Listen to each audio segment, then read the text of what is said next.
because somebody screwed up, and I like try to like make it still work, and then that becomes part of the story. Like I know people dished on Teo Sabadia for saying, "Oh, it's like this collaborative storytelling thing," and this is like, no, it isn't. You know, you create the story, you play it. But I think in the course of the play, like I make mistakes, the players make mistakes, and so we just kind of roll with it and we crack jokes, and then that becomes part of the story.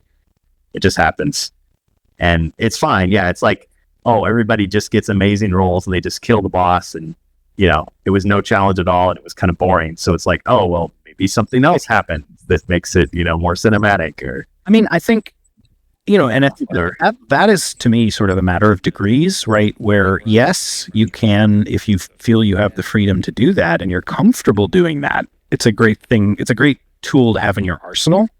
Not everybody does. It's true though. Yeah, but I also think it's sort of the difference between maybe just okay design or even good design and great design, right? Did you come up with a design that had that baked in, right? It's like, oh, if you want an epic boss fight, you should probably design the encounter in such a way that it's just flatly not possible, for instance, for the heroes to just cheese it in a single attack roll. Well, they had the multi-stage monsters in against. Right, I was actually going to bring that up. Right? Like, well, yeah, that's... Sorry, stole your point.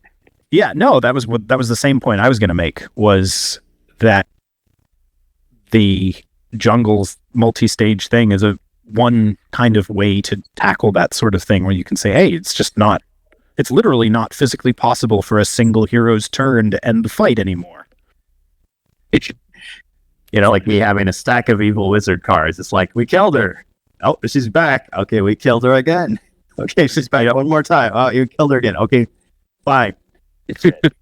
Yeah, and, so it's great to think of that it's a matter of what do I want to spend my own free time working on, and how fun is the stuff. Like I like working on, I enjoy remixing quests. I enjoy designing, artifacts and certain things up to a certain point. I don't know that I really want to be redesigning the monk from scratch. Like, I'm not sure that's going to be fun for me. Yeah, my first thought was to turn him from like a Eastern martial arts monk into like a Western like monastic monk. But then I kind of realized my idea of what the monastic monk was supposed to be was more like a healer, or like the bard, frankly. Whereas, I mean, I think the bard's abilities would very, very easily be reskinned onto a cleric. Yeah. And so then I came up with this idea of saying like, oh, maybe his backstory is he's an orc who, is reformed, miraculously. Yeah. And so he goes around trying to convert other orcs. Most of the time it doesn't work. So he has to fight over. Yeah. But then he helps. He was a misfit from the beginning, and he used to be a pirate. And so I came up with this whole funny, and he's still kind of a quasi comic figure, but I know some people just thought the whole thing was stupid from the beginning. But you had the half orcs, so it's like, technically. Yeah, I never necessarily thought that Hero Quest had to tread the Warhammer as a universe is very, very dark. Like, if you start digging into it, I mean, there is comedy there, sure, but like, it's a brutal world where brutal stuff happens, and like basically nobody actually gets happy endings. Like, no, there's no true heroes. Whereas Hero Quest is much more upbeat. It's like the idealistic version. Yeah. So I always thought, things fit. That it wasn't that big a stretch. When we talk about, you mentioned Teos. Like, I don't particularly like the way that the story of his quest back is written as is. Cheers. But cheers. I think I'm happier. I think it needs like a little tweaking to make it feel a little bit more harmonious, but I don't think it's like I've definitely, I think there's other people who are really like, it's, have said sort of, it's just trash beginning to end. And I'm like, I think you just a little bit of reframing, and I think it works okay. Like, yeah, maybe not, oh, they're good orcs, but like orcs that just don't want to be under the domination of somebody else. I think that's fine. orcs that are like, we just like their away. Kind of like a less extreme version of the ogre mercenary. I mean, he's not a guy that you're going to bring home to mom, but I mean, he's on your side, and that's better than having to fight him this time. I mean, I think especially if you actually do look at the source material, right, where orcs are not affiliated with the forces of chaos. They're their own kind of destructive force doing their own things for their own reasons.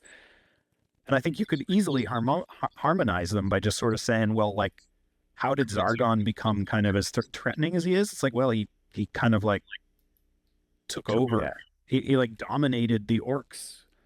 He, whether it's Saruman. Yeah. Like maybe whether it's explicitly like literal mind control or whether it's more like he culturally indoctrinated them over generations or something. But like the idea that, oh yeah, you could totally have orcs who are basically like, hey, wait a minute, we didn't always serve, Zargon. Like,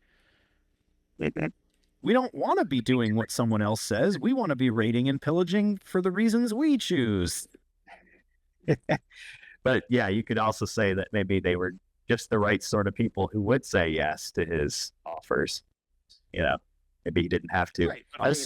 Also, like, there's remorse. The plot with, individual free will, right? Ogres. Yeah, you definitely have.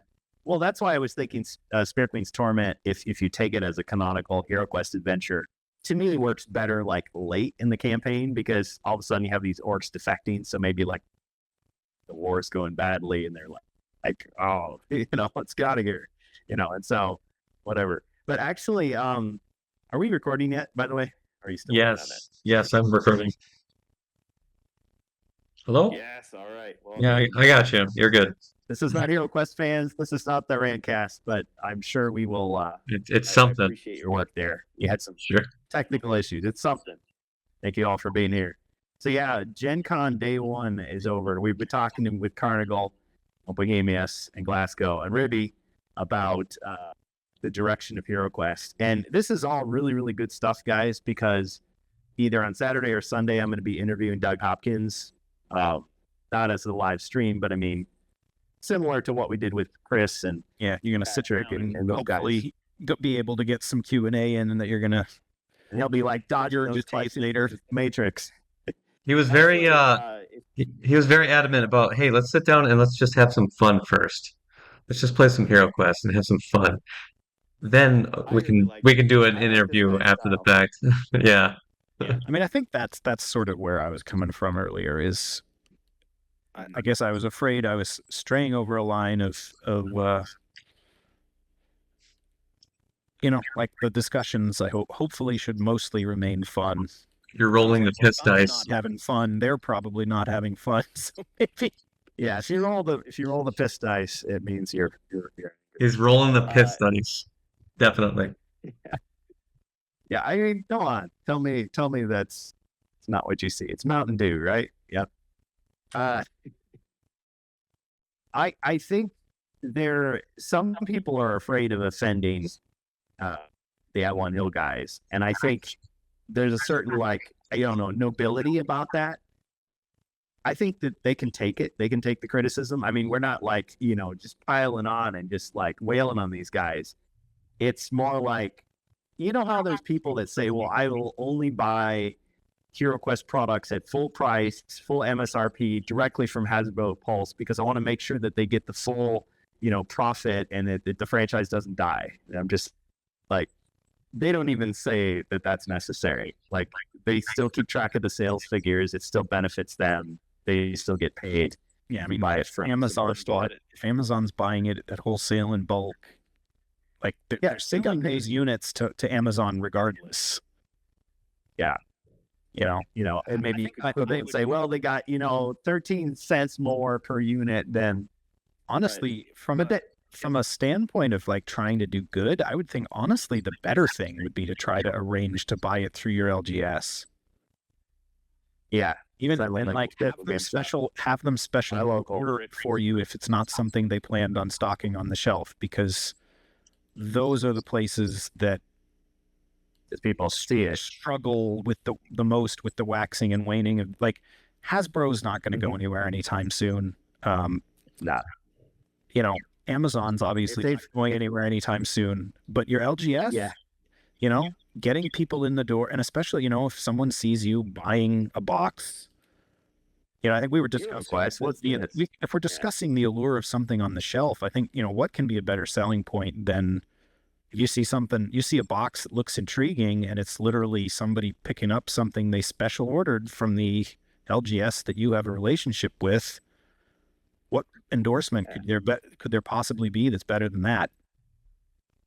There's connections. I mean, Ribby, you'll appreciate this. When I was printing out my stuff for Space Crusade, which I'm gonna haul over there tomorrow, the lady at the print shop was like, "Oh, is this for a game?" You know, and she started talking about Pathfinder and stuff. It's like, "Oh, yeah, I used to play D&D and this." So, you know, and they're showing it to other people. They're like, "Oh yeah, 40K. I was doing this with 40K," and it's like, yeah, it sparks something, some connection people have, and then they may take interest, say, "Oh yeah, maybe we should be selling more of this game." Or wonder what that game is about. So yeah, it does help them. I guess I was thinking from the perspective of another customer, right? Like, it's one thing to pick something up off a shelf and maybe you find it interesting enough to buy, maybe you don't. I think it's a lot more compelling when you see another human being already having, you know, purchasing that thing and talking, you know, and if you ask them what it is and they talk passionately about it. Yeah, for sure. The local game shops I've been definitely do that. They play that up. Like the guy behind the counter will be like saying, "Oh, you see the new whatever?" No, and he tells you about it anyway. It's like, dude, I'm just trying to buy these card sleeves. Like, Yeah, I mean, hurried up. yeah. It's like, yeah, you should really try it. You know, I was playing it, was really cool. And then, you know, the other guy in the store, "Oh yeah, I played that. Yeah, it was great. You know, we should do that." Like, okay. Well, and I mean, it seems genuine. I mean, it could be an act, but yeah, I mean, they're probably encouraged to do that. You know, I'm sure there are stores where the people are just purely cynical, but I think the vast majority of them are run by people who are part of the community that they're serving. Hey, fun little note. When I went over to the post office to mail off some of the Talisman Alliance expansions to people that asked me to send it to them, they were selling D&D branded stamps and T-shirts and everything in the post office. I was like, wow, everyone's getting in on the action here. Devil's Night greeting cards. Yeah, That's precious. like everyone's. We got the Talisman dice. Yep. And got special D&D dice. I'm probably going to give this to a friend of mine. Hey, where'd you get that from? Also, 50th anniversary T-shirt. There was this lady. She was like right across from the Avalon Hill booth. She's like, "Need 2 more people for D&D 5th edition. 2 more people for D." You know, she was just like that. No one's looking. Everyone's like 5th edition. Just kind of a groan. 5th edition. Ooh, 5th edition sucks. So she just was like doing that for a while. I'm just like, my good friend would be disappointed if I never played D&D. So I was like, sure. I said, well, how long? Oh, 30 minutes. Like, sure. So it was Yawning Portal. I played it. They just had a created character. Was it just a combat encounter or something? I'm just thinking what you could do. Yeah, doing 30 minutes only in D&D with 30 minutes. Yeah, you just your party of characters. So I was halfling rogue, so it was just pre-written for me, and it just like our group, and they were using the Saturday morning cartoon miniatures. So it's like you just walk into a tavern and you see the guy behind the counter. He's like, "Ooh," and he's doing this like magical trick with some drinks, but there's like nobody in the place. And so you're like, this is really suspicious, And so that's how it starts. And so basically, yeah, you just have a few fights, a few feats that you have to accomplish to solve the situation. And yeah, that's it. Feats. So I was like, oh, okay, cool. There's a lot of jokes, and the guy hammed it up. He was dressed in his fake Middle Ages outfit. So it's pretty fun. Yeah. And then you got to keep this. And all I got was this stupid D20. I'm just kidding. Yeah. The one guy on the end of the, So like half of the table, it was like they had big beards, and of course I have the most epic beard of all, and the other guys were clean shaven. But the one guy on the end, like every time he rolled, he had a new set of dice. So he just had it like he would just like it's like every die he had. He was probably the little kid that had seen that. It's like he gets terrible roll. I guess even actually, yes, we rolled the really high numbers. So all true D&D players out there, hey, you got to put this in this case. You got to keep it in the free, walk with it, and the dice superstitions that. No, of course, if you got the bad rolls, then you got to like punish it and like put it in the dice jail. It's fun, but I had a good time. Did you win your encounter?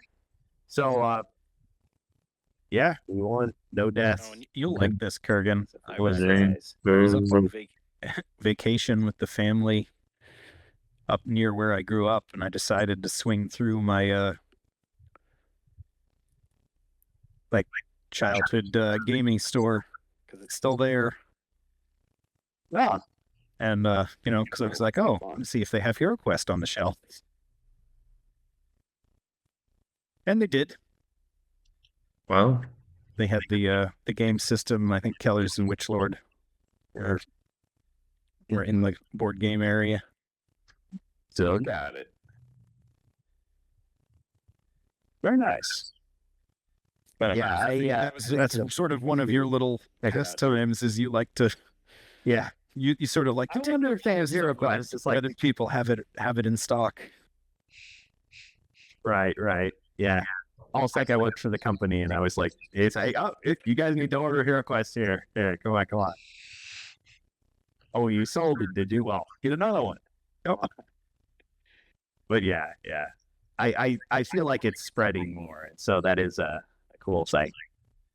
So guys, let's see. So Ribby, what do you think? You ready Yes, to sir. recap Sure. GenCon day one? Day one, yeah. Go ahead. So yeah. So I was at work when these tickets first went on sale, and I was really worried that I was not going to get in on any of the. We're talking specifically First Light tickets. Or no, just tickets in general. Yes. In the beginning, because at first there were just going to be a conference where they were going to tell us about the new expansion. It was free. Right. They got rid of that, and then they had new quest expansion, which was Jungles of Delthrak. And this was before, eventually time goes on, and then Jungles of Delthrak releases very early. Now it's like, okay, so why did we sign up for all these sessions? Because I tasked Ribby with signing up because I thought I wasn't going to get most of my tickets. And I was trying to get them for my brother-in-law as well as myself. So he was traveling with me until he got injured. And so there was all this stuff. So anyway, he secured some tickets. I got a few tickets. And then they started adding the First Light tickets. And you got me on your list. But then they said, no, just kidding. You actually have to show up in person to pick up your tickets. Because I originally got mine mailed to me. So I got up super early and I was worried. I skipped breakfast. I did all the stuff you shouldn't do so that I could get there. And then got my stuff, and it's like, it was no big deal. So I got to meet you. We didn't know. In person. Yeah. So, I mean, everybody knows who I am because of the outfit, but it's like, oh, that's Ribby. It's like I close my eyes, I can hear his voice. How tall is he? What's he look like? What's that guy? I don't know. Yeah. Like he's so much bigger on TV, He's taller on TV. Yeah. And it's just some hands, And then let's see, who else do we meet? Rob Champ, Angus McBain,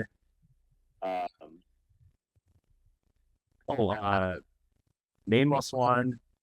I don't think I met Nameless One. Oh yeah, it was really quick. It was just like, hey, I'm oh yeah, hey, it's like here's some swag. I was giving out the boot tiles, which we'll get to that in a moment. These boot tiles, Doug Hopkins basically one-upped us now with these. So I've been giving these away.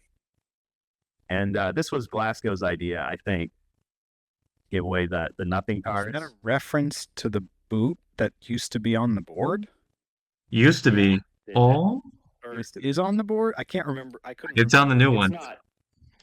Yeah, First Light. So It's not on the new board, right? it's not No, on it the is. remake board, but Right. but it was on First the Light original. added it back on. Yeah, the original First board. Light board has a boot. Yes. Yeah, it does. So like Amalgamash has been talking about that. I've been talking about that. We've been joking about it for years now. If there's a boot tile coming, and it's like there it is. Sure enough. Hilarious. Yeah. So anyway, until Ruby gave me a hot spot, so I borrowed all this equipment from my brother-in-law, which I don't know how to use. I mean, I tried to learn. He tried to show me, but I was like, he was Q and I was 007, not paying attention, just hitting buttons. It's like, give up, But I mean, it's a little better. So I didn't have reception GenCon, and I sucked. I mean, pretty good in the hotel now, but like earlier, I was trying to upload files and like I couldn't do it. I could only upload really small files, and it took forever. So other people were getting the exclusives ahead of me. I was like, dang it. Then I was like, you know what? The whole point is people are getting that information out. Like I was talking to Inspector Retro, he couldn't make it. And it was just like, hey, the point is there's lots more people working on it now and just getting the info out. So I really like that. But anyway, yeah, we finally made it to the conference. We got our tickets, got our ducks in a row. And that first session, I had this feeling because when in Carmi, Chris Nato, when he was fired from Hasbro during the layoffs in Avalon Bill, I mean, obviously he was devastated about it. He spent all this, his career was there. This was his dream job, and he's let go. And I talked to him a little bit private about it. I'm not going to say everything he said, but he posted about it on his LinkedIn, talking about it. So he's pretty much said what he said, but there was a sense that it's like he had a very clear vision of like how they wanted to reach out to the community. And so kind of in the back of your mind is, well, is it still going to be that way moving forward? Now, I certainly saw the footage of Doug Hopkins at UK Gaming Expo, and I thought he looks a little bit awkward in the spotlight, but it looks like he's really trying. And I got the impression that, he's really trying to be that guy like Chris would do, really just get out there in front, glad hand people and show them around and be, fired up for the product and, tease people with Easter eggs and stuff. I wasn't sure what my impression would be because I didn't get to see Doug Hopkins last time. I mean, Tessa Hogan was wearing his badge.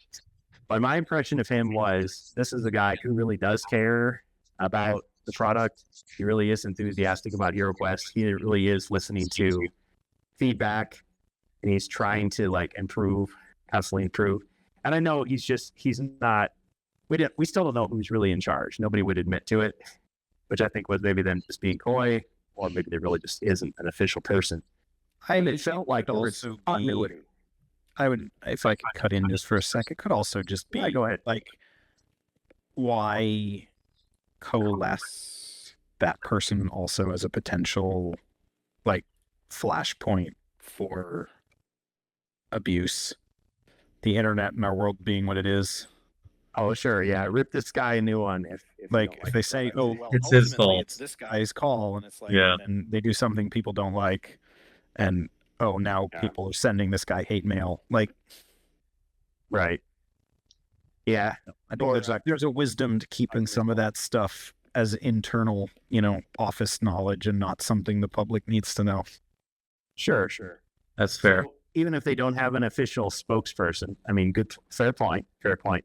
I felt like when I met him, he was taking on that role that Chris had, being the guy that welcomes you in, being the guy that shows you a couple things and says, hey, and if we talk later, I can show you some more.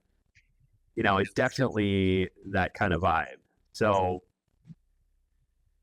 I mean, I guess differently than what you were saying before, understandable, agree to disagree. I think that there's continuity there between the team under Chris's leadership and the team now.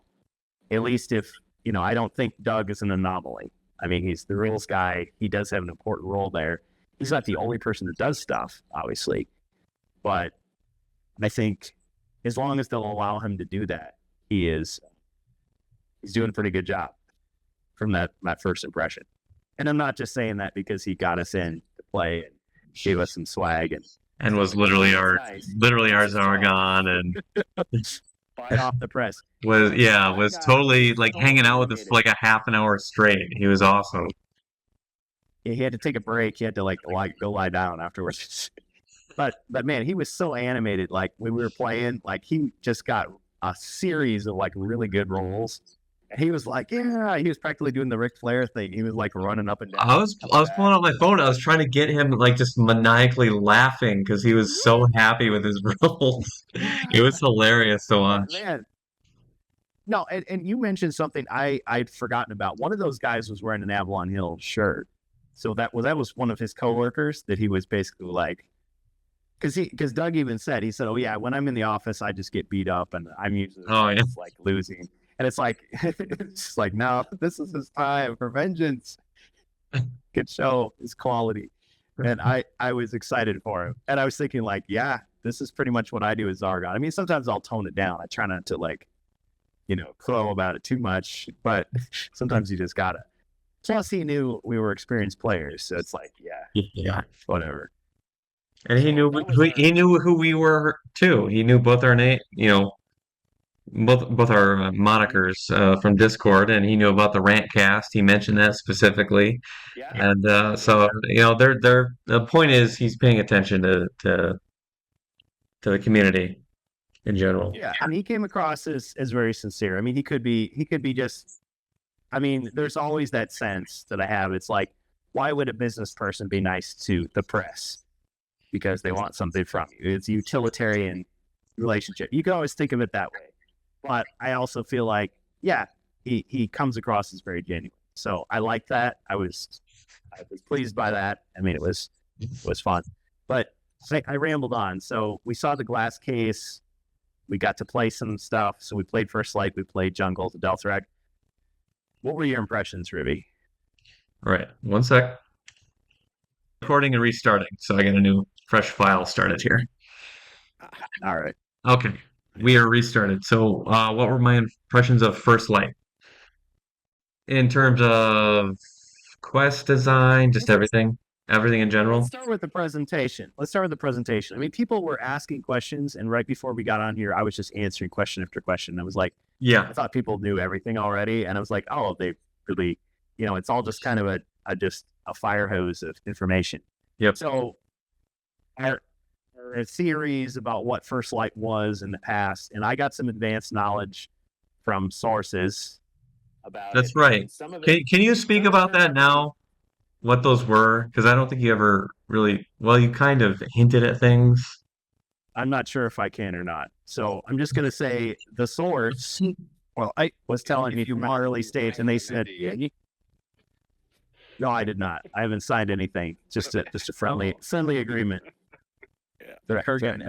If you want, I have absolutely no sources at all, and that box was pretty much what I expected it to be, like from a big picture perspective. Okay. Well, I mean, some of the early things we were talking about, it's a priest expansion, or we're gonna have like some kind of priest or something in there because the word light. The path of the wandering clear. That was long. I mean, I thought at a certain point it had to come out that it was probably going to be some kind of alternative redo set. Yeah. Yeah. At a certain point, I was told there's going to be a starter set, a HeroQuest starter set, and it's going to be for Target. And it was some agreement that, like, before this, Hasbro had to do it, because if they didn't, there's certain markets it would just be forever closed off to HeroQuest. Like, you'd never see HeroQuest in certain stores. So they had to do that. Now, I've also seen, like, lots of businesses are basically doing the same thing, being smaller boxes, cheaper boxes, simpler boxes. But it was like, it said, it was discussed that they were either going to do, like, a box that was all cardboard, or it was going to be cardboard heroes and plastic monsters. So that turned out to be incorrect. It was the reverse. Everything was cardboard except, it was the heroes were plastic, one plastic monster, and the rest are cardboard. Which actually is the way that makes sense, right? Things you That's want to have, if you're going to lose a lot of the wow factor, like where's the most valuable place to keep it? I think it's the avatars of the players, especially if those players are kids. The thing that the players are going to be touching the most. Like, Yeah, it's like the thing that the player is identifying your himself. like yeah, here's your hero, and here's the monster that you kill over and over. It's like no, you want it the opposite. But the way that it actually turned out, yeah, the way that it actually turned out. I had exactly the same thought, because it was impossible for me the possibility of a cardboard hero. Yeah. The way it actually, First Light actually turned out is much more like the expected way. Because if you go to like Barnes & Noble and you look at, was it Warhammer Quest, Lost Relics, and games like that, I mean, that's what it is. It's like the main heroes and the bad guy boss, plastic, and everything else is cardboard. And it's a small box that you can play as a one-off, or it can be a stepping stone to beginning your collection. And all the press things reference Jaws of the Lion for Gloomhaven, which turns out I have played. I just didn't know that's what it was. But yeah, the presentation, it made me think of what I've seen of the Brazilian version of HeroQuest, where you had these little plastic bases. Of course, now they're transparent plastic instead of little doors. And it's just a cardboard version of the character, and it's like taken directly from the card, same color scheme and everything. And everything that was in plastic in the game system has its cardboard equivalent. They even have the rat tokens, skull tokens. The furniture's all there, and they have black borders around it. I've been asked about the rats already a few times. What do those rats do? Yeah. What are the rats? Like, I think they're literally just Go ahead. Janello's West. decorations. Yeah. We started playing Crypto Perpetual Darkness, and the rats do have a use. Okay. A use. Does that mean that COPD is coming out, officially? Yes, I called it COPD. What you gonna do about it? Yeah. Confirm. Yeah. So you have your little cardboard piece of furniture that takes up exactly 6 squares, and you put the rat on top of it. I mean, it looks really weird, but so there you go. Well, and Sikashem got this right. His guess was that it's going to be a 6-fold board. It's not just going to be tiles or anything like that, and it was. And one of the early theories, I don't know who said it first, but I supported it, was that, you flip it over and it's going to be other stuff on the other side. Turns out that was correct. And it literally looks like somebody took the tiles from Betrayal, those square rooms, and they just put a bunch of them there. And it's an underground section. And I'll tell you, not many people realize this, but there was going to be something like that in the Dwarf Quest pack that was never finished. Like you're on a tunnel, and then all of a sudden you're in this big area, like this maze, cavernous maze. I don't know if that's how it plays out, but it could if you wanted to. And there's also, Doug explained this to us, there's general rules in First Light where, like, if you search for treasure in a room with a fireplace, you can either draw the card like you normally do, or you can heal 1 body point to yourself. Well, in the Wizard Quest pack, there was going to be a spell that you use in the room with the fireplace, and it heals everybody. Like the fire, it's healing flame. So it's like some things are clearly inspired from those draft notes. But presentation-wise, I mean, the board It was good. Everything looked good. The board looked awesome. I mean, it was their classic board, but updated graphics, obviously. A little brighter, a little shinier. Different design. It's not just copied and pasted. Yeah, all the tiles and everything to represent all the furniture and stuff. Tiles are the same. They're the same, but they look good. And honestly, once we started playing and a few of those standees were on the board, I didn't really tell much of a difference between that and the miniatures. Obviously, you just kind of get used to it when you start playing. So I thought it was fun. Yeah. I enjoyed it. I did too. I had a good time. I was able to. It's kind of like when you play a game where like you painted some of the miniatures but not all of them. Like at first you're like, oh man, when are you going to get those done? But then it's like after a while you just get into the game, you don't think about it. Doesn't matter. I look at those cardboard standees and I think, oh, this is temporary. Like you're going to swap those out for the new things. Oh, they're just on order. You got to wait until, I get my birthday money, then I'm going to buy it. something like that. Like, but it's still a monster. You move it into the room, it works fine. So Yeah, yeah, it's good. And, They were good quality. The standees were good quality. They were nice and thick. Like we're scrutinizing them. cardboard. Didn't get the calipers out or anything to measure them, but they felt really sturdy. The board itself is thinner than the HeroQuest board, but I feel like the 2021-22 game system feels like a deluxe game. Like when I first got it, I thought that it's like, why did they put all this extra linen on everything? Like that's not necessary. And why did they put like hand stitched, quest book? I mean, you didn't have to do that. It's like, oh, they're building it to last. They really want it to be like something that just is really like good and amazing in your hands. And so some of that stuff is scaled back in First Light, so it feels like just like a regular board game. Yeah, I mean, I think as opposed to a deluxe board game. Yeah, that's very much when I think about that and in comparison, like with another of my favorite games, it's like that game definitely is partly being sold on, hey, the components are like really, really high quality and they're going to be hard to damage and they're going to last you a really long time. So it's worth the investment. And because cardboard just bends, whereas the bendy plastic, like if you just soak it in water again and bring it back. My original HeroQuest, which I've done my best to try and maintain over all these years, but the cardboard would kind of get squashed as you tried to get it to, if you assembled the pieces wrong, or if you pulled the cardboard insert out of the throne, the end pieces for the throne, right? You do that, you take those in and out a few times, and the cardboard gets all folded and squished and. Yeah, you can repair it, but it's never quite the same. Well, I noticed this time they did the doors, the cardboard doors. It's just a black void. It's not like actually cut out. I thought, well, they could have cut a hole and put like a transparent piece of plastic, but no, it's just like a just solid opaque thing. But that's going to be hard. Yeah, the open doors just had like a loop, so prone to bending, a weakness. Oh yeah, you never punched the center out. I'm pretty sure every one of my OG doors, open doors, is bent. Oh, can look too cool then.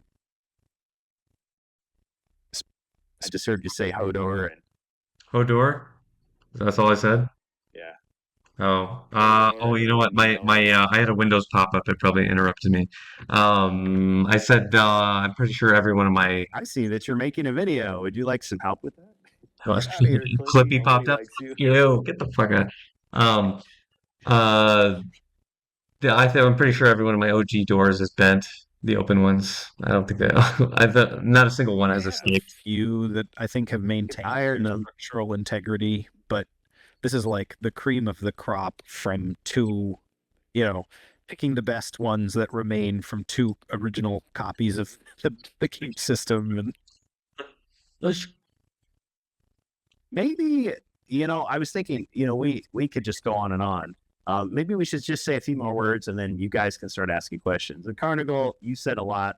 I do want to hear some more from Bohemius and Glasgow. But cheers. So, yes, my impression of First Light to yours is like, yeah, the presentation is like downgraded, but not in a significant way. It's more just like, oh, what's so impressive and this good enough. It's not like and the art good. No, it's I think the most part of it for me was like if you played the app, always the top, and you just have like a flat, texture. The sorcerer stick. That's what it looks like. It just like slap down, get the tile. But when you think that's done, forever was in Quest, and all of a sudden, it's three-dimensional plastic on top. Boy, it's plastic. That's what it almost feels like more of an old school game than the original Hero Quest was. So I don't know. I kind of appreciate that throwback feel. clearly doing it to be able to fit more stuff in the box, and they were clearly doing it to cut the cost down for the consumer, because they still had to spend money to design all the stuff, obviously, but it saves money for the consumer. It's like, oh, it's only $50. Sure, let's try it out, as opposed to, well, I got to invest $125, $135 in this big, huge game that I may or may not play more than once. You know, so, and that was Doug's pitch to us, was to say, this is why we did this, 100%, no questions asked. You want to get like people casual or on the fence, or who think they can't afford it or think it's too complicated, to just try it, just take a risk, just gamble it, give it a shot. So I had playing the Quest, and it's all in the design. Just take it. And it's humbling for me to play as a hero, as to being in control. It's like, and people do things differently than I. That's too. Like Liberty Joker, every time somebody rolled like 3 shields, like wrestling move. Not really. And then jungles, there were plans before. I got actually, I'm losing you on my end here, Kurgan. And yeah, I've been trying to wonder whether I should say something. You're going robotic on my end here, Kurgan. He's working up for me for a while. I've been having trouble following you. And I thought it was just me. About that, you guys are all nice and clear. Well, I am a robot, and that. Yeah. Okay, not sponsored. Audio Jungle. Yeah. Yeah. All right. How about this? I'll be quiet. You guys talk for a while. Bohemius, Glasgow. I was seeing like tons of questions, like people were asking. So want to just like say some of the things you've learned, or just ask some questions, and Ribby, go ahead and answer. Doing best as only you can. Well, my question is actually for you, Kurgan, because you said that you had to Zargon for a period, right? So you can look at the quest. How many of these quests use the older part of the board? No, to be clear, he Zargoned a Jungles of Delphrak after the first light event. Okay. Yeah, so we didn't get to see the well. I'm not going to admit that we saw the full quest book. The quest. It may or may not have had. Deny. Guys, I'm gonna go get. Okay. Anyway, I gotta get some more on it here. I'll do that back. You go ahead. Do you think that the next expansions coming, are going to use the second side of the board? I've got that question a few times already. Like, hey, are you gonna ask Doug? Just your opinion. I just want what you heard, or what you think, in base of what you heard. See, because that's an interesting question, because we're talking about two like kind of branching HeroQuest products, because nothing else uses this. Yeah, Now, your expansion maybe can be compatible with First Light, but not with the. Yeah, I would imagine that they would want to tread that line very carefully, because right. The last thing you want to do is invalidate the purchases of the people who've bought, like as Kurgan said, your luxury product, right? If you've now sort of got the light intro version and then the luxury one, why on earth would you want to alienate the people who invested in the luxury one? I'll say that's exactly my doubt. Okay, I mean, yeah. So the board is going to be only for First Light or for the homebrew. Don't know. We don't know yet. No, for sure. I will say for sure. Can I? Go ahead, Kurgan. Oh, I can honestly say, even though I know a little bit more about the quest book than maybe I was supposed to know, I don't actually know how the dragon or the underground mines are used in First Light. But theoretically, they are exclusive to that pack. And so this doesn't break compatibility with anything that exists for HeroQuest already. But theoretically, you could make an expansion that was just for First Light if you wanted to. I don't know if they'll actually do that though, and I don't know how extensively the alchemics are used in there. I mean, It's like the alchemy deck can be extended and use it, but it's actually you could take the alchemy deck and you could use it. yeah. Zarga could put a dragon in every single quest he wanted. Yeah, you answered my question. Oh yeah, the rescue Sir Ragnar and fighting the dragon. Yeah. So Ribby, go ahead. Rescue of Sir Ragnar. Stomped over. Yeah, no, that's fine. I was just gonna say there are definitely numerous quests in in the new book that I didn't see at all. That use the new map side. But yeah, whether or not they're gonna continue that on through to another pack using that specific board, or maybe maybe in the future. New expansions all have a new board on the pack. It's totally unprecedented. It's really hard to say, to be honest. Yeah. For sure, they'll work with this one, but and that's it. it's a fair question. It's a fair question because we definitely have seen it before where they give us something in a box and don't tell us how to use it. It's just there. It's like, oh, the Guardian Knight, here is his powers. Well, does he come up in the story at all? Do we get to use him? However you want to. Sure. Hey, welcome. Welcome to the chat.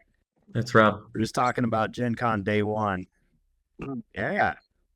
Who's there? I don't know, is my mic off or? Hey, you're on, man. We can hear you. Okay.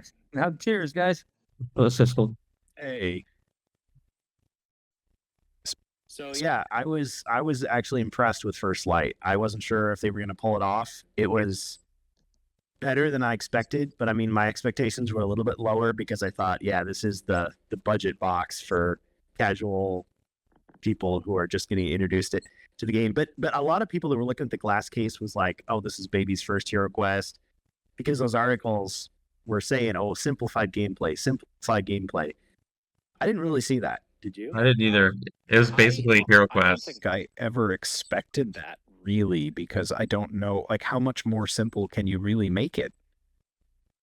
Yeah, I mean, the Tempest card doesn't say, it just says monster loses a turn. It doesn't say, you are enveloped by a small whirlwind, causing you to lose your turn. Yeah, but mechanically, it's the same. That's card. Yeah. Exactly. But that's the part that you don't Same have to pay everything. Everything comes painted, even if it's cardboard. Yeah. It's a Yeah. simplification. Color. Right. Mhm. Yeah, I mean, okay, I think, but the painting is not gameplay, though. So I think that the magazine misunderstood what they were saying. Or they all Yeah. be it is. Yeah, I think I always kind of thought it was going to be more of simpler from a It's not dumbed down. perspective, not from a rules perspective necessarily. I mean, I thought maybe it would be more in the quest book, like it eases you into the difficulty more gradually. I mean, the trial, we all know, can be a pretty brutal first introduction. I thought that first quest was tough. And, Did you? Okay. I mean, it could have been because Doug was manipulating things to make it that way. But who can say, right? No, but I mean, you think about the trial, it's like, okay, there's no traps, there's no secret doors. So they do simplify it for you in first one. There's a bad guy, but he doesn't have any special powers, and he's not a mage. He's just a gargoyle. So in that way, the trial is simpler. I mean, you can go really simple with the maze. Rogar's Hall wasn't simple. New Beginnings wasn't simple. Nightfall isn't simple. It lets you weirdly introduce yourselves in RPG fashion, which you never do in any of these games. Yeah, I guess. But I didn't think it was dumbed down at all. Yeah, I guess what I meant was in terms of if they were going to try to have it be some sort, supposedly like easier or simple beginner box. It felt like it. Introducing things in the quests more gradually. No, this felt like just standard hero quest. The very first quest, there were definitely traps. There were definitely secret doors. There were just all your standard monsters. There were no special gimmicks other than the first light thing that Doug had mentioned, where you can like heal in a room with a fireplace, or I forget the other tile that you could heal in the room. The cupboard gives you 2 treasure cupboard. cards instead of 1. Yeah, other than that, it was a very straightforward, like, find the rooms, find the monsters, kill the stuff quest. So, Yeah, there was an extra strong bad guy that you fight. I think there was like not to spoil everything, but there was like a room where some people teleported in or something. Like one room activates another room. But I mean, it was similar to the Witch Lord stuff. I put it on par with Team system. was it Rescue of Sir Ragnar, when you find him, all the existing other doors open up, and it's something like that. I'm not exactly sure the mechanic, but it was something like that. Yeah, where like some additional monsters spawned across on the other side of the board. Sometimes I forget how early on that stuff came, because when I first played Hero Quest, it's like we got killed on the trial like 5 or 6 times before we finally made it to Quest 2, and then it was like, oh, this is so much easier now that we've earned our stripes. So yeah, good point, fair point. Yeah, it was fun. Yeah. So what other kinds of questions do you have? I mean, some of it's been answered already. Yeah, I mean, Like the storyline. I mean, do you want us to rehash things that have been asked in chat so that they're in the recording? Let's go ahead and do that. Yeah, I mean, I guess Do it. like my main question, because this is kind of a personal kind of Here it comes. of mine, I suppose. But sort of how much of the stuff is Being the voice of dissent, I want it. Yeah. Well, how much of the content is non-duplicative, right? Because I think, coming at it from if you already own the game system, like how much do you, what is there that might potentially entice you to also buy this? I think the board, some people have singled out quite a bit. I was gonna say, if just from a maybe from a percentage of the content or whatever, it's like, okay, well, how much new stuff is actually in here as opposed to, right, you've got a cupboard, right? Like, okay, it's a tile cupboard, but if you have the real cupboard from the game system, just you use don't that. need the tile cupboard. Oh, I've got an answer for this, and then repeat. Sure. You could look at this as travel heroes. It would be easier to transport your friend's house to play, or on vacation or whatever. You're not worried about your stuff getting broken. Otherwise, it's like 4 alternate hero sculpts and an alternate boss sculpt. Square, look really. You've got more dice. Who cares if dice? You can get more dice. Yeah, you flip board over. Hello? PDF and play those with that. But could you duplicate that stuff in the regular game system? No, unless you use proxies. I mean, you could take a double block square, flip it over, and say, oh, it's a dragon. Take Betrayal at House on the Hill, and you could like put those on top of the HeroQuest board and say that's the underground section. But I don't know how often those things are used. But I mean, I was thinking, well, you buy Color's Keep or Turn the Witch Lord, you get extra of the basic component monsters. So if somebody was going from First Light, then buying the expansions, they would get all the 3D skeletons and 3D goblins and orcs and stuff. And if they bought Rise of the Dread Moon and Mage of the Mare, they would get the elven furniture, which would be the 3D furniture. So they wouldn't ever have to buy the game system if they didn't want to, in theory. I mean, that kind of sucks, but that's what they decided to do. Yeah. With 1 or 2 exceptions, if I remember right. I thought there was like 1 or 2 pieces of furniture that you don't get duplicated. You only get 1 table. And I think too. And there's that like arcane, the Arcane prison instead of the torture rack. Yeah. Yeah. So you could kind of, still kind of a little bit of proxying, so to speak, but you could get most of it there for sure. I thought the red movement dice were boring because I wanted the shiny gold, pips, like that's got shiny gold. Why couldn't they do that? But they give you a reverse of it. So they're like white dice that have red pips instead of red with white.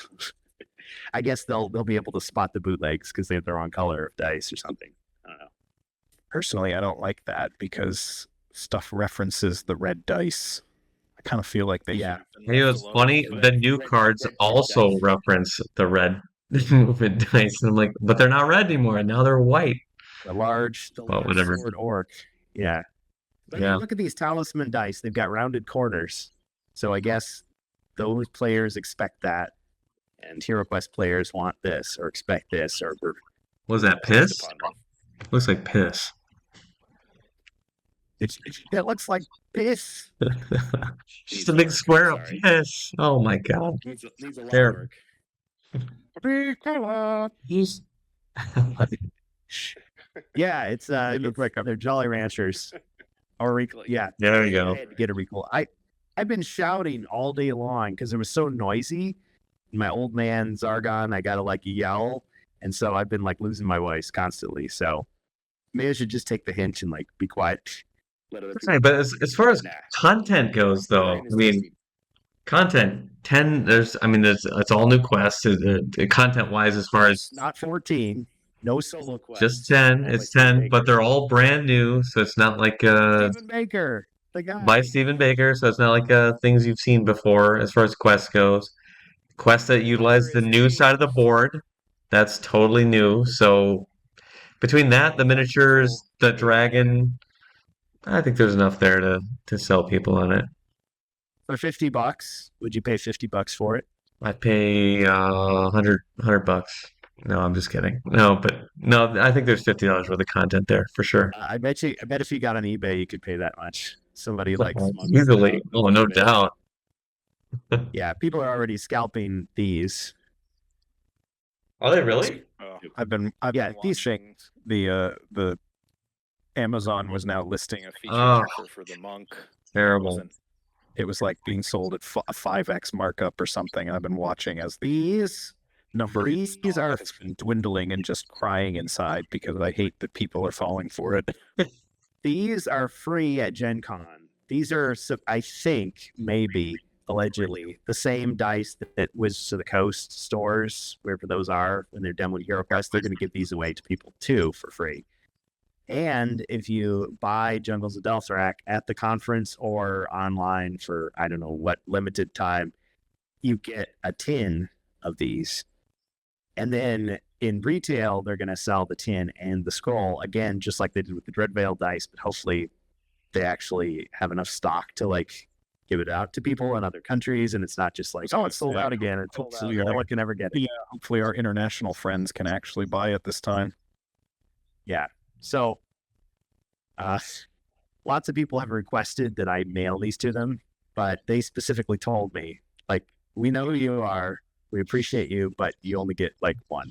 You literally If get you come one. tomorrow. You might get another. You might get Yeah. another one. Yeah. I was like, oh, okay. Again, I need to distract them, right? I'll light a firecracker. Stand over behind you. Hey, Biff, you're forgetting about one thing. What the hell is that? You just shove them over, and we just grab that pile of dice and run away. Yeah, we had all these elaborate plans. No, I thought like Clark Mitchell was going to be there, and they were going to say, hold me back, you know. But no, he wasn't. Get him out. He's out. He's already out. He's already out of the circle of trust. So Yeah. Well, I'm sure he just did what they told him to do, right? Or yeah, yeah. he did what he wanted to do, and they did. He got paid. He's gone. Forget about it. Yeah, I'm sure he got hit. He got his paycheck. That's another question I've gotten a lot, by the way, which is, well, who did the new art? You know, Not him. was it a troll the whole time, or did they do it because of the backlash?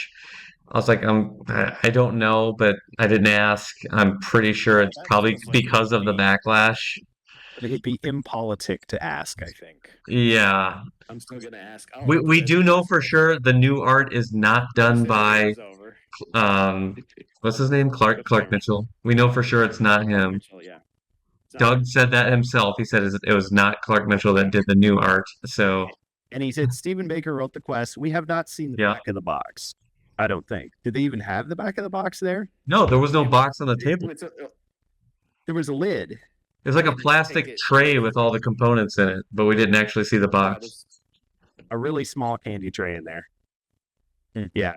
So Yeah. we'll try to figure that out next time. But yeah, they definitely said First Light is not for sale at the conference. Well, no, No. first they just said it's not available today. I Yeah. kind of asked him, well, is it going to be available later? And he kind of was like, Yeah. like, I'm not going to tell you. Why don't you just give me this tray or come on, I'll just take this home. He was very playful. It'll be fine. They had enough copies to demo. And Did you ask who is the artist for Jungles for the cover? Oh no, actually, we didn't ask any Jungles questions, I don't think. Nothing. yeah, we did. Sorry. Jungles is already Saturday or Sunday. Yeah. News. As soon as that, what was the guy's name? Alexander on Facebook, the guy that worked there. Like he posted like so many awesome pictures. It was Oh. like, we can just turn around and go home. It's like, no, we're gonna play together. We're gonna have fun with other Hero Quest fans. It's gonna be great. We're gonna give away I swag. thought Ruby confirmed that Doug was the Berserker on Facebook. I thought Doug said he was the Berserker. Said, well, I am the Berserker. See, thank you. He did say it. I know he said it. He said that. But then he said that's not true. I asked No. you. I don't know if I didn't know if you were joking or not. He's definitely the Berserker. He said it as if he was joking, but then he left room for us to believe it. Did he though? Did he say it as a joke? I don't know. It's like he told us without telling us, and he didn't tell us without Right. telling us. I mean, here's if we're ready to move on to another question. Sure. I think there probably have been a lot of people who have been hoping and waiting for an official dragon, to be released again, because the first one, such a small portion of the community actually got their hands on the first one.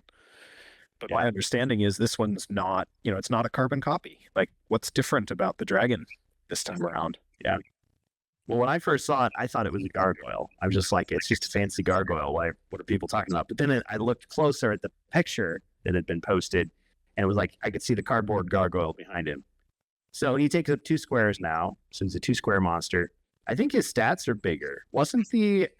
He is, I got it in front of me. I just 5 body points. It's 7 body points, right? 7 body points, 6 mind points, 5 attack, 5 defend, 10 movement. Uses Draconic Flight and may cast Ball of Flame at will. Wow. Oh, yeah. That was the detail I was missing. Ball flame at will. And Yeah. he can move, attack, move, too, right? And pass through heroes. It doesn't say anything about that on here. So he sounds like out of the box. Like certainly sounds like a more formidable opponent.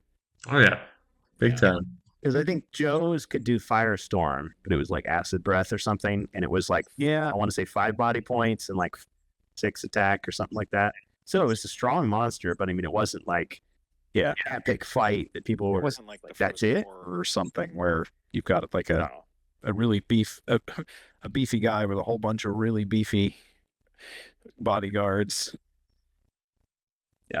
Just thinking about beef. But it could be a phase monster too.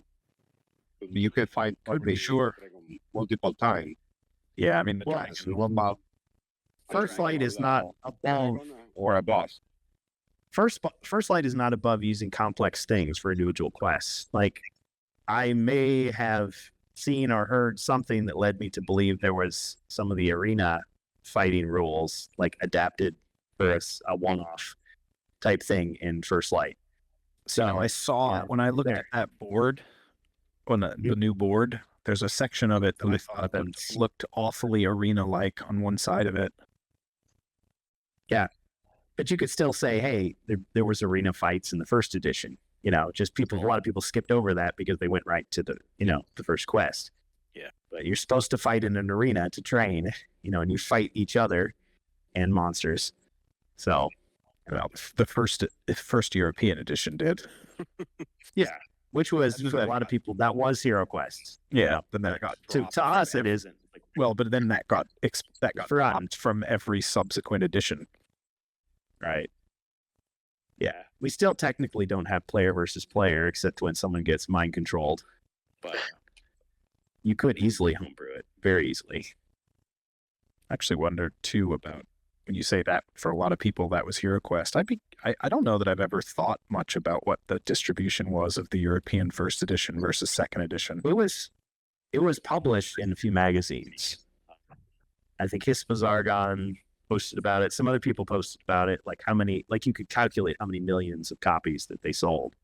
But of each, Because people were of each specific version of the game, I meant like yeah. for people in Europe, was it more likely that they were going to run into the second edition or the first edition, et Well, cetera? think about it. If you were just looking at the sales figure for the first year, it has to be the first edition. It can't be the second edition. So I just automatically take it. But yeah, you could say, okay, well, in the second year, what if nobody bought the first edition and everybody bought the second edition? I don't know. Maybe. It's just over time, it's like, if you sort of scooped the average EU HeroQuest fan, would they be more likely to have played the first edition or the second edition? Well, we've got a few of them here. What do they think? Well, because this came up. I seriously don't remember if my first box was first or second edition. I believe it was the first edition. And my research the corridors for trouble. Also, they are different. Yeah, we searched the corridors, every corridors for treasures. Nice. Yeah, This came up. I was just referencing this today with regard to courage, right? Because the courage spell got redesigned in between the first and second editions. Yeah, it was one attack, and it was continuous. And then the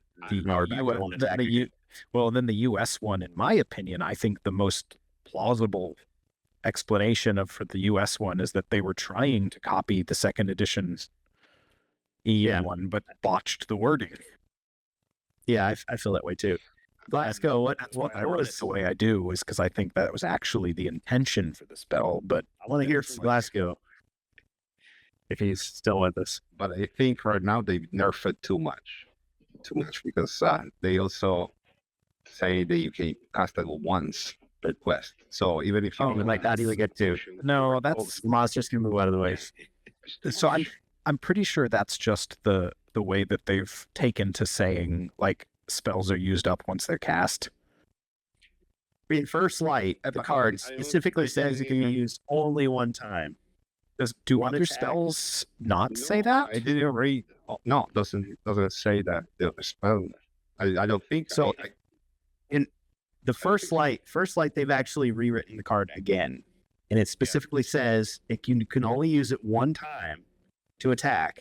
So one single attack, and you might not even get to use that one attack because if the monsters move out of your line of sight, it's canceled. Yeah, they clarified the wording to be I don't extremely like clear. it, I don't agree with it, but at least I can clearly read that from the card, whereas before you could read it kind of however you wanted almost. Yeah, I guess I wonder if they've now actually managed to mess up again in terms of having the card say something that they didn't mean, because I'm referring to the once per quest thing. I was reading that as the standard, like, discard a spell when cast kind of text, as opposed to, right, because you've got heroes with skills that are used continuously, like that they can be used over and over and over.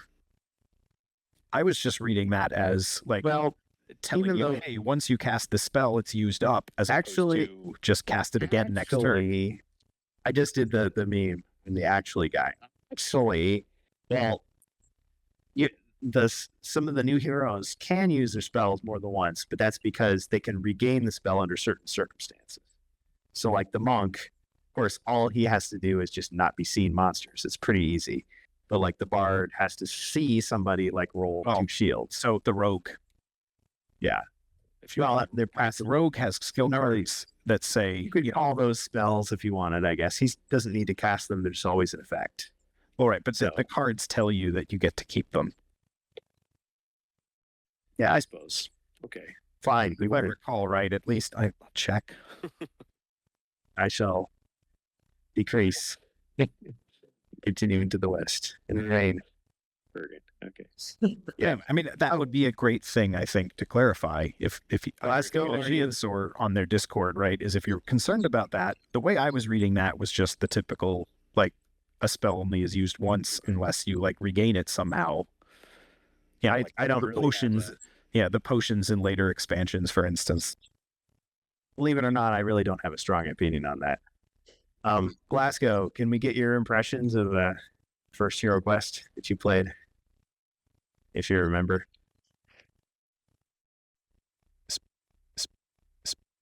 You're on mute, my friend. Maybe he went to break or something. He's taking a dump.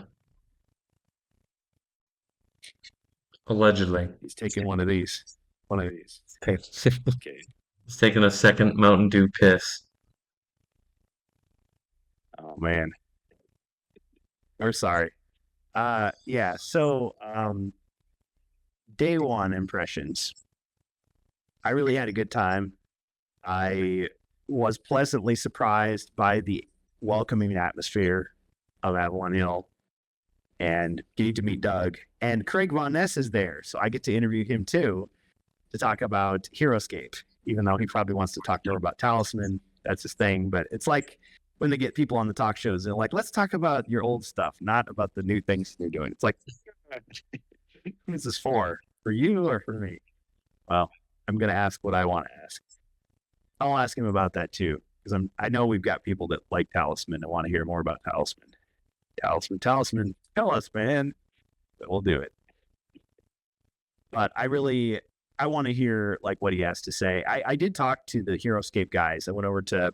I missed my session. I had a free session. I could have seen a demo of Heroescape, and I was so tired. I just didn't do it. I just got lunch instead. And I did eventually go over there, and I looked at. So check this out. I looked at the new Heroescape. What's it called? Age of Annihilation. Yeah, I went and checked that out too. Multiple packs. Yeah. Yeah. So I'd never seen the pre-primed miniatures. They're not really pre-primed though.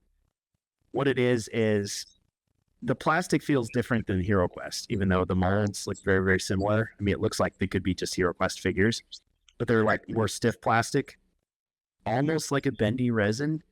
But they said, no, it's plastic, but I mean, it's stiff plastic. So I don't know the technical terms, the alchemical symbols for them, but it just looks like a white plastic figure that is just an extremely light gray wash. But it's not actually primed. So they said it's like super easy to like do your own whole paint job, so you don't have to worry about losing detail or like the WizKids miniatures. The person I talked to like admitted, Anais, she was like, yeah, WizKid miniatures are hard to paint, like notoriously so.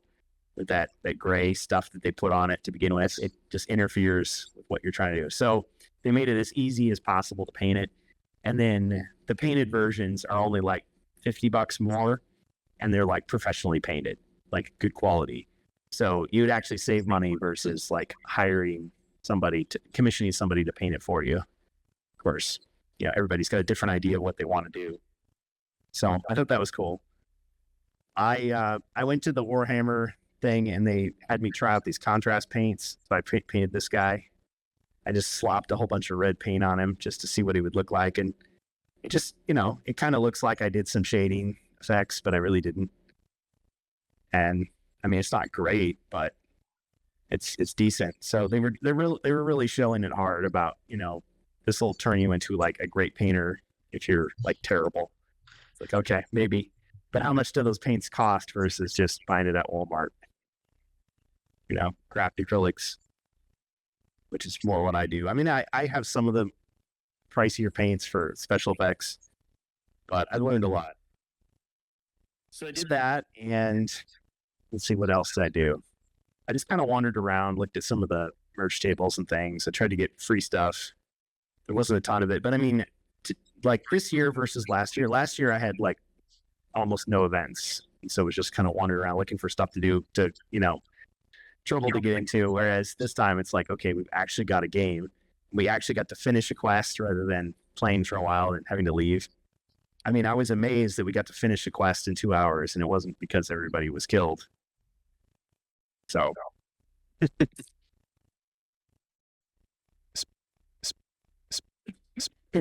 sorry. I might keep off in here. You dying? Amongst yourselves. He's getting verklempt.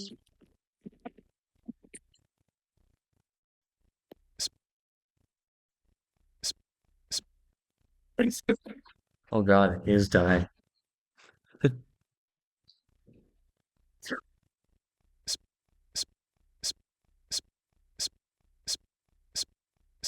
So Rob, what did you do after Hero Quest today? I actually played Hero Quest, but with another group, like a Cincinnati gamers. I forgot what they were at. Cincinnati something. Oh yeah, you were telling me about that. It was like a 4-hour quest, and the guy, it was like his own quest. It was pretty good. It was all right. It was different, and it was like 6 of us. So I wish I'd stayed though and played the right in the morning with you guys. I already had tickets to the other one, so That's I'm cool. gonna play First Light tomorrow morning. Yeah, Nice. first thing I'll be over there. That looks good. I think it looks good. The cardboard's thick. It's got a lot of stuff. You know what I mean? I'm excited. I'll definitely pick it up. You know, and the double-sided board. And Doug was awesome. Doug seemed really cool. He was excited. He said he wanted to do a game for all the Hero Quest fans. So everyone on the Discord, he said he would do it. Try to get a game together to DM. You know, but I'm down for that for then sure. what else? Oh, I did an escape room. But Did you win?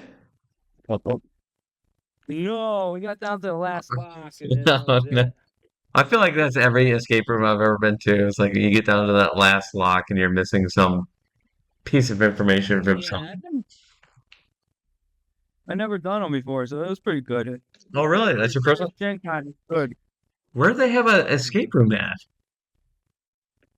All the way in the Marriott and like the whole other hotel and like a whole Oh, building. They had like a pouring room. I gotta go do that. It's huge. I was surprised. I was walking around trying to find it. I'm like, well, it took me almost an hour. It's huge.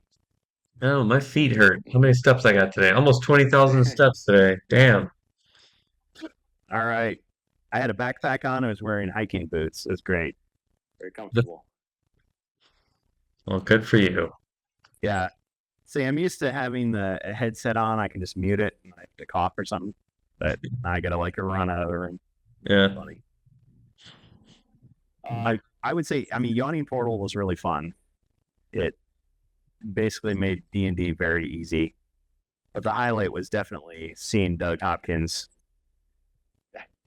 ranting and raving and having a good old time just slaughtering people left and right with his awesome rolls. And, you know, using my Etsy dice and proving that he wasn't cheating by still getting awesome rolls. I mean, Whenever you say Etsy, he goes. Yeah, he's like, No. I didn't hear that. La la la la la. Nah, nah, nah, nah, nah. Yeah. Yeah. Always buy from approved resellers. Yeah.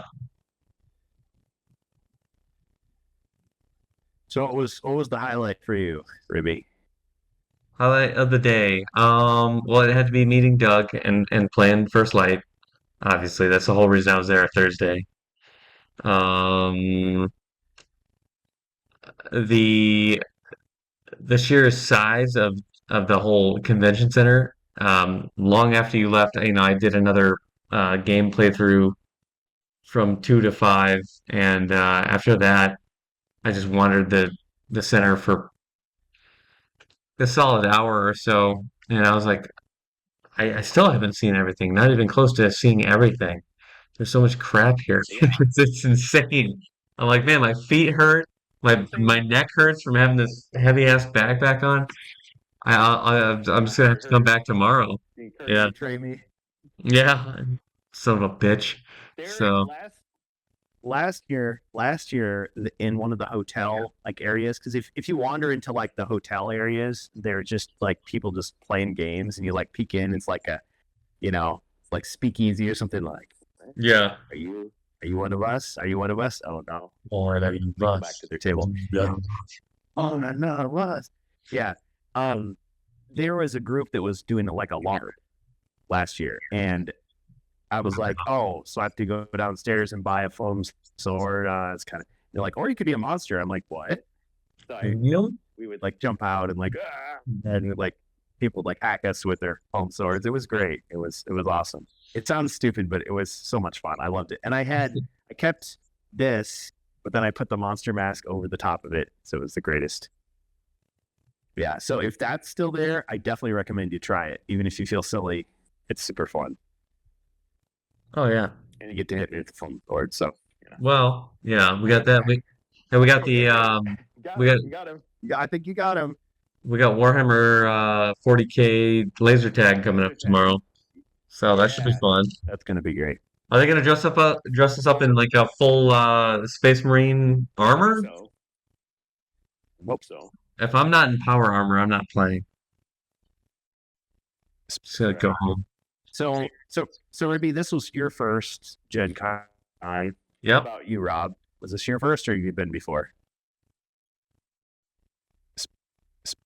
This was my first one.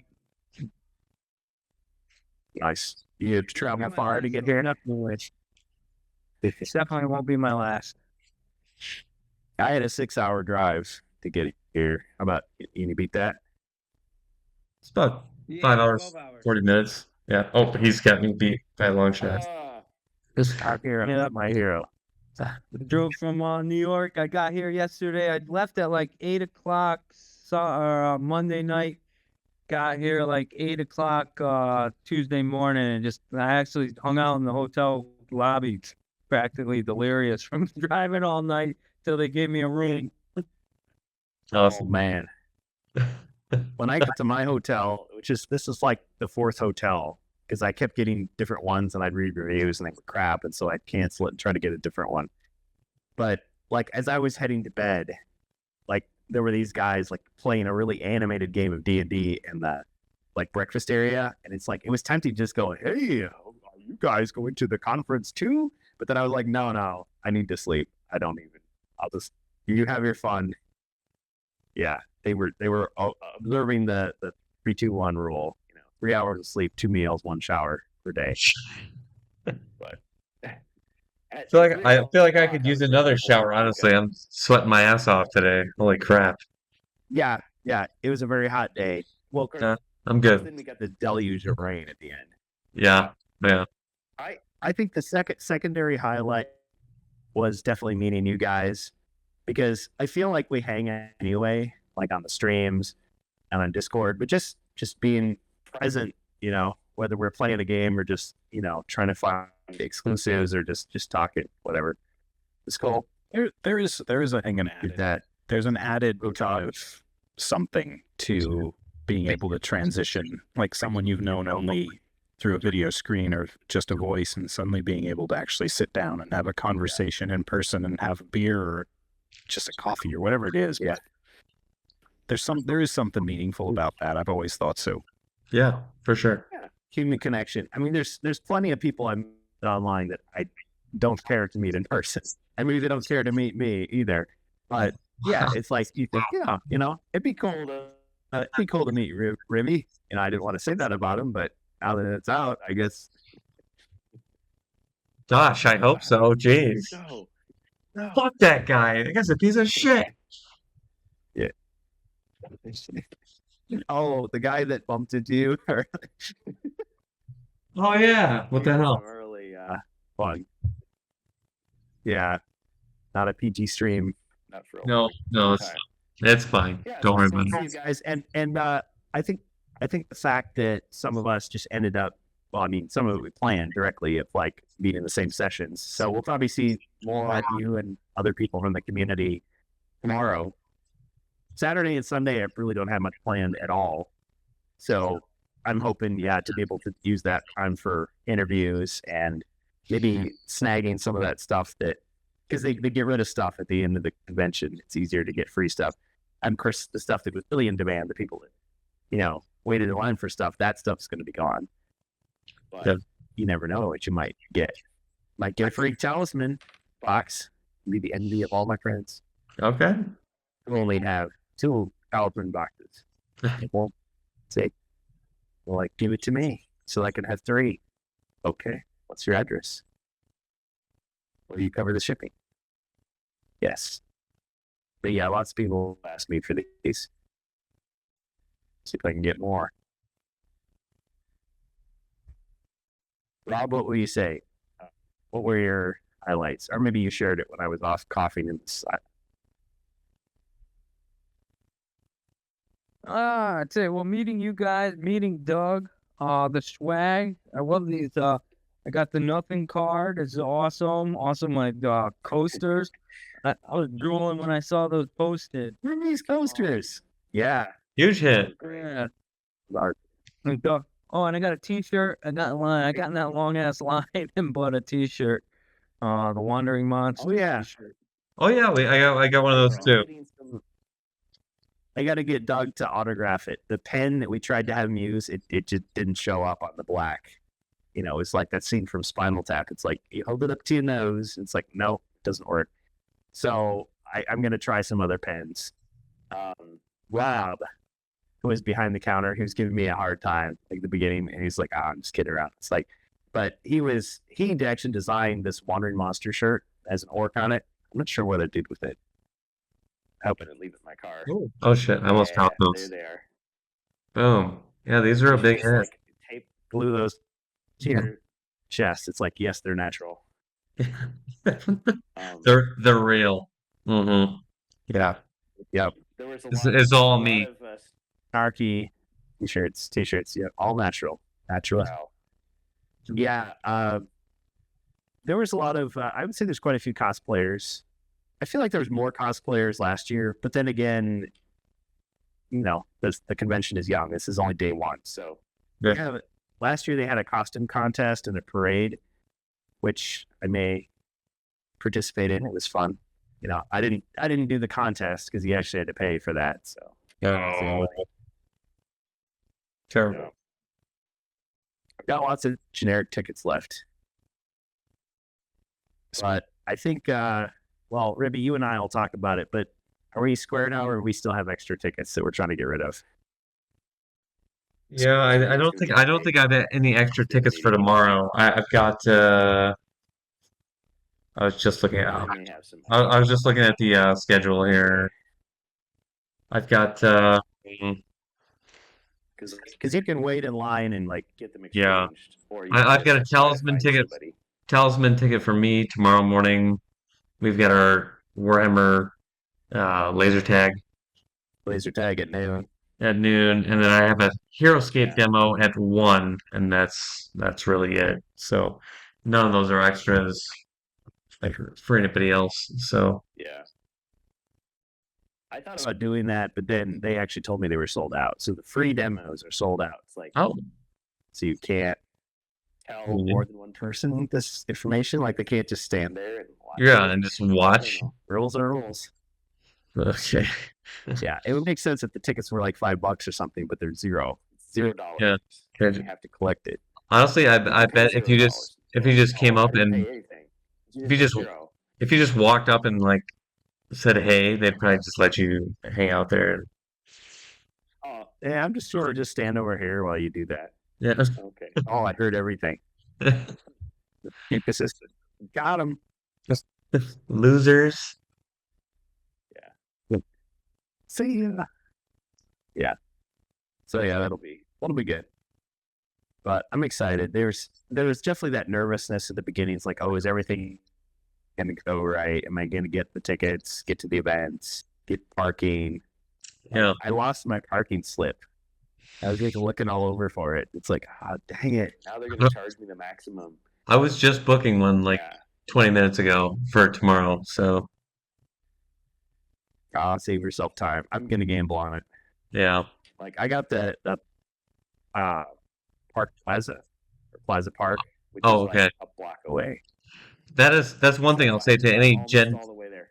to anybody that's never attended GenCon. Very early though.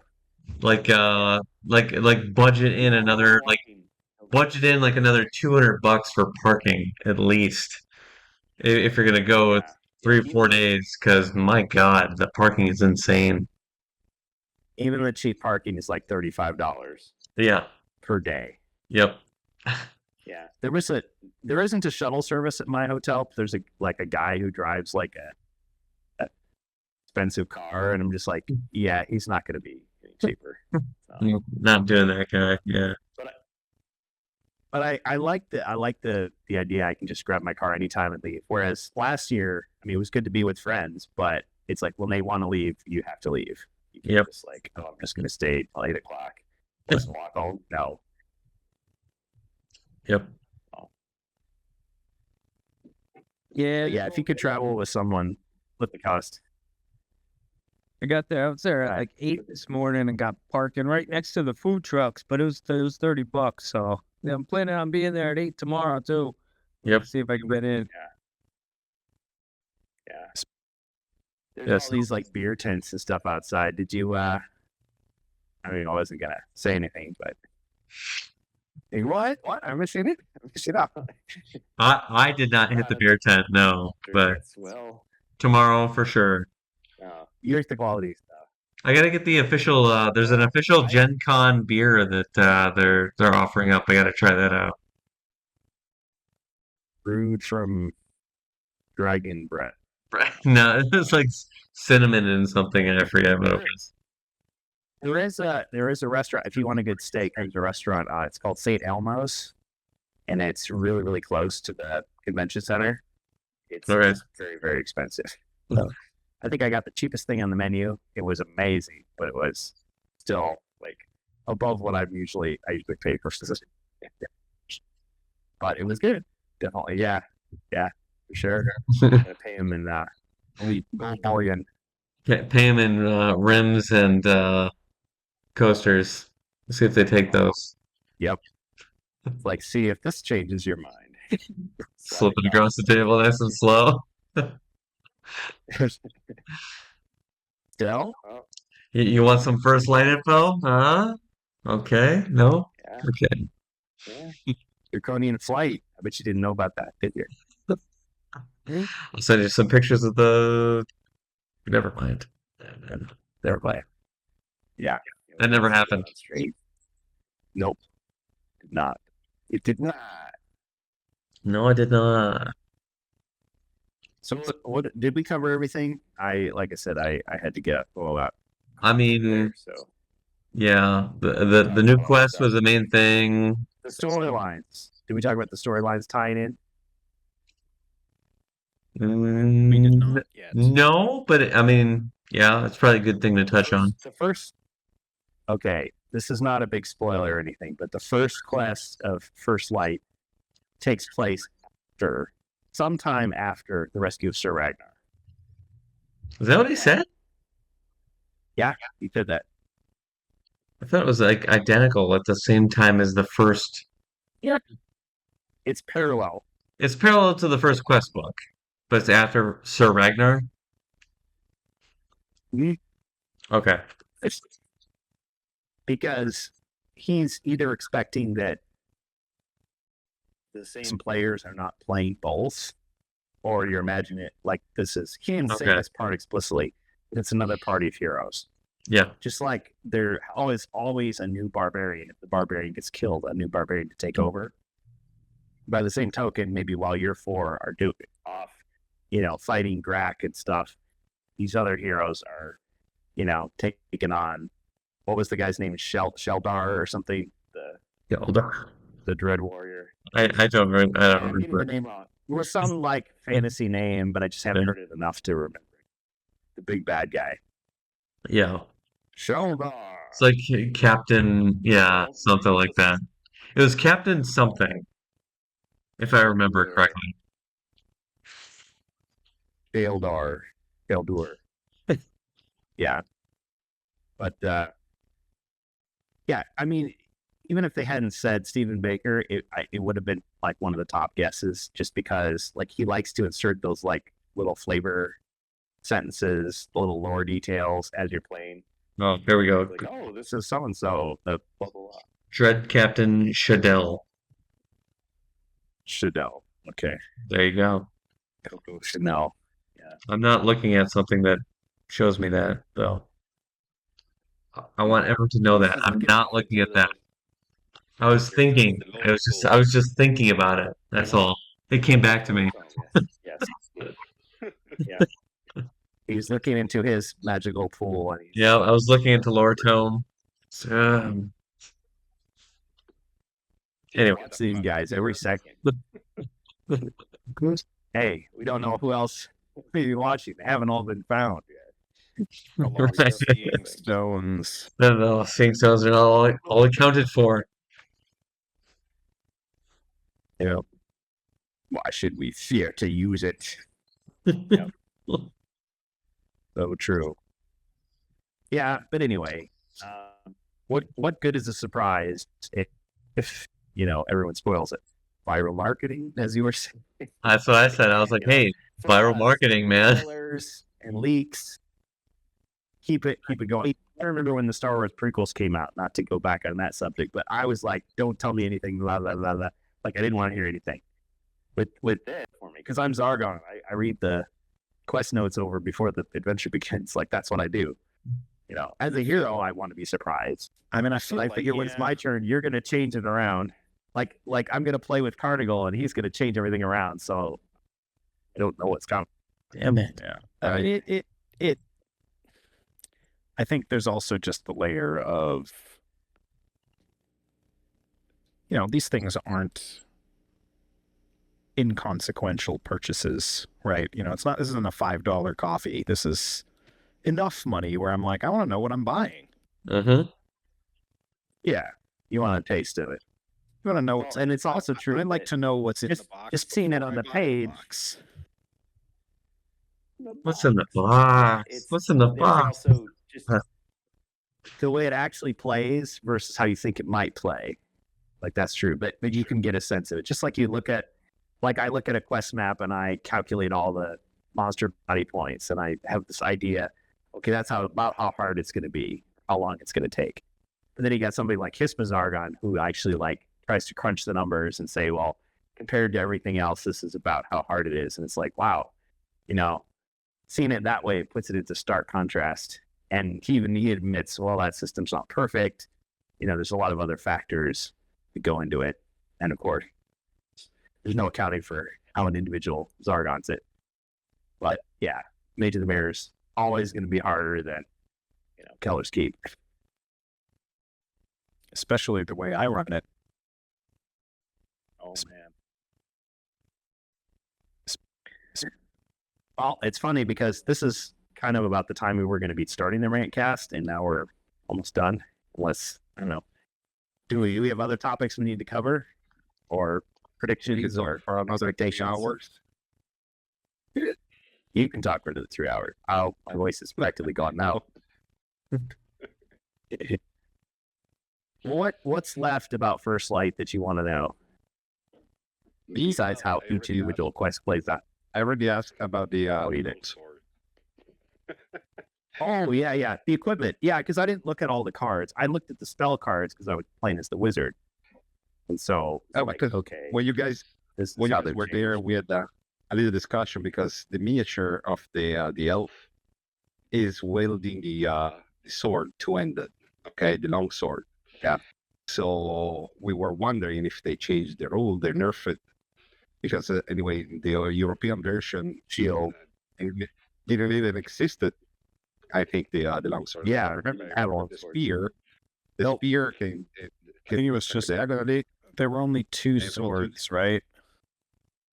The short sword. Short sword had that. In the broadsword was completely translated in a different way. It was a big sword, something like this. But we had the spear. There were only 2 dice diagonally. So I thought that maybe they reintroduced, since they introduced the rapier into the work of the spear, maybe they I said the nerf the longsword, because the longsword for me was even too powerful. Or I wondered, does the crossbow say and not orthogonally adjacent? Like, I don't know. No, that's the teach people more. It would make more important the crossbow. Okay, the more strong, because the crossbow and the longsword. Right now, the way if you play it as intended, the crossbow seems more useful and more worth your gold than the longsword. If you had the broadsword already, and you just add the crossbow, you don't need the longsword. You never needed it. So, maybe. Yeah. But I mean, you could say, well, who says you have to buy every piece of equipment and use it? Like, you don't have to. It's just if you wanted to. Maybe you made the wrong choice. Even in the core, the elf is using the sword with 2 hands. So Yeah, it's I would assume that that's just flavor. Barbarian doing it. Yeah. I guess the wizard doesn't really start with the staff and have his hand on fire. I mean, the So say the- barbarian figures from the remake, aren't they holding their swords kind of couched in both hands? Well, the like the dwarf in First Light. Of Doom. In First Light, the dwarf is holding the axe and a shield, but he doesn't have a shield. Yes. So it's just flavor. Yeah. But so the new barbarian has his finger out. Sorry. Then he has Thor and go ahead. If you see the barbarian, the sculpt of the barbarian female of Chosen Order, she got the She has a shield. broadsword and the shield. Yeah, I was So- referring to the original remake sculpts, like the one in the game system, and then the mythic tier alternate. It's like a really large two-handed sword, and so a lot of people just said, "Oh, it's the broadsword," because that's what he starts with. But then when the longsword was in the North American version, we thought, "Oh, well, that's obviously the longsword, even though it's this one-handed weapon." So it's kind of like he has this weapon that doesn't exist, or he's using a weapon in a different way. You might imagine. I don't know. It's like now the elf wears plate armor. The entire game It's different than the plate armor. the targeted play will be completely different because in the moment you force the player to not use the shield to see if they want to attack diagonally, they to play in a different way in the core in a door fight. Yeah, I That's mean, true. because I think that there's value in having players have to make meaningful choices. Particularly knots. Yeah, I run the game with the like you can't crossbow directly diagonally.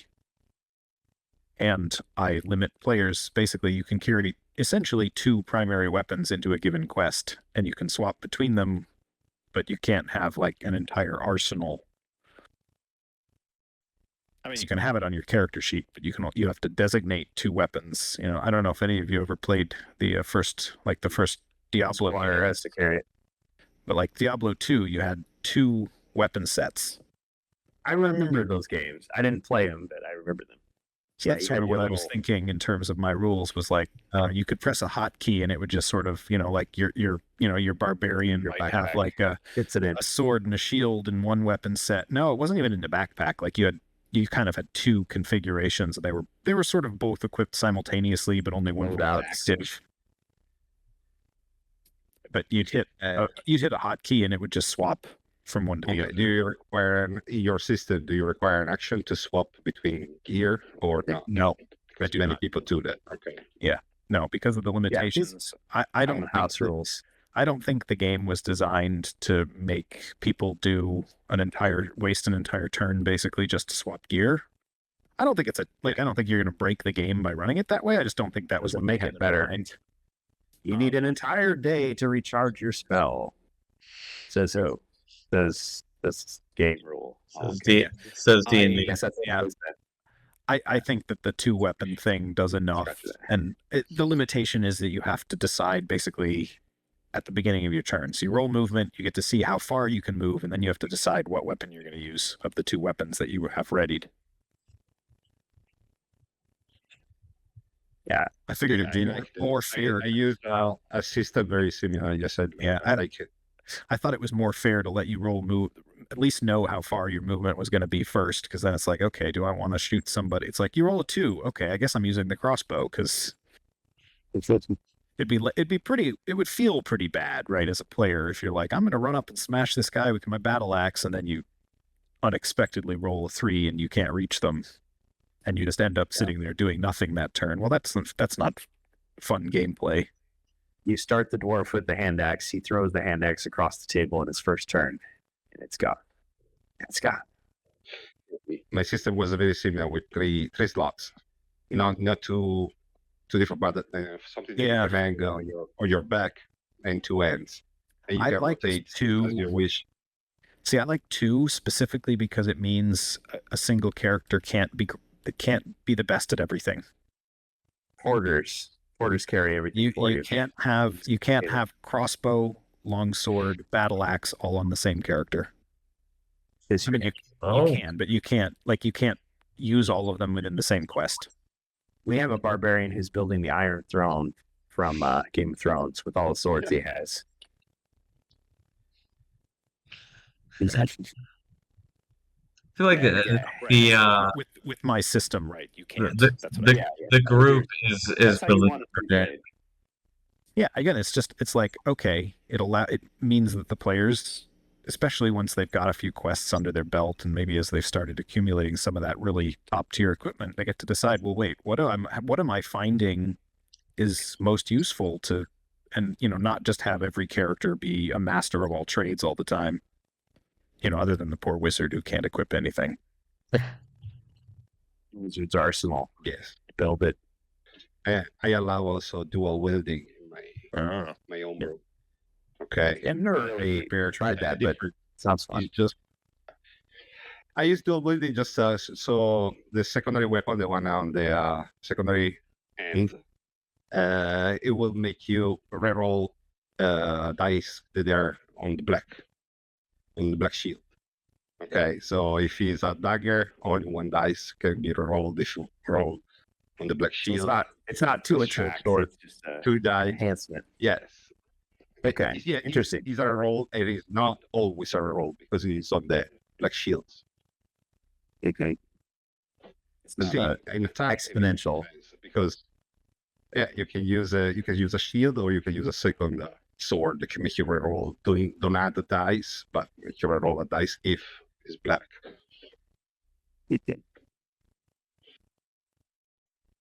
Yeah, that's kind of a cool idea. I definitely play it to try it out, or play at your table, virtually or otherwise. Yeah. Yeah. So, a lot of the secrets are out, but tomorrow's another day. We will, let our thoughts digest. I'm sure lots of people will come to the Discords, and the information has been streaming out and going to other places. So it's like people are finding this stuff out, but you're still going to get people asking, like, wait a minute, there's a new expansion out. Wait, this is a starter set? What is this? Mm-hmm. Oh, yeah. Hero Quest. Even on simplified gameplay. Facebook, Yield In, people are like, First Light, what is this? This is an expansion? That's And I'm Facebook. like, It just pushes the text up and yeah. gets rid of it. So This is an expansion? What's up with this expansion? What's going on with this? And I'm like, oh, let me tell you, it's a whole new game system. Actually, Actually, yeah. not really an expansion. It's an alternate game system that runs in parallel with the original. Mm-hmm. Just for people with no money.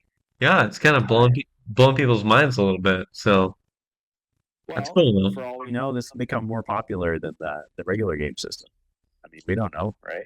Very well could be, yeah. I mean, or maybe it'll just be a flash in the pan. People will forget about it. This will be light.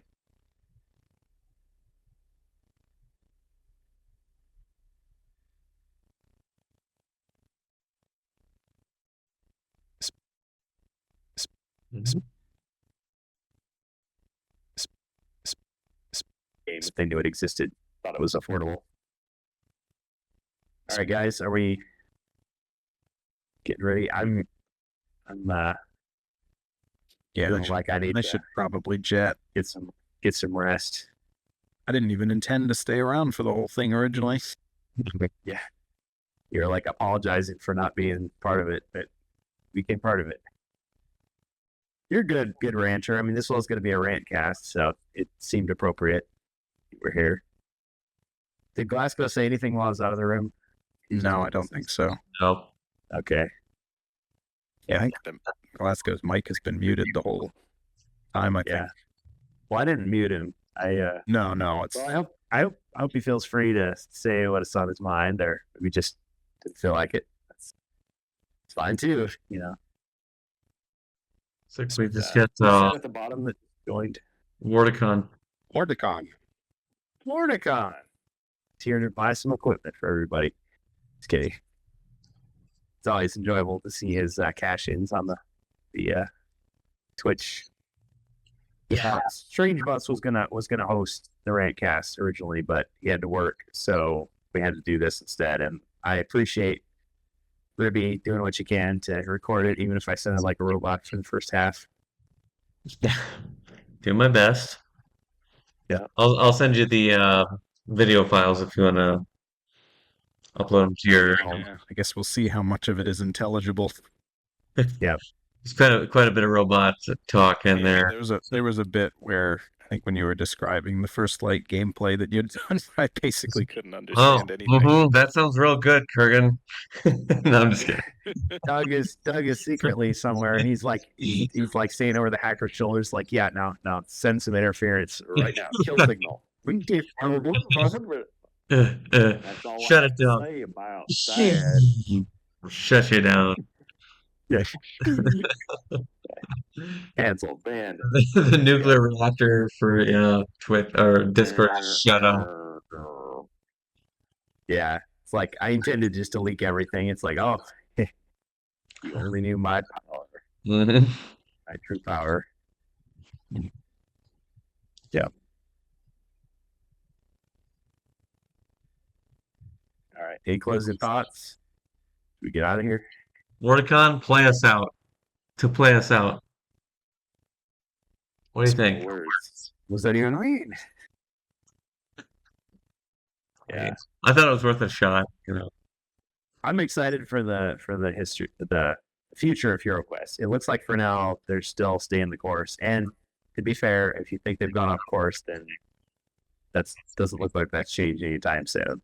Yeah, I mean that's I've been the pessimist, and it's sort of when you, I guess the thing that I think is maybe worth trying to contextualize that, right? Like there's of the last, if you include First Light, right? Of the last 5 products they've put out, I'm going to have decided to take a pass on 3 of them. Yeah. And I don't think HeroQuest is big enough yet that you could just say, oh yeah, you could just buy one product and, that's fine. Like they'll design opposite products to attract one group of people versus another. Oh, man. Like they still kind of are imagining you're going to buy everything, right? If you like it, you're going to try to buy everything.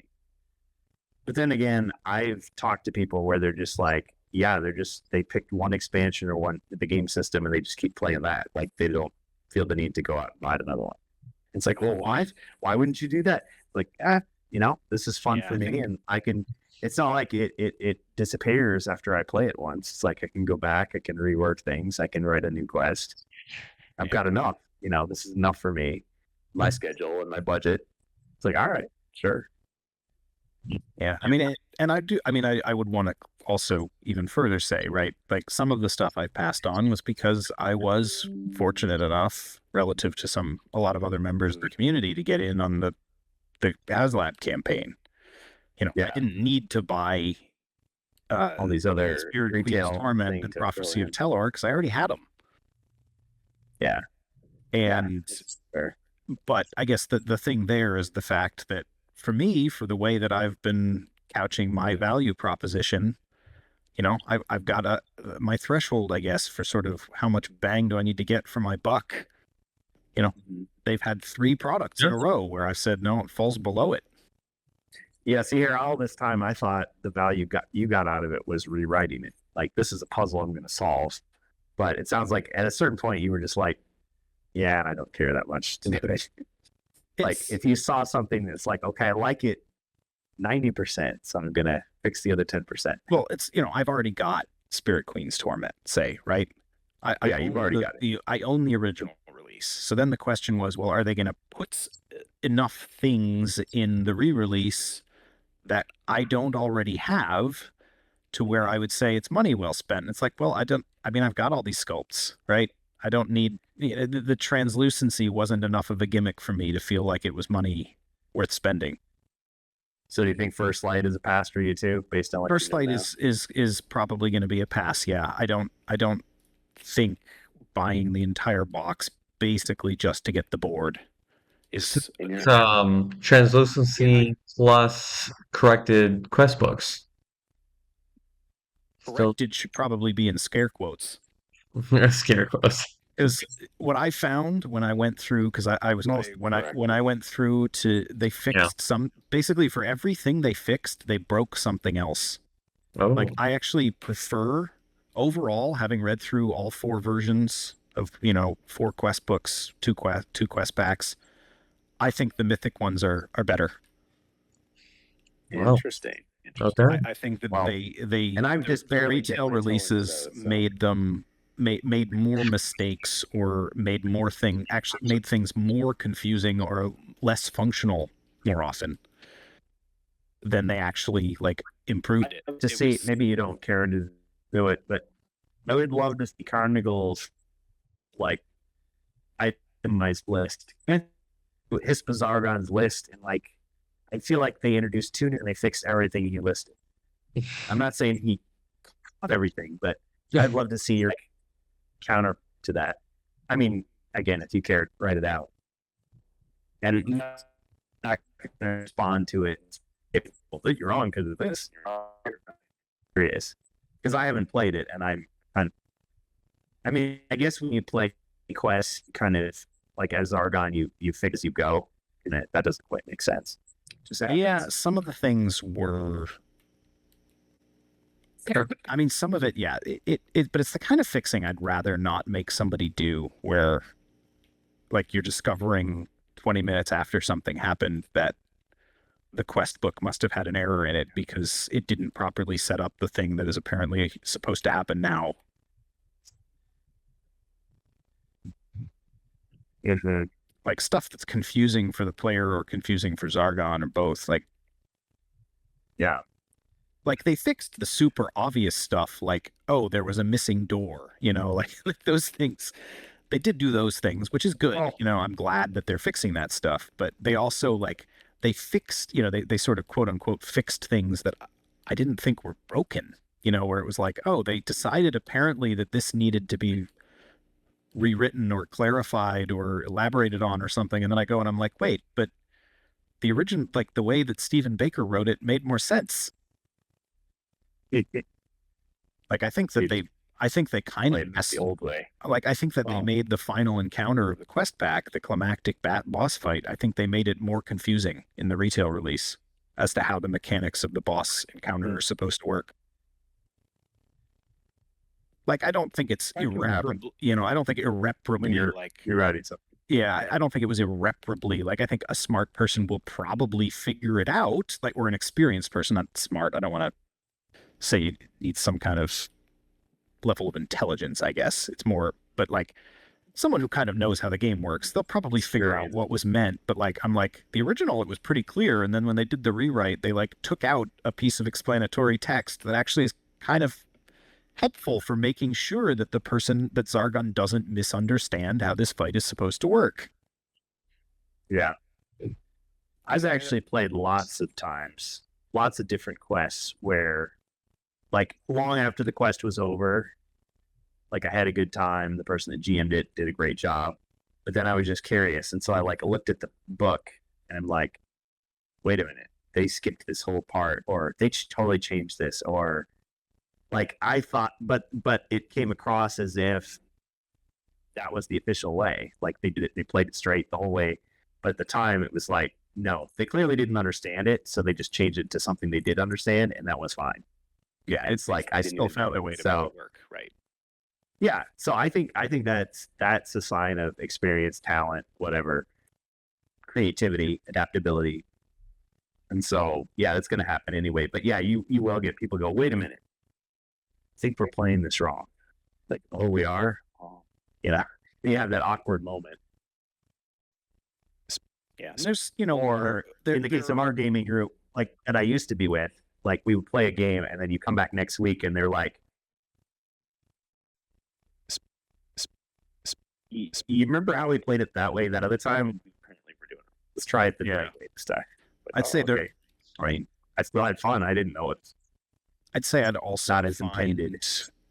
if you're saying that they're going in and trying to smooth over the stuff and fix things that they are, like there's what to me were pretty plain obvious opportunities that were missed to sort of say like, oh, this quest. I think one problem, I think Stephen Baker did overall a really great job with the guts of that quest pack. I do think there are a couple places where you could get into trouble because the quest sort of just seems to assume the players will do a certain thing and doesn't account for, but what if they don't?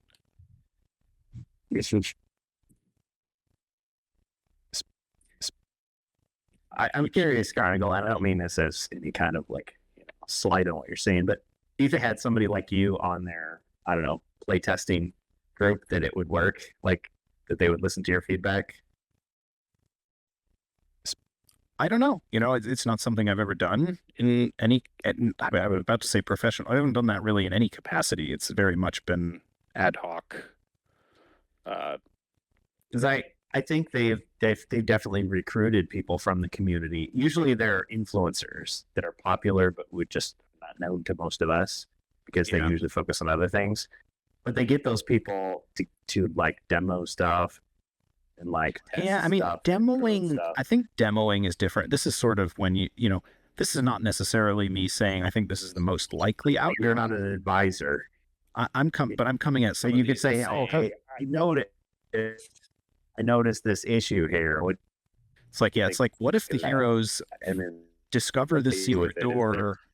It's like the quest seems to assume that the heroes are going to come down this corridor, go through this door, enter this room, and then this thing is going to happen. It's like, but you've got a secret door marked on the map over here. What if they find that secret door first and just go to the exit? It's things like that where it's like they won the quest. Right, but it's like the narrative of the quest assumes that the thing that they skipped happened. I think like that quest pack in particular is a very narratively driven quest pack. Like there are events in most of the quests that there are things that the party is supposed to experience in order before they move on. Like they're supposed to see certain things happen, and in a couple different places. It happened off camera. Yeah, there's a couple different. Well, no, but it's like, oh, it's stuff that's supposed to have a lasting impact on one or more of the characters. And it's like, oh, it's actually possible to skip that or to encounter it out of order. Or it's just like, well, then, then Zargon. Well, how about this? Could improvise it, sure, but it's like, hey, it could have just been written a little bit tighter to prevent that possibility from, at least mostly, from happening. Carnival. Yeah, go ahead. Even if you don't want to start a fight in the, what's wrong with this? Before I run it, I am interested in what you had to say about it, because I kind of want to think about how I would. I mean, it's not necessarily kind of interested. Yeah, I mean, I don't necessarily think of it as something wrong. It's more just it's something that could have maybe been done a little bit better. I guess I see a distinction between potential wrong and, like, wrong is like, to me, it would be something that just flat out doesn't work.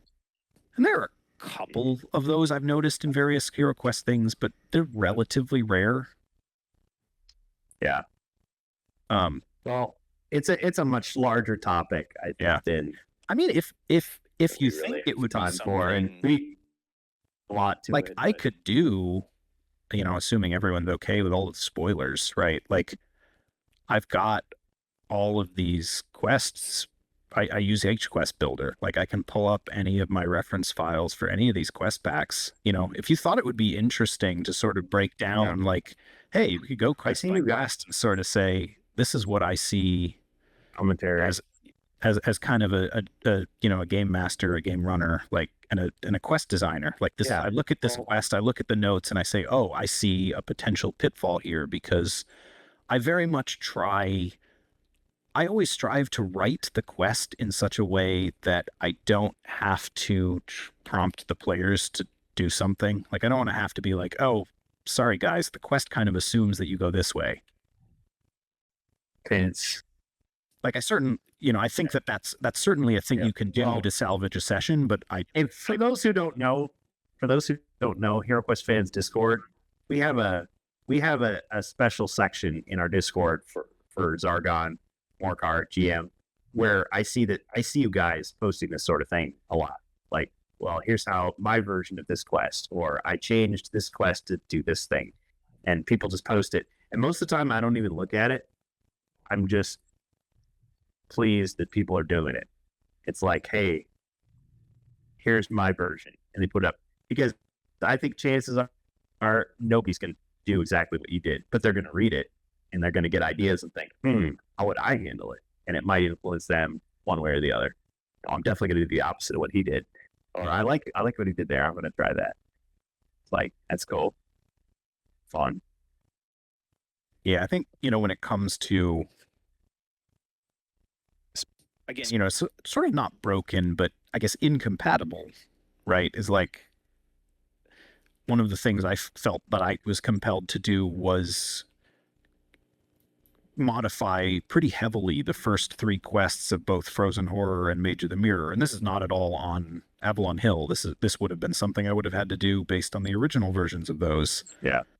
Because I don't want to run them as solo quests, because I'm trying to do a continuous campaign story, and I would find it disruptive to the real life, like sitting people down, every other weekend or whatever to play the game, and then just suddenly be like, hey guys, next week when everyone shows up, only one of you gets to play. Yeah. You all get together and decide what the barbarian gets to do. Right. Solo quests were kind of an interesting idea, but it's kind of like you're basically saying either, I don't know. It doesn't make sense, because if you've only got 2 people to play the game, fine. One person controls 4 heroes, the other person plays Zargon, and you can play everything. But if you make certain ones solo quests, you're basically saying to the group, you guys stay out, or we just skip this quest, because there's never a situation when we have only 2 people. And everybody else feels left out because they're just kind of like getting in the way.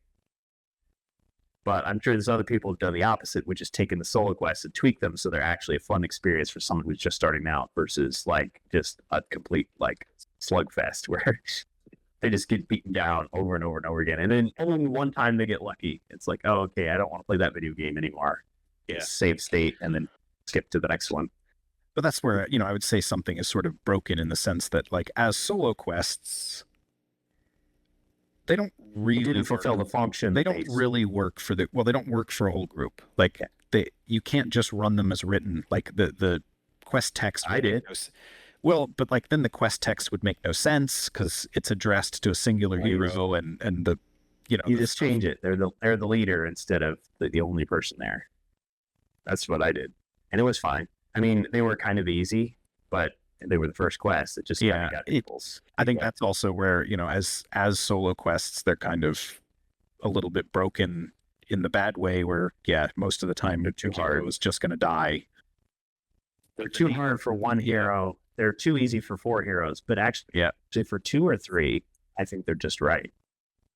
But again, that's depending on your group, because for us, it was, I think, 2 or 3 heroes at the time, but now up to 4, we've got 5 because we've got more popular and like people know about us and want to jump on. Was it like 2 and they also had a mercenary or something? I thought I remember something like that. Yeah, when you were talking about it, I don't. Yeah, I'd have to review it. Now it feels like a lifetime ago that we first started playing, because I think we were doing them solo, and the barbarian just kept dying and dying and dying. It's just like, darn it. This is, I mean, we're trying to get through it, but clearly we're having a lot of trouble. So let's just, just cut our losses with authenticity and just have fun. Yeah, but that's sort of, I guess, the kind of thing that I would usually sort of reserve to say it's broken, is like where it really doesn't deliver on what it says it's supposed to, which is the solo quests are just, it's way too hard for a solo hero. Yeah, you're supposed to take somebody who's new to the group, who's new to the game, who has no equipment, to say, you're going to go from 0 to hero, and you can join the experience group. Whereas like it's really more like you're hazing them and they're not getting what you promised them. So they're going to get frustrated and not want to play unless they're super hardcore to join the group. So, or if a character ends up dying and losing his stuff, you're going to punish him by forcing him to play this really grueling adventure, which maybe would work with some people, but a lot of people are going to say, no, I don't want to do that. Just put me back in the game or forget it. Yeah. Yeah. But, but so that's where I would say it would reach the point of saying it's broken and it needs sort of fixing in a wholesale manner, but just lots of other like things. So many other things. Everybody had a different idea of what would be the fix. Sure.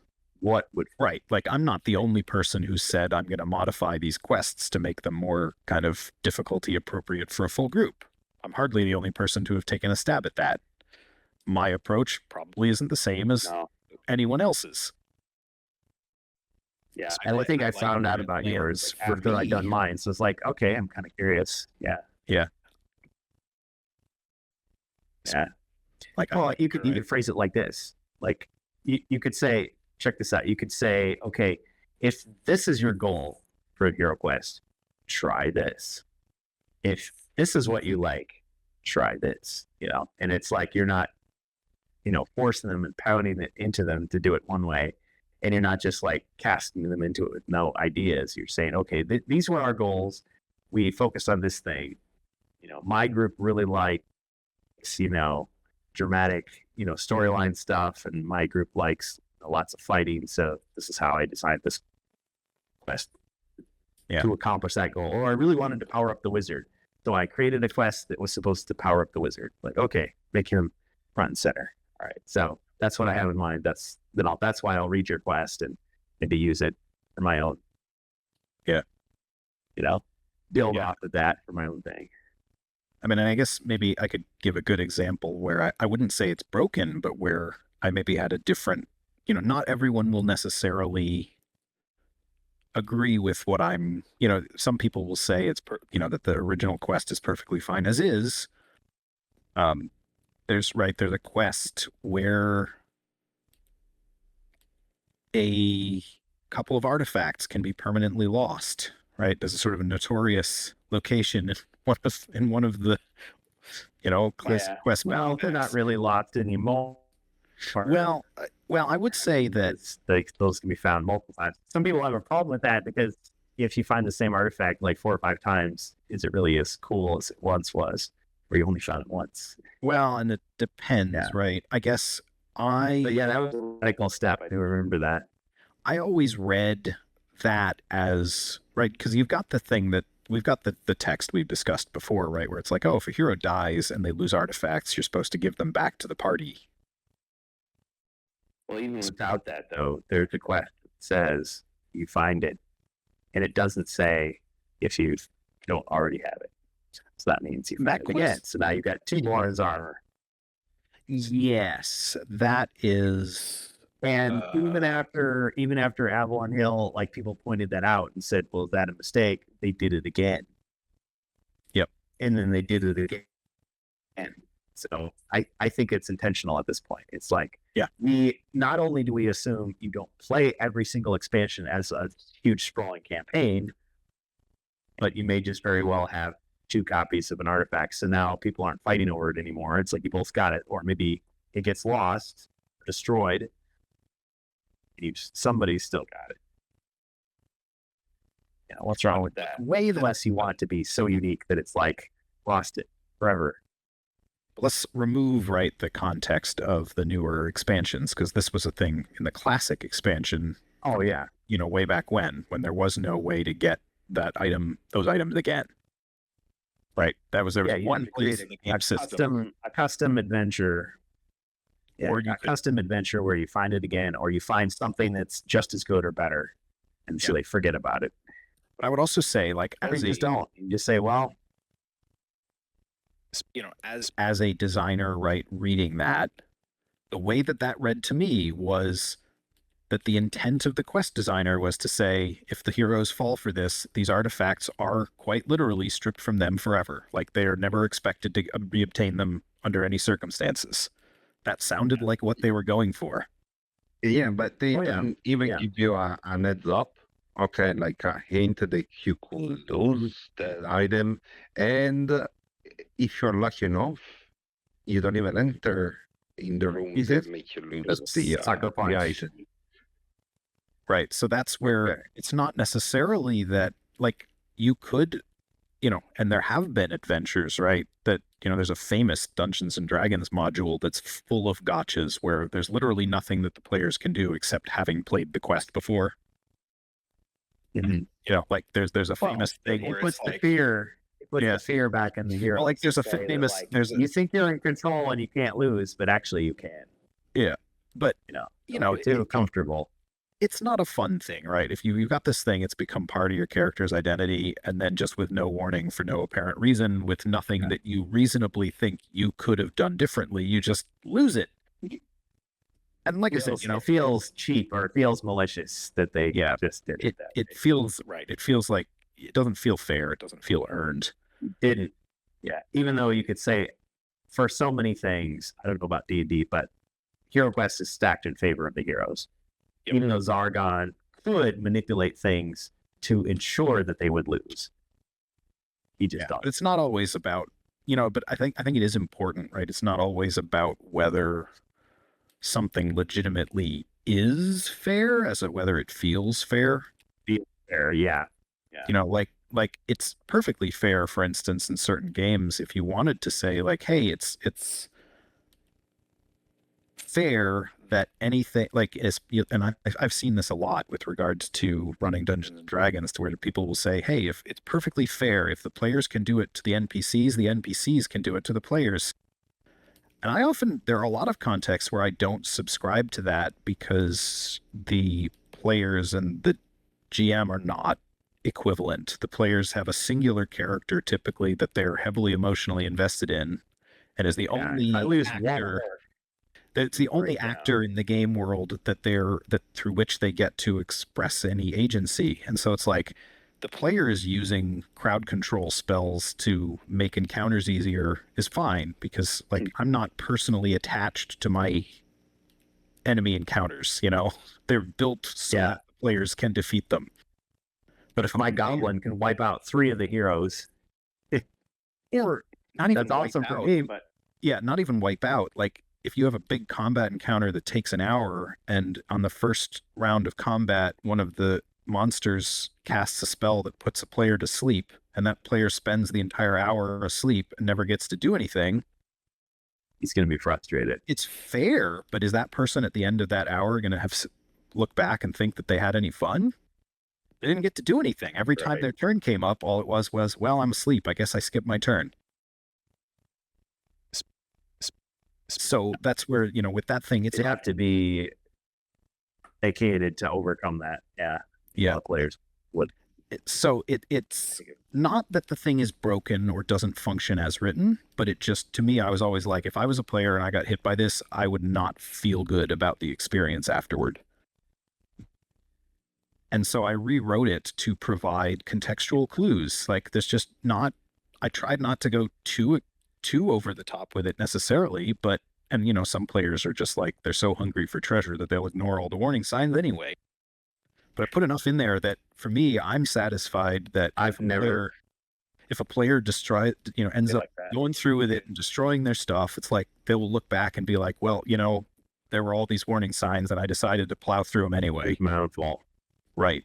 As the consequence of actions, I could have had the knowledge to do something differently, and I chose to do what I did.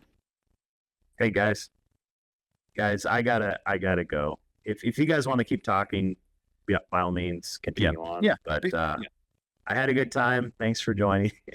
But I gotta skedaddle. So, we'll try to do this. I don't know if you want to do something like this tomorrow night, if we're not too tired. Good. I think Strange Bus might actually be able to do it for real, and that'd be a lot easier. If we did this, but thank you, Ribby, for salvaging as much of this as you could. and we'll look at those video files later. Probably after I get I home. will definitely not be around tomorrow evening, but yeah,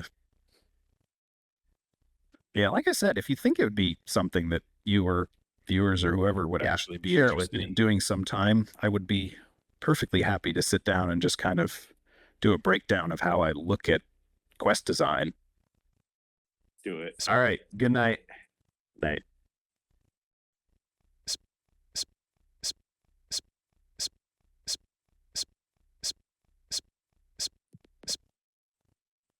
I can Figure out how to hang out. Okay. Good night. Good night.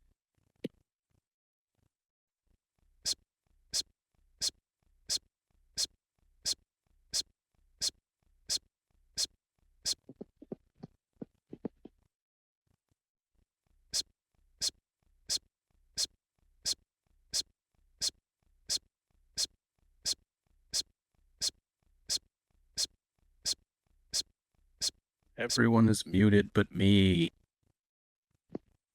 I don't know if Ruby is still there. Yeah. Ruby. He's still recording, maybe.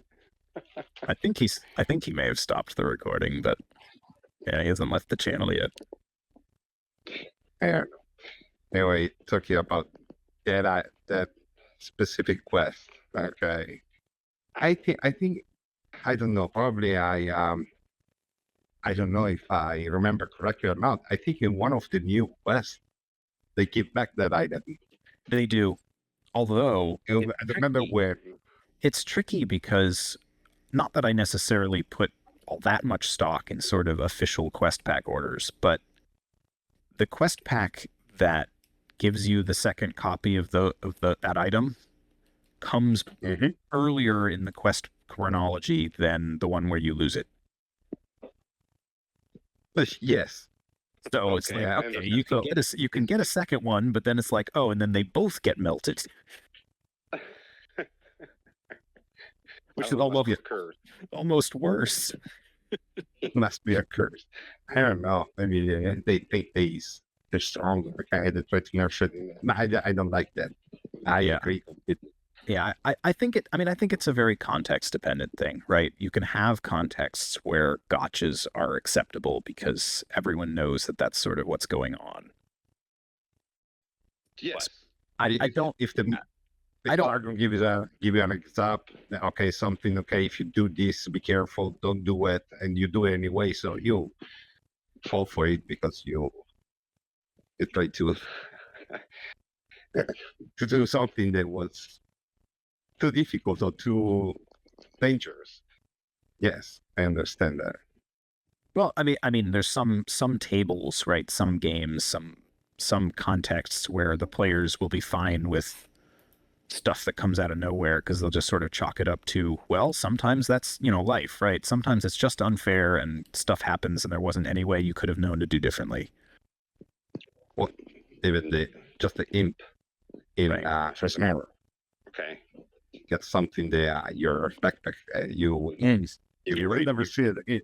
He runs off. Well, there are some opportunities to get that stuff back, but yeah, but if he's yes, it's true. But if he's lucky enough, I can run away with it.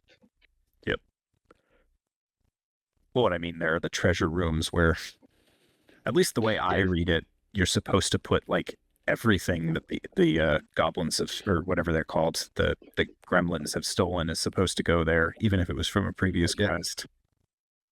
So it's like there are a couple times where they should theoretically be able to find their stuff, even if the guys initially got away. Well, another interpretation, for example, in the classic quest, so many chests got the notes that say empty. Okay. In the rule that I played, okay, in the Italian rules at least, if you find a chest that is empty, you just draw a card. But it's written on the rule. It's not a no-brew. Okay. It is specifically said if the chests say empty, draw a card. And it's different from any other expansion of the edition I ever seen in other languages. Yeah, I was gonna say the way I've always done it, which is based on the U.S. edition, was if the chest doesn't, if there's no note at all in the in the quest books for that room, then you draw a card. If there's a note that says the chest is empty, then like there's no treasure in that room. That's the way I've always played it. I'm going to send you the specific bit in Italian. Yeah, to that's say interesting. specifically that you have to do. So for us, an empty chest, it was just a card to draw. Yeah. Or an opportunity for them, the Zargon, a marker for us to choose what to put inside. If you want to put something different than just a card. Yeah. Yep. Yeah. I mean, that's especially because I find that I sometimes make changes on the basis of my experience with the game too, where I feel like, I think people sometimes get carried away with, they come up with a cool idea of some way to spruce up the heroes, and it's like, okay, yes, you could give the heroes this super beefy artifact, or come up with this thing that makes them accumulate even more gold. It's like, do they need it? I find the problem tends to be that the heroes get too powerful too quickly rather than the reverse. Yes. So it's the only way. It's the only way for the hero to become stronger is to consumable. Well, so I tend to make things that I've tended to make homebrew changes that often are more restrictive, or that kind of impose a certain degree of slowing the pace of power down rather than the opposite. I'm not trying to hand out a ton of stuff super quickly to my party, because I'm like, well, they're going to get all the cool stuff eventually. I completely agree, but it depends also on your players, because some players don't have the same patience. Okay. Well, I try to make it, yeah, that's where with the treasure searches, I try to make it easy, is the, also from a pace of place and kind of kind of over mechanizing the game. I've had players basically who, once they realized after a couple, one or two quests that, every hero, according to the rules, every hero can search every room once. It's like, well, then we will literally search every room 4 times. And like they turn it. Chime in? What's that? Can I chime in? What I do? Go ahead. Sure. So the way I play it, I agree that there's a danger that the players can become too overpowered too quickly. So the way I play it is each room, independent of the number of heroes, each room can be searched once, plus the number of furniture items in the room. So the room can be searched generally, or you can search, say, the cupboard or the treasure chest. And to search an item of furniture, you have to be standing adjacent to it. So bringing purpose to, for example, the error of the pit traps surrounding the treasure chest in Frozen Horror, So we do that. So if one hero happens to be the one to be in the room and chooses to search the room generally and search the cupboard on the next turn, then no other heroes can search that room for treasure. Yeah, I think that's a perfectly workable way to approach it. Yeah, we go with that, and also to address the point about if a note says that a treasure chest is empty, you tend to find that there might be examples of other furniture items being mentioned, but I can't recall them off the top of my head. But certainly, oftentimes, obviously, the notes will frequently say something about the treasure chest being empty, and in that case, I agree that in that case, there's no card you're going to draw that time because the treasure chest is empty, so you're not finding anything in there if the chest is empty. Yeah, I'm pretty sure there's one or two occasions where it's sort of where the note for the room is like, the heroes find this on the table or on the bookshelf or whatever, but the treasure chest is empty, you know, where it's like that there is something, Yes. but it's not explicitly not found in the chest. Yes, yes, and it never seems to say the cupboard is empty, for example. No. But yeah, we run it that way, and it seems to work. It seems to work quite well. I mean, we're now about 2/3 of the way through the game system campaign, and the heroes are doing quite well. They're quite well powered, but they're not close to their maximum yet, which is good. Yeah, I think I tend to think I don't mind seeing, yeah, maybe sort of close to that by the end of the game system, but even that would kind of feel like maybe ideally, maybe a little bit too soon for them to have sort of purchased everything in the armory. I'd like them to go into the first expansion with still like a few things that they aspire to get that they haven't been able to afford yet.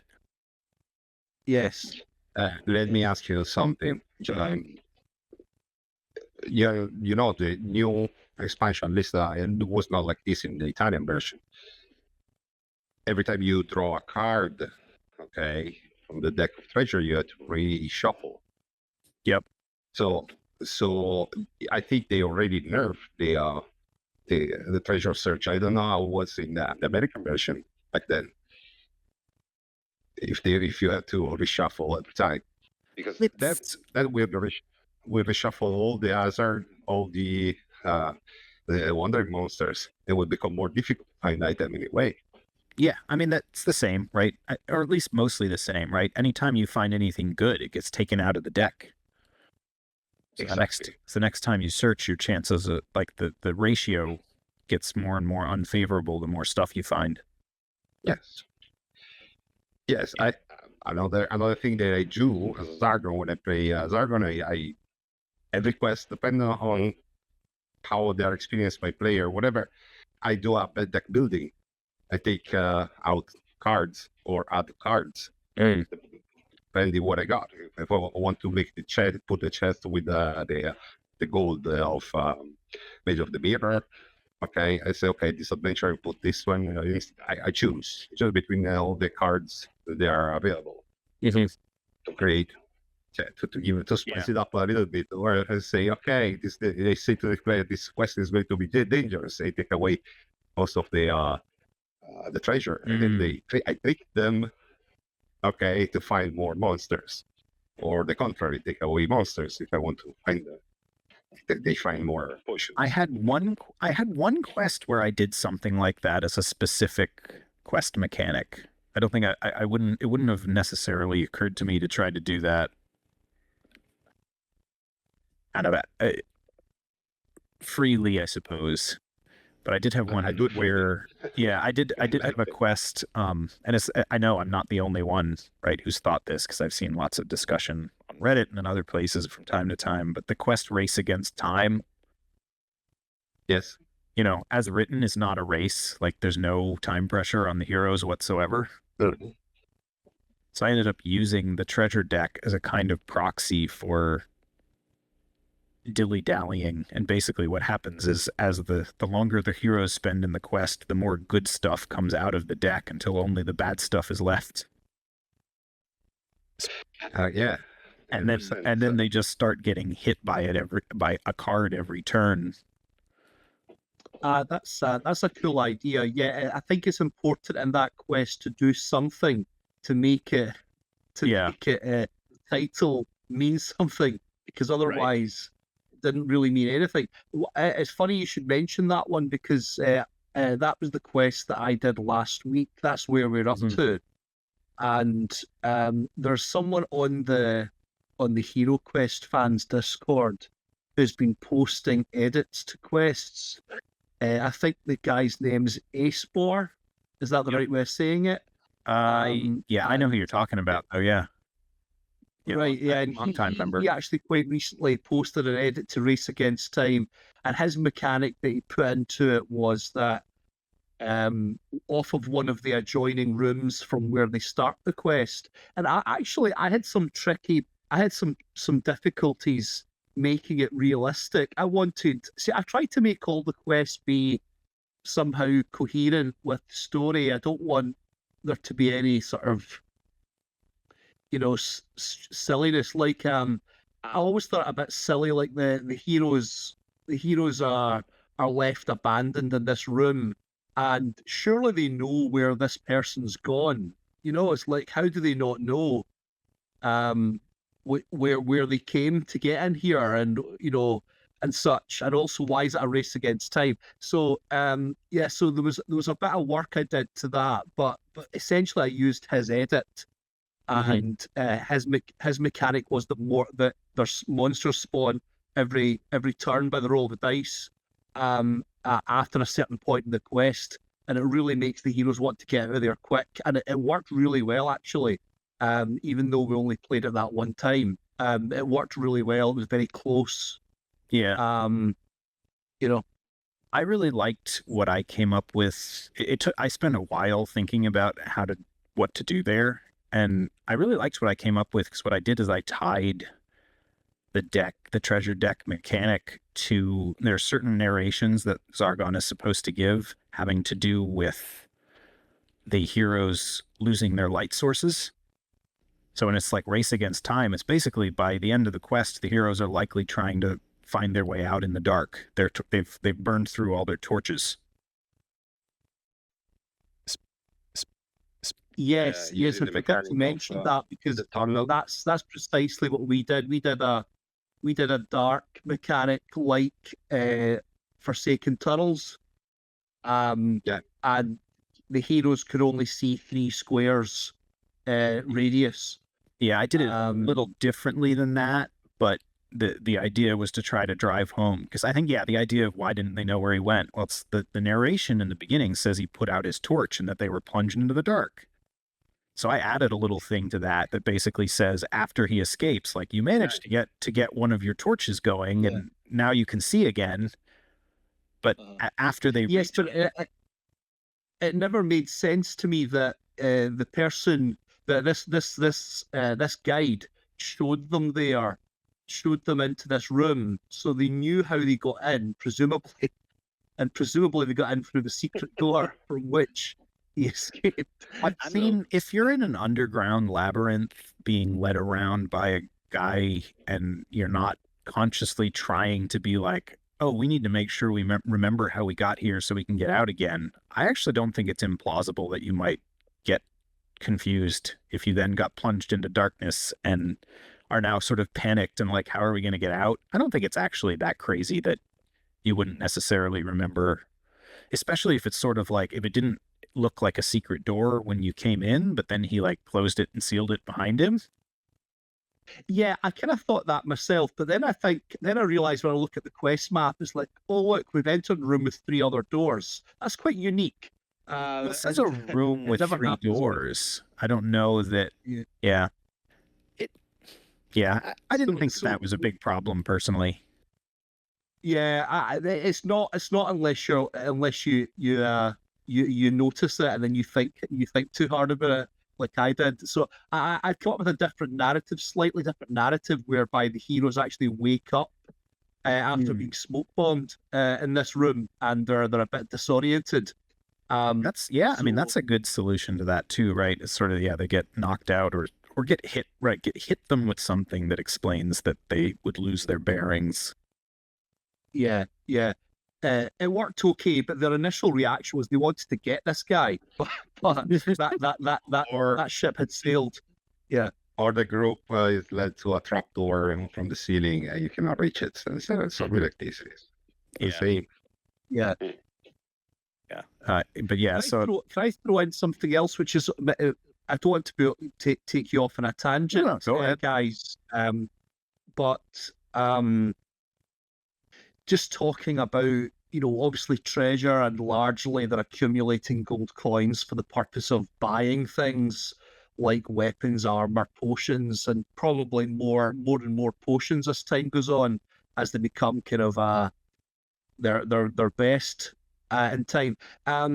Likes of campaigns where canonically the parties would be going through quest after quest without visiting any settlements in between times. Do we just ignore that, or do we say things like, "No, you're not visiting any armories or alchemist shops until I tell you"?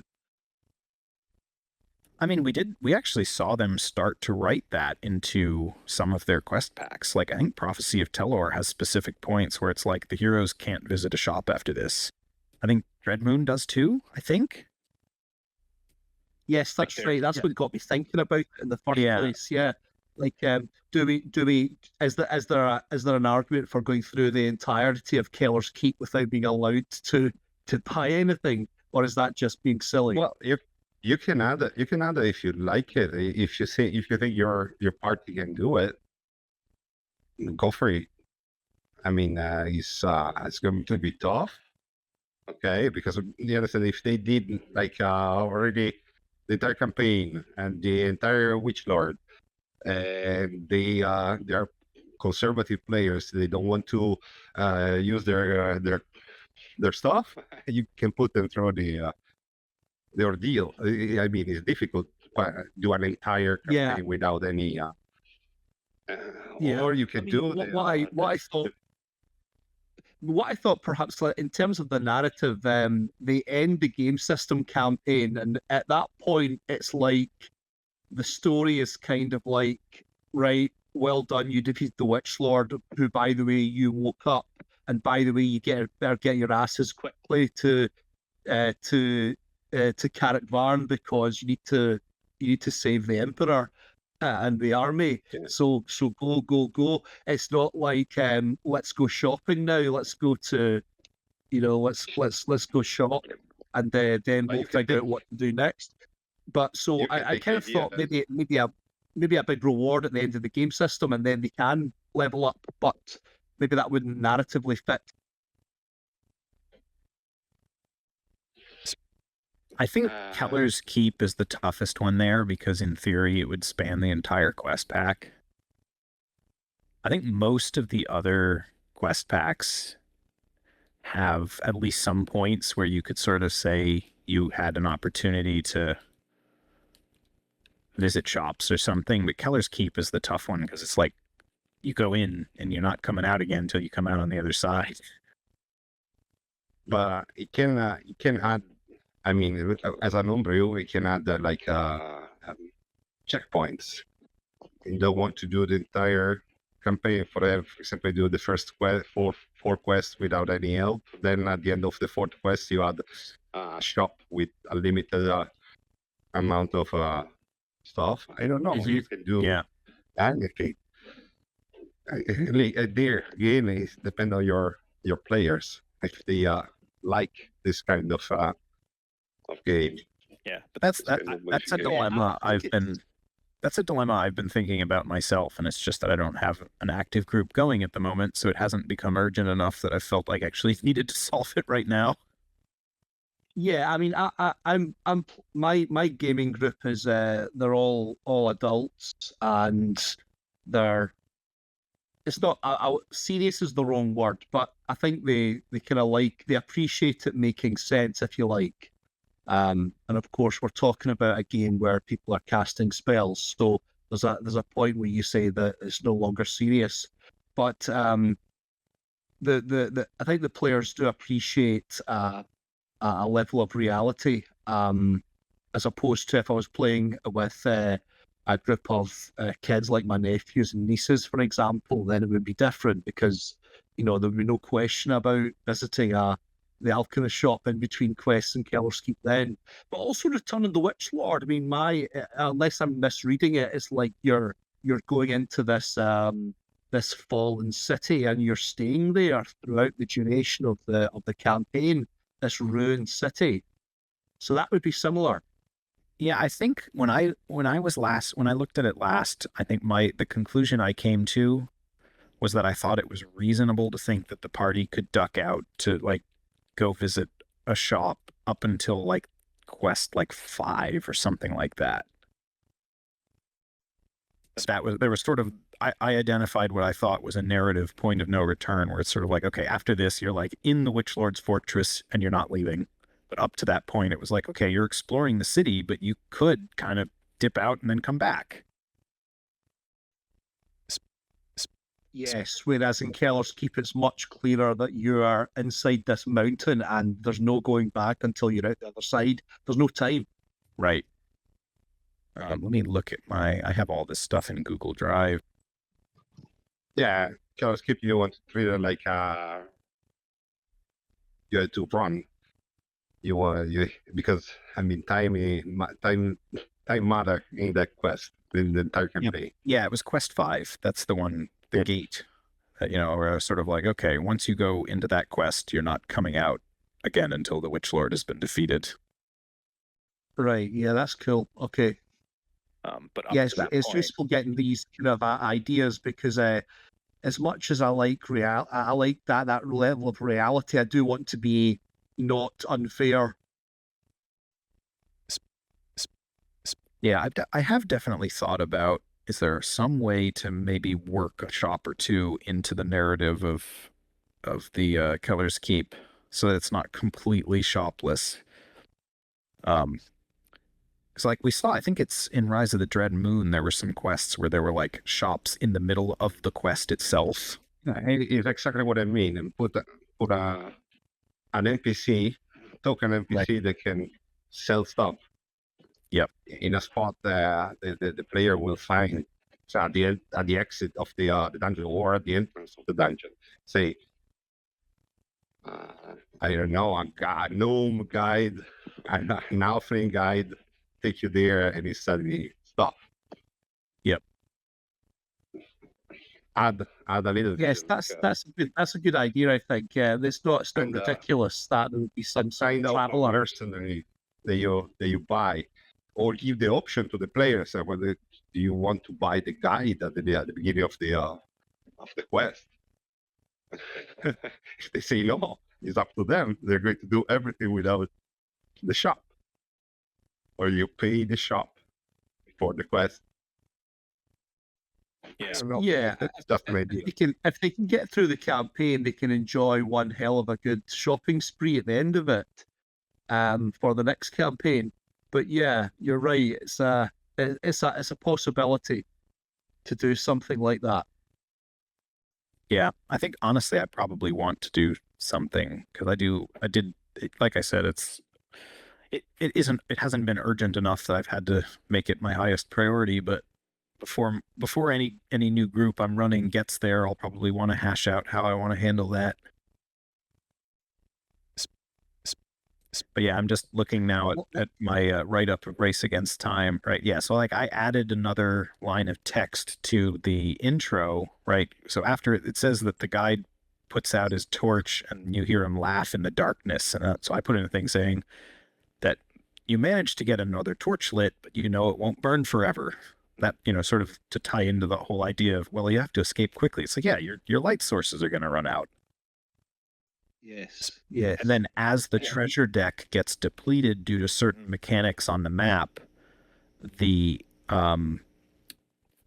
certain points where Zargon is instructed to read additional text that basically explains that first that the torches are burning low and that they're running out of time, and then eventually the torch goes out and now it's like, oh, now you have no more light. And once that happens, the heroes can't search for disarmed traps anymore. How do you use the death rule? You use the same one of the tunnel of Sorcel? No, it's literally just all that the darkness does mechanically is the heroes can't search for disarmed traps anymore. It's more of the idea of narrative darkness rather than mechanical darkness. And then once the heroes reach a certain point, so the way it works is once the heroes find the secret door, I decided to delay it until that point because I thought it was potentially too punishing otherwise. Once they've found the secret door, how does this work?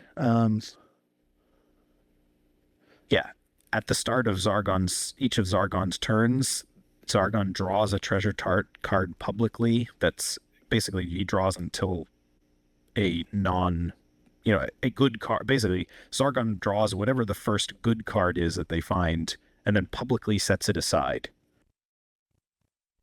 So that you don't explain what you're doing or why, but you put the cards that you're taking out of the treasure deck visible to the heroes, like so on the other side of the screen. And you do that one a turn. And you keep doing that until you run out of good treasure cards, basically. And of course, any successful treasure searches actually play into this. And I thought that was thematic. Because the idea is, it's like, hey, heroes, you've been told, like, you're running out of light. Why are you dilly-dallying and searching for treasure?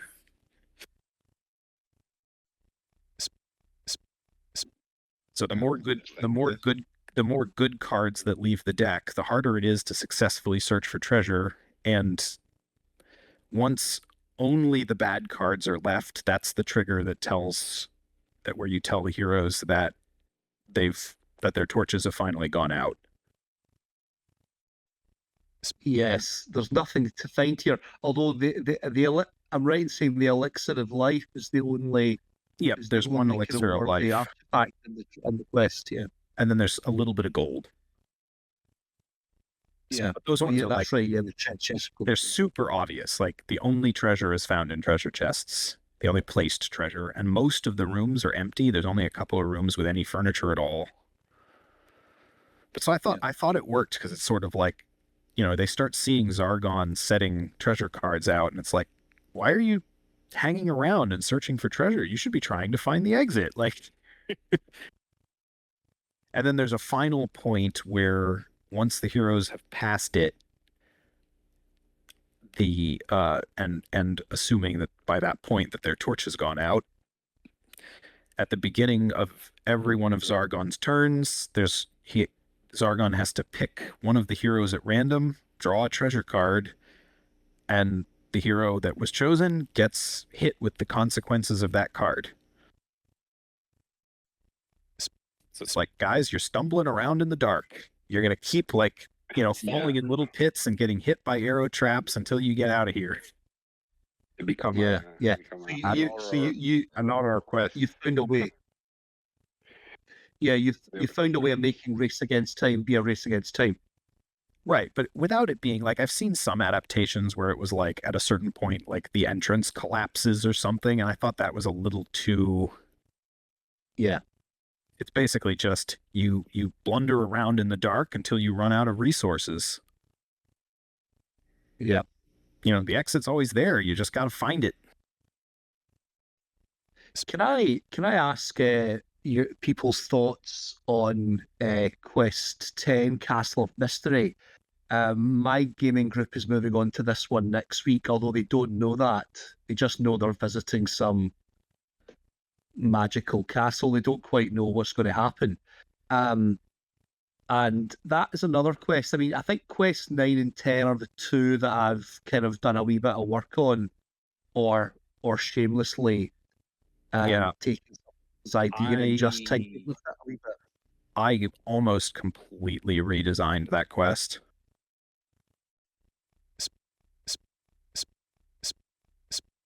So I'd be quite keen to hear what you did with it. So I took some inspiration from a dungeon crawl in the game Dragon Age Origins.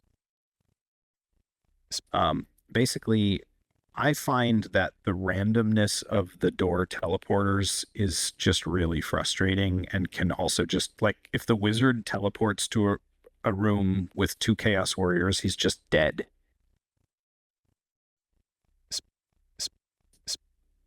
Like, odds are he's just there. Like, odds are he's just gonna die. Yeah, absolutely. I mean, this is my problem. My party has a warlock, and incidentally, just on a slight tangent, the warlock is, I would say, is certainly weaker than the other heroes. It's very similar to the wizard in that regard. Absolutely. In terms of, and to the extent where my player playing the warlock, I'm trying to find ways to make the warlock have a little bit more chance to level up, because he's finding himself trailing behind the other heroes through no real fault of his own, I don't think. It's becoming pretty clear. I gave I came up with basically I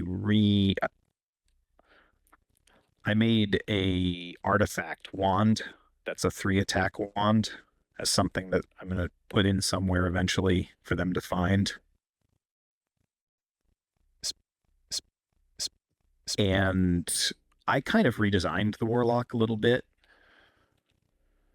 I didn't quite like how the mechanics and the theme to me felt like they were a little at odds. Not everyone agrees with me there, but I didn't like the way that. Yeah, I mean, I have to say, I didn't foresee this until I came to play through the campaign. See, yeah, I didn't like. I thought the attack at range, the demon form. By the way, they're in demon form about 80% of the time. Even so, they're still struggling to take out as many monsters and find as much pleasure as the others for various reasons. So it's become clear to me that some sort of power up is going to happen with the warlock. But right now, that's my concern, that they teleport into a room with. So I've taken out the. So far, I've not done too much. That's why I'm keen to hear what other people have done. But I've taken out the room with the two Chaos Warriors. That room only it's got 2 abominations, which is possibly bad enough anyway. I was going to say that's still where if the wizard or the warlock fails to kill one of them the turn they land in there, there's a very good chance to take a lot of damage. Yeah. So what I did is I thought that the thing that's probably the most frustrating about it is the fact that they have absolutely no ability to influence the teleportation whatsoever. And it's, I think, limited to 1 a turn. Like, you go through a door, you can't just walk back and try again. You're just stuck in whatever room you landed in. So what I did was add levers. So I renumbered the doors, and the basic map layout is the same, but I renumbered all the doors so that they're numbered like 1 through 10, and each door leads to a specific other door, but it shifts when you pull. There are levers in hidden levers in a couple of the rooms, and when you pull a lever, like the color of the teleport of the door, like basically I narrate that at the beginning the doorway has it's like glowing a certain color, and when you pull a lever the color changes, and that changes where each door goes. So it creates a pattern that the heroes can eventually figure out. Like, they can figure out, oh, when the portals are orange, this door goes here. When it's blue, it goes there instead. And it's designed to kind of funnel, like, depending on what color it is, it sort of funnels them into a certain path. Yeah, I get it. Make it more of a choice of the player where to go. Right, where they have to just, it's less about like randomly stumbling on the right room and instead trying to figure out, how do I get into the position where I'm pulling the correct lever and then going through the correct portal to take me to the end.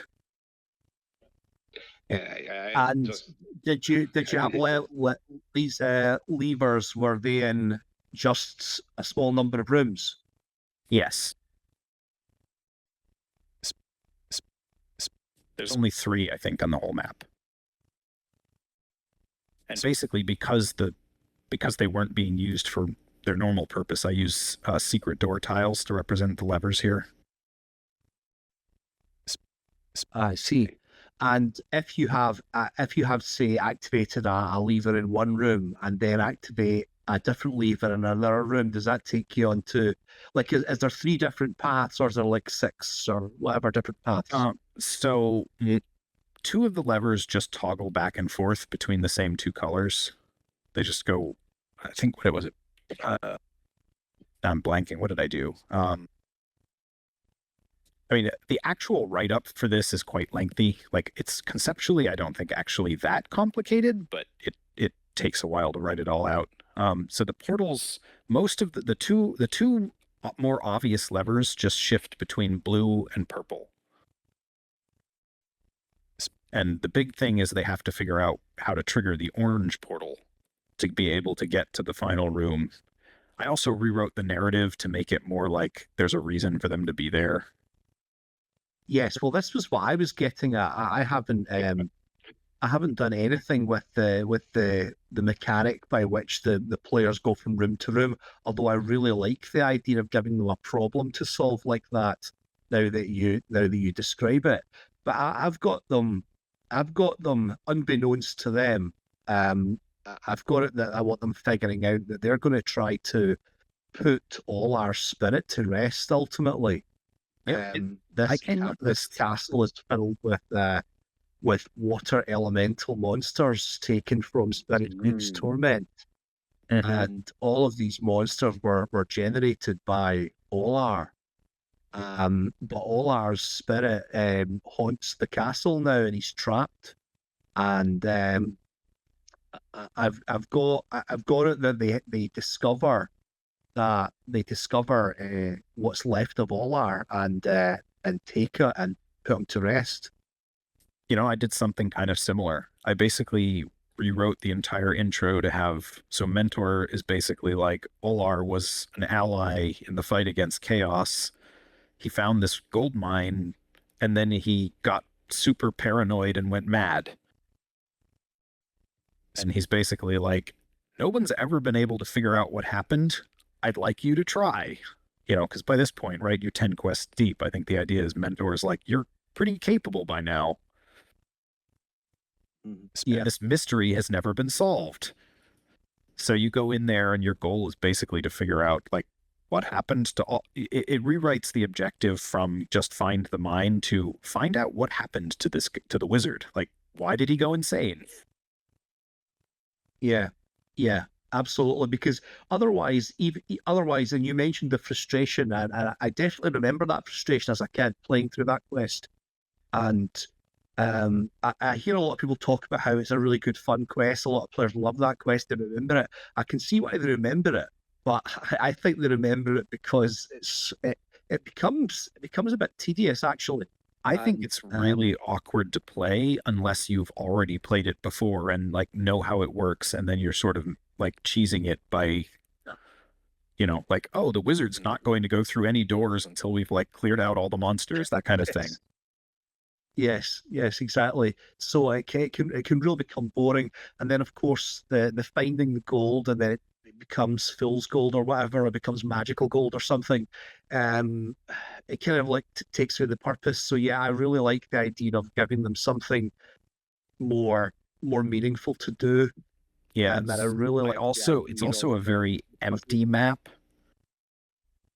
Like it uses like no furniture whatsoever. So I put a whole bunch of furniture into the rooms and then used those to conceal like research notes.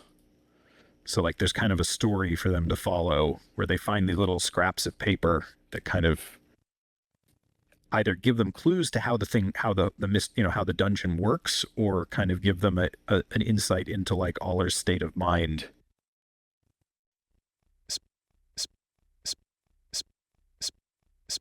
Yeah, that's right. Yeah, that's cool. And I think, you know, it's obvious, you know, it would probably take some playtesting to try and verify, but I think I designed it in such a way that there's like not any way for the heroes to kind of get trapped. Like no matter what color the portals are, it kind of always funnels you eventually back into a place where you can... I understand why you did all these changes, but you know, I'm thinking back at the beginning, the quest I played in the European version, and everything had one body point, so it was easier. Yeah, right. If the wizard gets even teleported, yeah, he can genie, right? He can like kill at least one. Yep, he'll probably kill one, and then it's unlikely that the other will just outright kill him. Yeah. Yeah. But in the US version, like that room has 6 body points in it. And I believe we can even I don't remember. Do you remember Glasgow, if Flame of Wrath can be cast in any room, in any other room? In the Euro version, it was so in the Euro version, it's anywhere on the board. Anywhere, exactly. Yeah, that's right. So I've got it that Fire of Wrath, even now, because I've never liked the US rule for Fire of Wrath. I think it just makes Fire of Wrath just seems to me like Just makes it a worse 30% Wall of Flame. Yep. And it just seems unfair. I don't like spells to be clearly inferior to other spells. I agree with you. So Fire of Wrath, I've always had it, the European rules, that it can be cast. It still has the same power. It's only one hit, but it can be cast on any miniature on the board, regardless of line of sight. And I also have incorporated the original rule. You know, if you look at the old advertisement commercial, and you look closely enough, the Fire of Wrath card when it's playing in the commercial, Furniture and doors. yes. So I've kept that rule as well. I can't think of an instance that any of my players have ever used it for that reason, but it's there. So yeah, I've definitely powered up Fire of Wrath. But Bohemius, you raised the question about casting that spell inside the Castle of Mystery, where there's no clear path for the Fire of Wrath to use. That's an interesting question. I've not thought about that. If the wizard is in the first room and the barbarian enter first, and is in front of Chaos Warrior, two Chaos Warriors, for example, he will just cast from the first room the Fire of Wrath, and he can and have a chance to kill one of those two with the European rules. I mean, the old one body point. Yes. So right now, the original rules in body point. Yes, with the new rules, it's not fair. It's not a fair quest. Also, that kind of quest they were designed because it was a board game. And now we're taking it more in a role-playing game, and we're trying to play it more like a role-playing game more than a board game. Okay, so that quest was not important if you complete it or not. Okay, because the fun was to just go in that quest and have fun with your character. Who cares if you die? You do it again. So I just like you. Yes, I think that quest started as fun, and it was novel and it was fun. But then about maybe 15 or 20 minutes into the game, into that quest, it becomes a little bit mundane or possibly perilous. Yeah. So I just linked you guys in the Zargon Morcar channel. I put a link to my revised version. I think I already downloaded. It's definitely like, I probably wouldn't. I don't know if I would try to do this with kids if they were too young, but I'm similar. Like, I usually am expecting to be playing this with adults who are pretty good strategic gamers, so I think they can handle it. The other wrinkle is that, like, wandering monster thing where the ghost shows up and laughs madly. Also, in this version, it shifts the color of the portals. Yes. So anytime they find a wandering monster, like, the portals will change color on them. Yeah, I like it. I like it. It is it's a good way to change the to make it more fair. Okay. Yeah, thanks for sharing that. I'd like to have a look at that and potentially try this out next week, because if you want to use it, if you want to use it, feel free. Coming up on playing that quest. Thank you. Yeah, because this is probably the one that I have I basically rewrote the entire travel mechanic from scratch. The only thing that stayed the same was the basic layout of the map. Probably the quest I've changed the most. Yes. It actually occurred to me, just again by total coincidence, that First Light's just been revealed. And if you notice on Ruby's pics that he sent, that the open doors look like they're almost like the original open doors, but they've got a kind of black void in between the frames of the doors. And I thought that would be great for Castle of Mystery. It looks that's the kind of thing I'd want. Just this kind of like, I think it was only in Britain that the kids television show called Nightmare, starting with a K, was maybe broadcast, but possibly the syndicated as well. But that all the rooms that they went into in Nightmare had that kind of black void underneath all the doors, and the player would walk through, and the sense was that they were being teleported to a new location each time. And I thought those doors looked perfect for Castle Mystery, but there's no way, of course, that I'm going to have those doors by the time my players get to Quest Town. I never watched that show, but I recently discovered through I watched a documentary, an extensive documentary about it, and it was amazing for that period. Oh yeah, it was absolutely brilliant. What a magical program that was as a kid. For kids, yes. Yeah.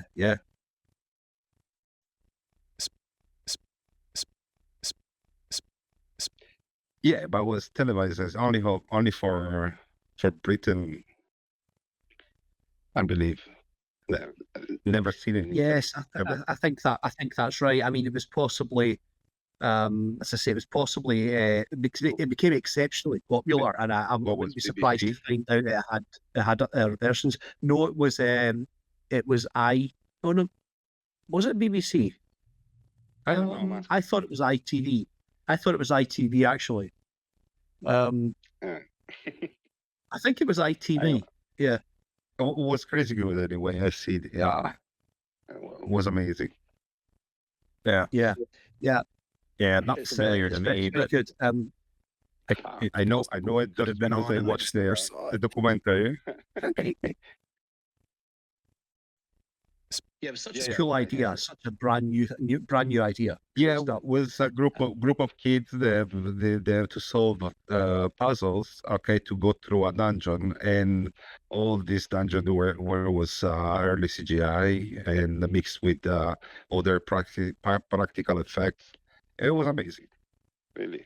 Yeah, go you can pretty much watch them all on YouTube even now. Yeah.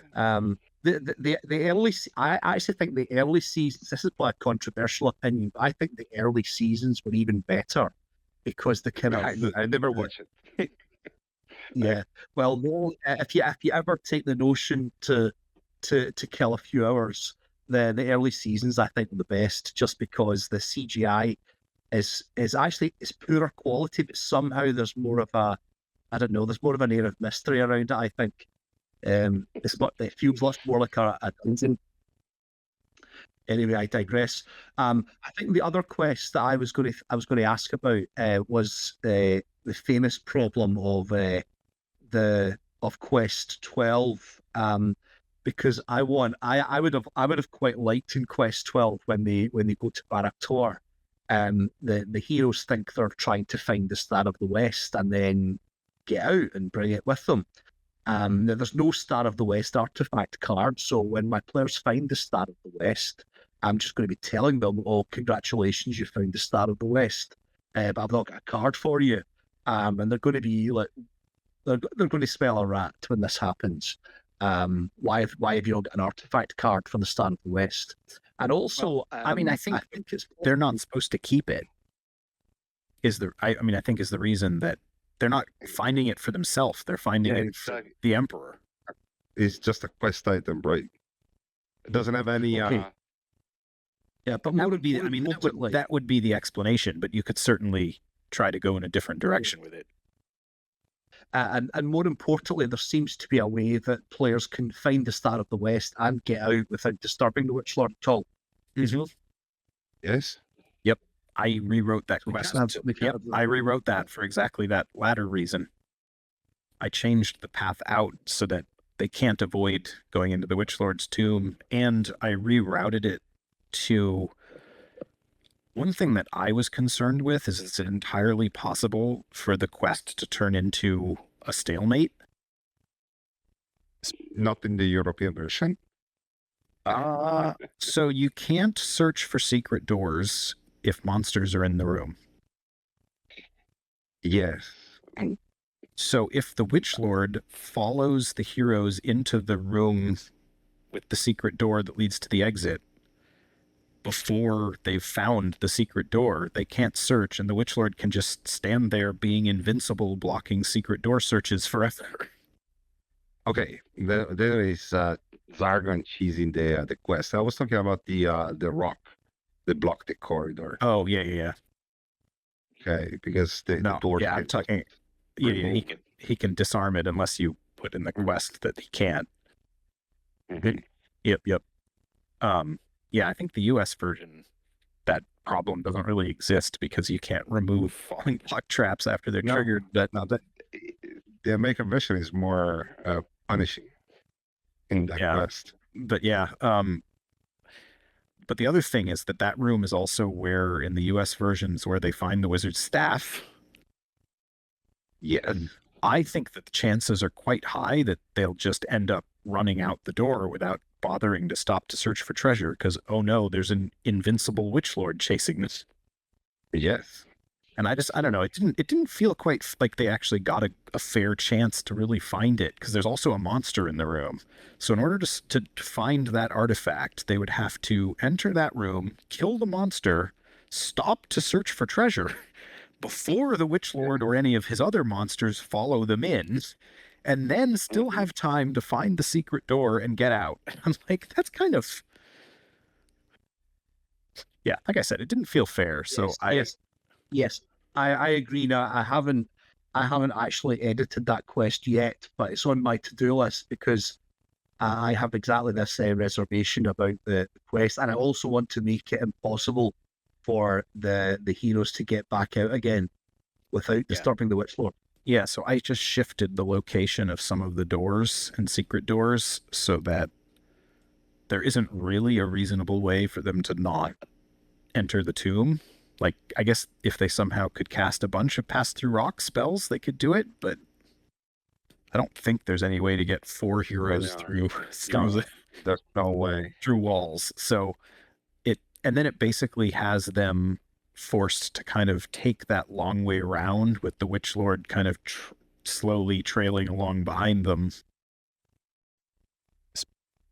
Meaning that by the time they've looped all the way around and entered the room with the bookcases and the mummy, they should have a big enough lead on the Witch Lord that they hopefully feel comfortable enough to stop and search for treasure before getting the heck out of there.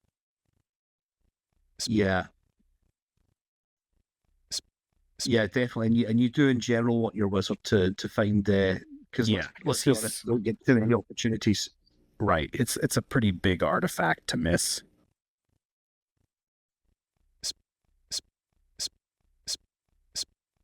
Yeah. I mean, start speaking. The old version. I don't remember how it was. So.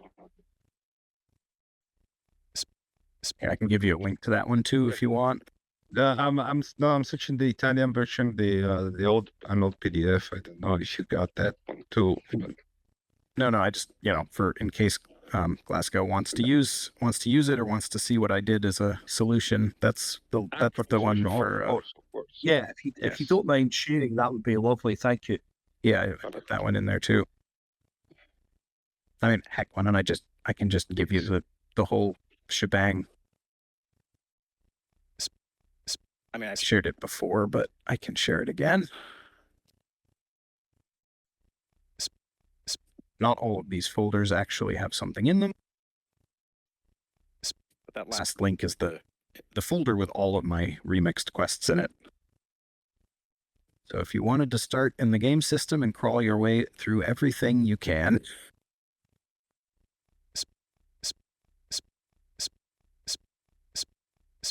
Yes, so Quest 10 is next week, so that's Castle Mystery, but it won't be too long before we head to Baraptor. Yeah. So definitely, that's really helpful.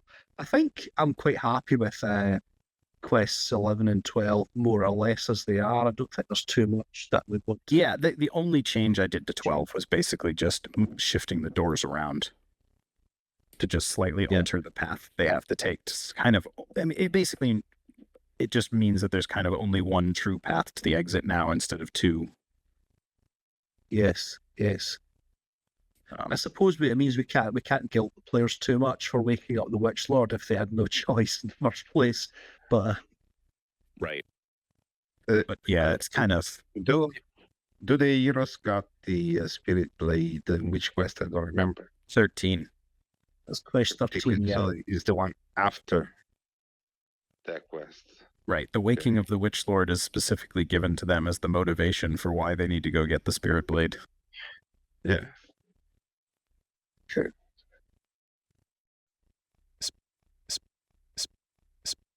Oh, I never uploaded my Mage of the Mirror.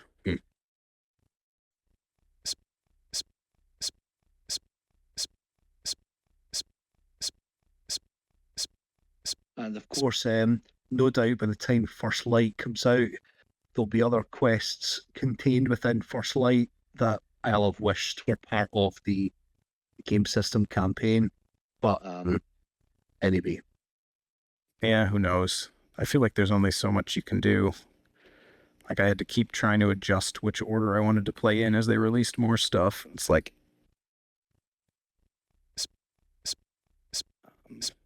Oh, yeah, I guess there's also... You might... I'm not sure.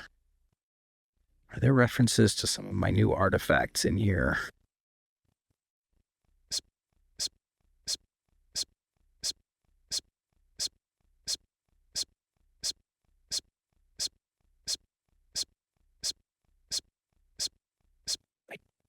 I don't think there are.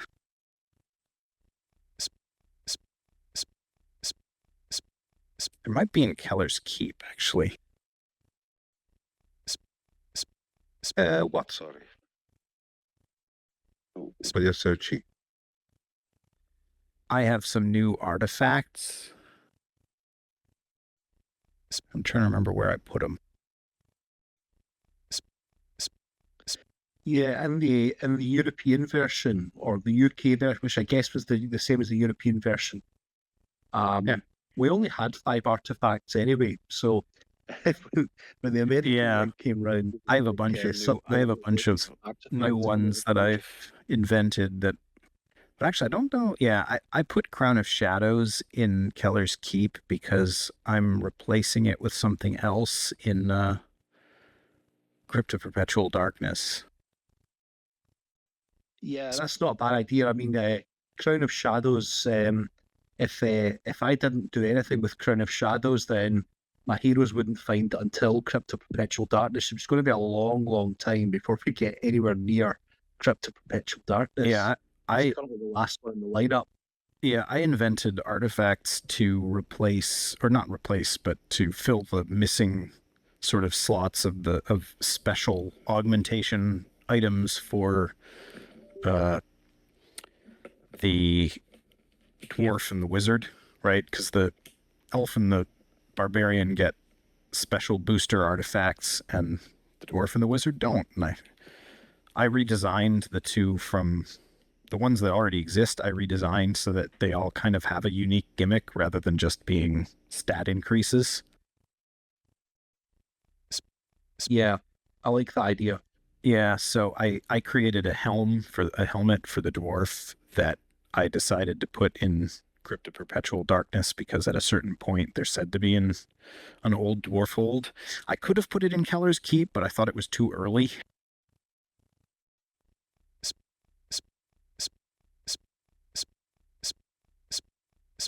Yeah, because well, I suppose depending on when you do Frozen Horror, when you do Mage of the Mirror, that's when your barbarian and elf are going to be really tanked up.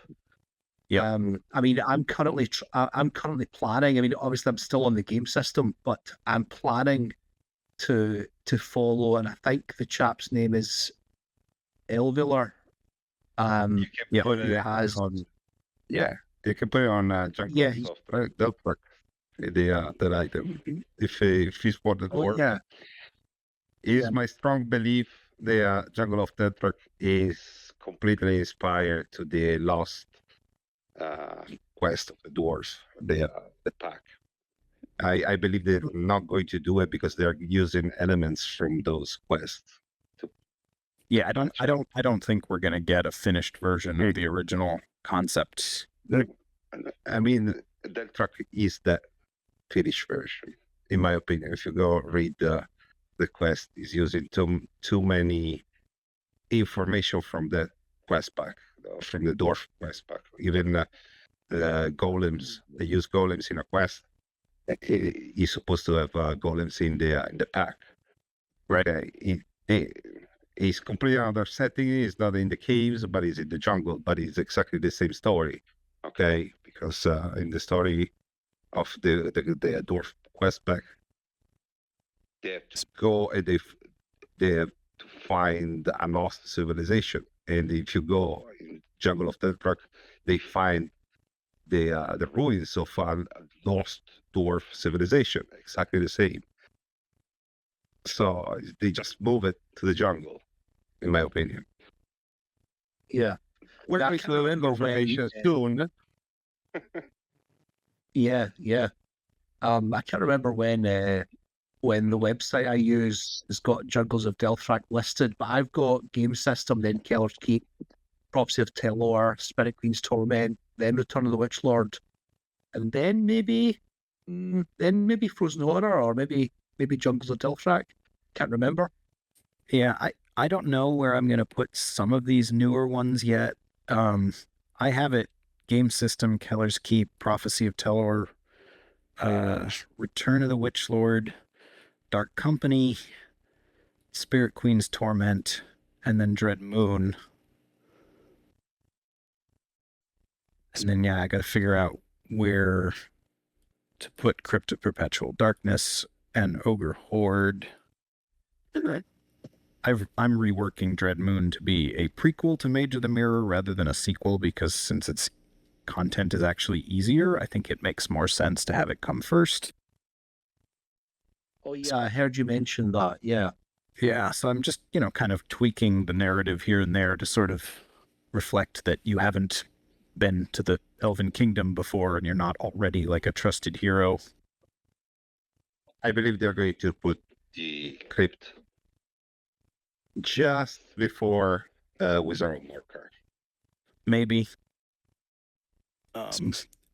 But yeah, I don't know where to put about jungles for sure.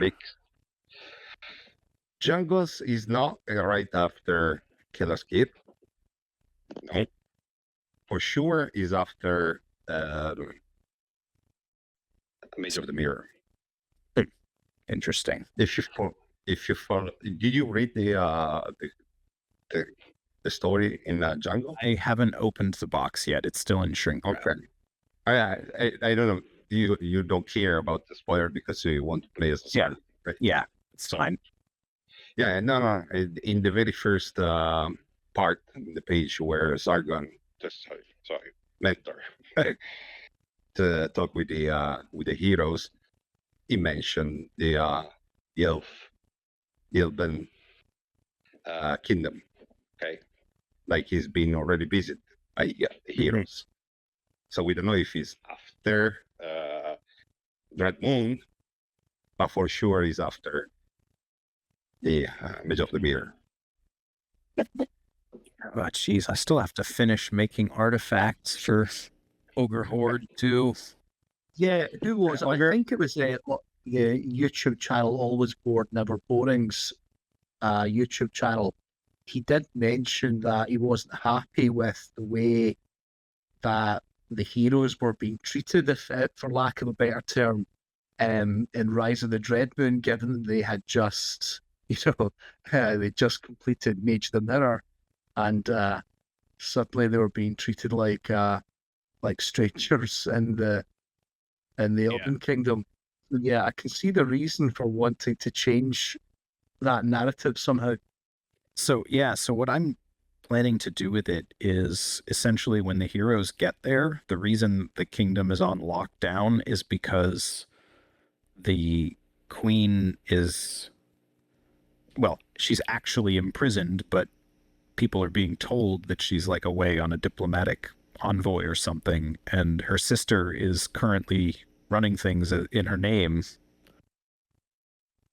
The sister who will go on to be the boss of Mage of the Mirror, is in charge of the kingdom when you get there, and she's like keeping everybody out. So that's why you have to sneak in.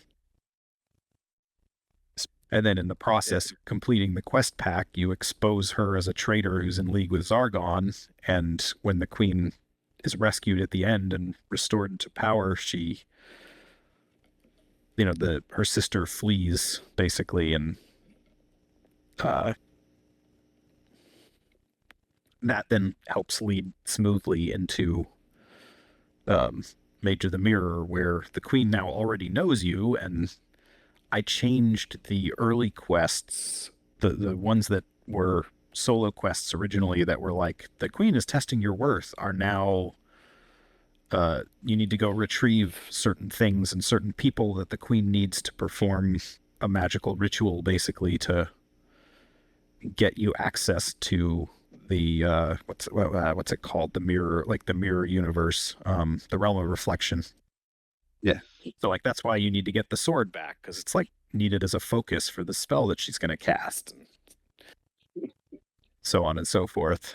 So that it. Yeah. So there's nothing about is it the dread wraith at the end of Rise of the Dread Rise Moon. of the Dread Moon. Yeah. Does it So just in come my out of head, nowhere? I don't remember. Yeah, what's this dread wraith? Because before, I was quite surprised that they didn't have this dread wraith being essentially what was left of Sinestra, some sort of evil spirit of what was left of Sinestra, as being the dread wraith, but they didn't go down that route. Yeah. And I thought that would make sense. Like, the Dread Wraith is given a name, Yeah, some strange name, but it Orpheum or Mercium or something. it doesn't have any dialogue. Like, nothing ever tells the heroes that name. Yeah. Like, it might as well just be a generic Dread Wraith. I think there is open to interpretation also, because they made the miniature so similar. The face of the Dread Raid and Sinestro, they look very similar. Yes. I could Yes. I could very then easily it was- rewrite it into being like a projection or something. I think the But Dread it Raid could- got it could a be that different they- crown, a different diadem. Yeah. Okay, but the face is very similar, so it could be something related. It was maybe because they didn't want any link to a different expansion. You need the game system to play, but you don't need any other expansions, and maybe it was as simple as that. But it's such a tenuous connection that it didn't seem to be any harm calling it Sinestra anyway. Yeah. But yeah, that was that's my plan, is basically that, yeah, the Dread Moon involves exposing Sinestra as a traitor, and then in Major the Mirror, you then get the satisfaction of bringing her down for good. Yeah. And Yeah, I like the idea there. Yeah. The other thing I was going to do was rework Dark Company to include dark cultists as kind of a little bit of a teaser of what will come later on in the chronology, because I'm slotting that in after Turn of the Witch Lord. Yeah, my belief is that they inspire a lot the how it's called, the Rise of the Red Moon is inspired by Dark Company, because everything is in a city and there's no stop.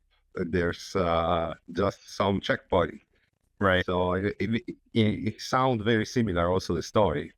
So yeah, I liked that idea though. Yeah, plunging the heroes under the capital or whatever, and they they get to the end, and then that sort of contains some sort of breadcrumb that will then later be picked up in Rise of the Dread Moon, but where they then get to run into the cultists for the first time, and potentially the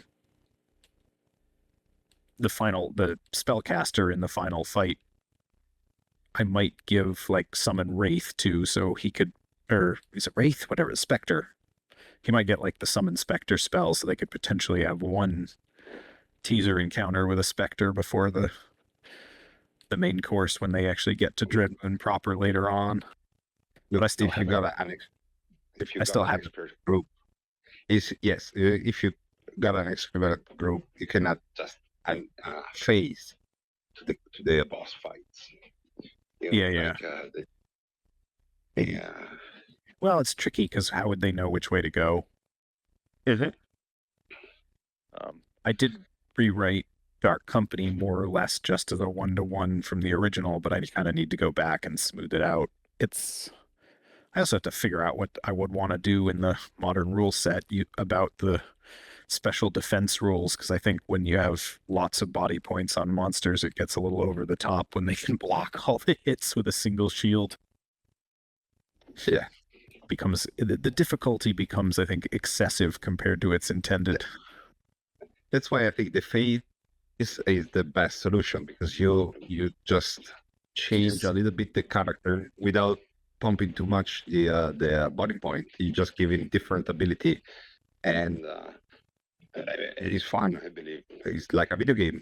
It's always been fun seeing the phases of the bosses. Yeah. But yeah, so, if you, the last link I think should just go to the folder with all of my quests posted in it. I always say, very little, right, is how much of what I'm doing is truly original. And of course, it's not like I have any rights to Hero Quest anyway. So feel free to steal as much or as little as you like for whatever games you want to run. We love to share. Everybody can put a little bit, and the game, I mean, is alive exactly for that reason, because everybody have his own idea and share it. Yeah. There's a few. What did I do? Yeah, Prophecy of Telor has some somewhat substantive changes here and there. Like, mostly I'm trying to keep it. It's mostly just trying to fix or clarify things that are vague so that it's clear that they work the way I would want them to work. Yeah, I recently did a little bit of work on Prophecy of Telor, but just mostly the narrative, not so much the quest maps themselves. I was a bit funny about these NPC orcs that they find. Are you thinking of the one Spirit Queen? It's Prophecy of Oh Telor. yeah, sorry, yeah, absolutely. Yeah. Sorry, that's what I'm thinking of. I'm thinking of Spirit Queen story. Yeah, there's a lot about that one that I think, both that and Crypt of Perpetual Darkness, I think it very clearly, like, it shows that those were both written by people who are much more familiar with sort of stereotypical D&D dynamics as opposed to the story behind HeroQuest. Speaking of the orcs, what I'm planning to do is make it less like, surprise, the orcs were good all along, and more like, hey, the orcs have been under Zargon's like domination for so long. There are those out there who, they might not necessarily be the nicest people, but they'll work with you just because they want to be free and get out from under his thumb and be able to decide for themselves what they want to do with their lives. And so, make it less of a, oh, surprise, there's good orcs, and more of a, hey, the enemy of my enemy is my friend sometimes. Yeah. Yeah, I mean, it kind of raises this moral dilemma of all those many hundreds of orcs and goblins that we've slain. Are we, who's the good guys here? Right. I think it's, that's where it's, that was the direction I thought, because I don't really have a problem with the idea of orcs existing in the world somewhere outside of Sargon's influence. And, sort of trying to figure out how they might fit into the larger fabric of how the world works. But like, all the orcs that you've ever run into up to this point have explicitly been ones that were serving in his armies. So sort of like... Yeah, exactly. It feels like, it feels very abrupt and kind of out of nowhere and out of step with what the assumptions that the heroes have been able to make up to that point. I believe the concept in the 80s where everything could be less politically correct. Okay, because we we fall in politics in that moment.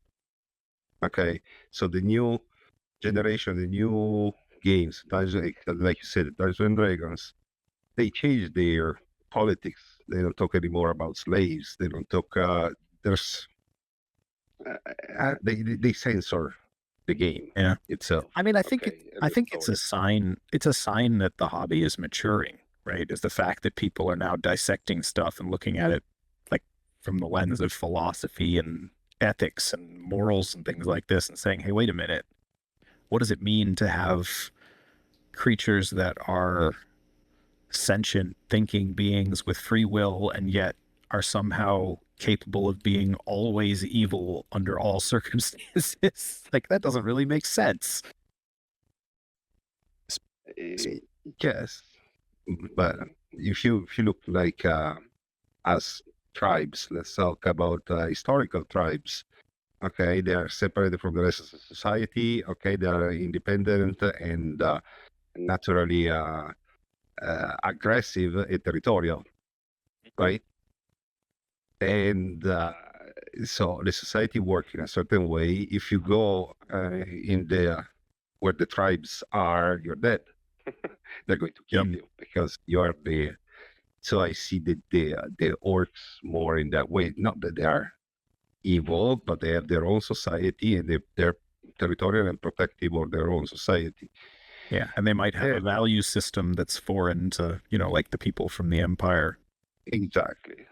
Different creed, different religion, whatever. So everything they need cannot be used in modern gaming, in our modern gaming system because it's too political. Yeah.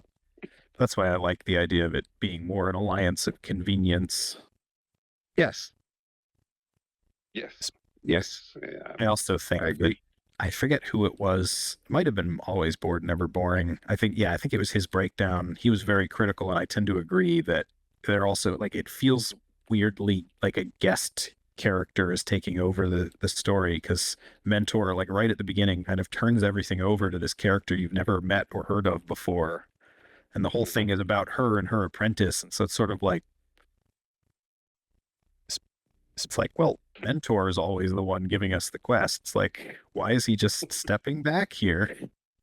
So I kind of like to try and make it feel a little more seamless, and just find a reason for why they're going after the Spirit Queen that isn't as also kind of, because it's something like they're melding elemental magic and chaos magic, and that's impossible. And it's like, so what is the chaos spell Firestorm then? Like that seems pretty elemental to me. So weird.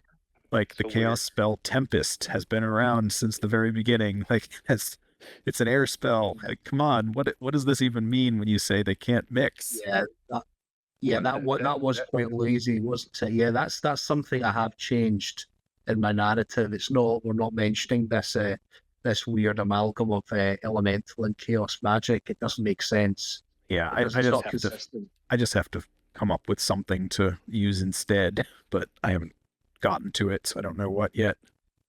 Yeah, I can't remember months ago, but I wrote something in for this, so I'll need to check that out. But it's going to be a while before we get there. But you mentioned Prophecy of Tilor. There was something you were doing with that as well. Yeah, so I think I've already completed and uploaded all of those quests. I'm trying to remember. I put this project down a while ago, and now, it's that problem of you set it down and then you come back to it a while later and you can't remember where you were. Oh, so one of the things, I think you've got enough history that this probably won't throw you. But one of the things you'll notice if you read through this stuff is that there's a mixture. I use both dread and chaos.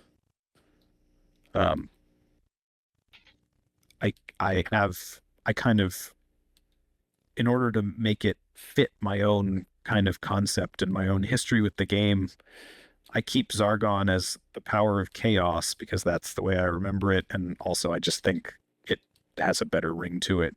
Like, he pledged himself to the great powers of dread. It's like, what? That just sounds cheesy. But I have the same. I had the same struggle. Yeah. Okay. So I have Okay. dread magic being the thing that is practiced by chaos sorcerers, basically. Look, I like to do the stuff schematic. I'm going to send here in this chat.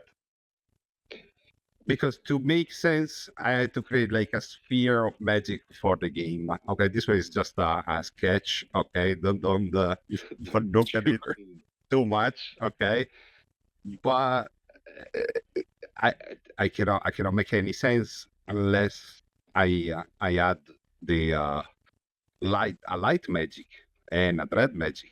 Otherwise, it doesn't make sense in my opinion, because light magic is mentioned in the quest. Okay, but I would not discuss too much because I had also had the idea of elementals. Okay, and they came out of the decay.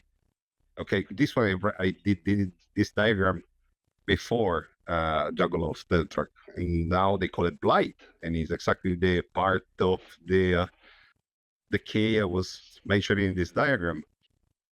Okay, so the idea is what they want to do. The more you go to the light, and more the elements have a different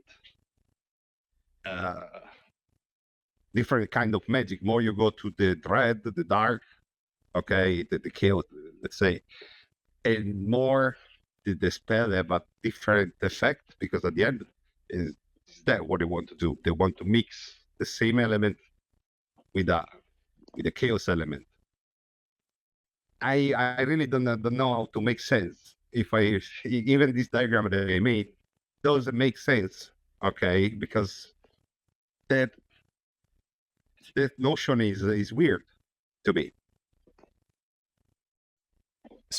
So I don't know if I explain correctly. You know, English is not my language, so Yeah, but no, I really like the idea. I love the diagrams. It's fantastic. But I don't think you have to explain it too much. I think the problem was them trying to explain it. it's my brain that needs some- explanation, not that I have to explain it to somebody. Yeah, I think the thing about Prophecy of Telor was the way they tried to explain it as you can't do this and that, and it's like clearly you can because we've seen it before.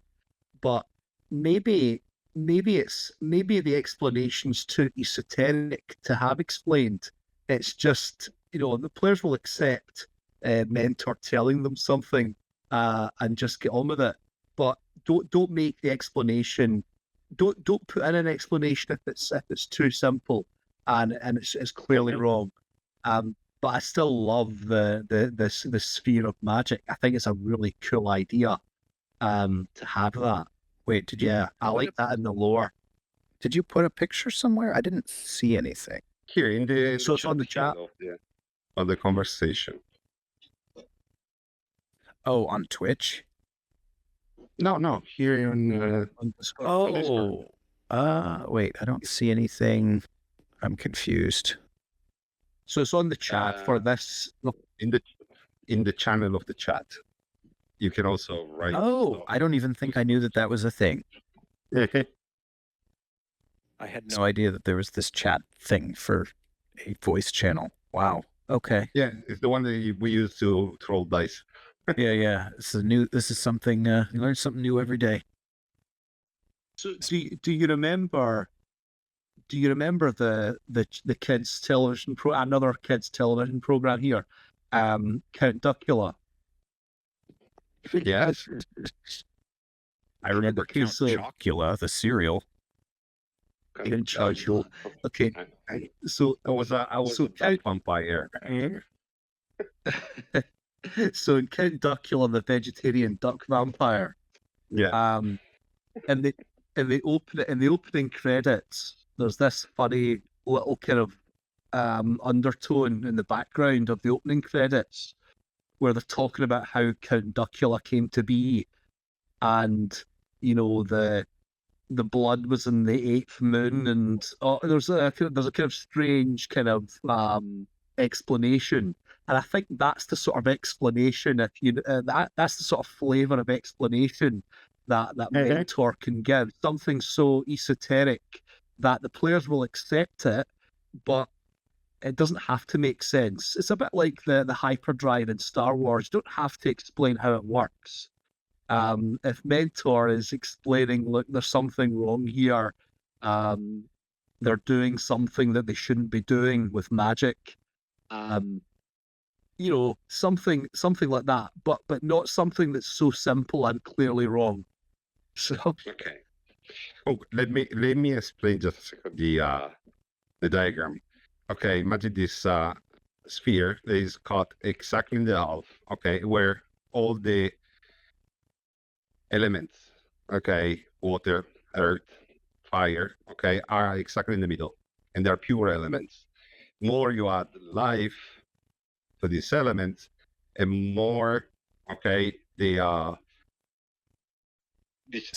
life or light, okay, and more these elements are for good, for the heroes. More you add dread to these elements, and more they become evil. And then there's a plane. The other plane there is just, I call it plane of the living and plane of the dead. Okay, the other section where you can see the various creations. But you understand that that's just what I want. Why I want to give an explanation. I want to because it doesn't make sense to me. If I don't have a visual representation, I get lost, because mentioning something without giving an explanation is, I don't know, kind of lazy to me. So this is just my interpretation. Doesn't mean that they are thinking exactly. yeah, I like it as a sort of I like it to have to hand. I would like to sort of say, okay, here's what's going on, here's the explanation. Like my warlock player or my wizard player, I want them to maybe know something about that. But I still think that you don't need to explain everything, and it's not out of laziness. It's just out of it's okay if there's a bit of a mystery. Yeah, but And it's basically doesn't make sense, because really, like you say, like Carnival said, mixing chaos magic with the elements doesn't make sense. They're already. yeah, it doesn't make sense. Yeah. Yeah. So what I did with the end of Prophecy of Telor is I thought that the name of the final gimmick was just kind of lame. Zargon's Flame is just, it's a very bland, it's just not, doesn't have a ring to it. So I named that last quest the Fell Fire of Chaos. Yes. And it's Fell Fire is the thing that the monsters are made out of. Yes. And I didn't write it on this diagram, but would have been in the diagram something similar. Dark fire, whatever, something exactly. Yeah. To differ from the fire itself. Right. It's just more than just ordinary fire. I'm sort of in my head, I'm picturing like, you know, green something. Yes. It's been used in many other games. Dark fire, or also fell fire, like World of Warcraft used exactly that term. Fell fire. Yep. Yes, it does. So is it in that final quest that you would be using the special orange miniatures to represent these like monsters made of dark fire? If you had them, yes. It doesn't have, because Yeah, I have the original. Yeah, I have the original version from the Mythic tier, so I didn't buy the retail releases. But you don't need it. You can put a token, whatever. I mean, I just use an ordinary monster, like. Yeah. But yes, I think that was the idea, is that that came with the if you had enough monsters to be able to do both, you could just. I mean, I don't know. It just always felt like a waste to me. Like, why would, if you have these special monsters, like, are you really only going to use them in one quest ever? Feels like a waste. But in the homebrew, you can put it everywhere. Yeah. Really. Like, I don't know if you follow the quest, on what we play with Kurgan. Kurgan sometimes use this force just because want a special character to put in the quest. But yeah, there's a If you few even things throughout the LED quest that are just light. kind of streamlined. Yeah, of course we can just use standard miniatures, but I do like sometimes using the kind of the gimmicky ones. Like for example, going all the way back to Quest 10, Castle of Mystery. I'm going to be using the Spirit Queen's Torment miniatures to represent that these are magical monsters inside this magical castle. But it is still a sandbox, and everything is open to imagination. So in any moment you can use it to. You want a second phase of a monster, bam, it transform it. You just change the miniature, and it's something that scenographic. Again, I always say the film. I always forget the term. Cinematic. Yeah. Yeah. Yeah, I think just a little bit of flair to have fun.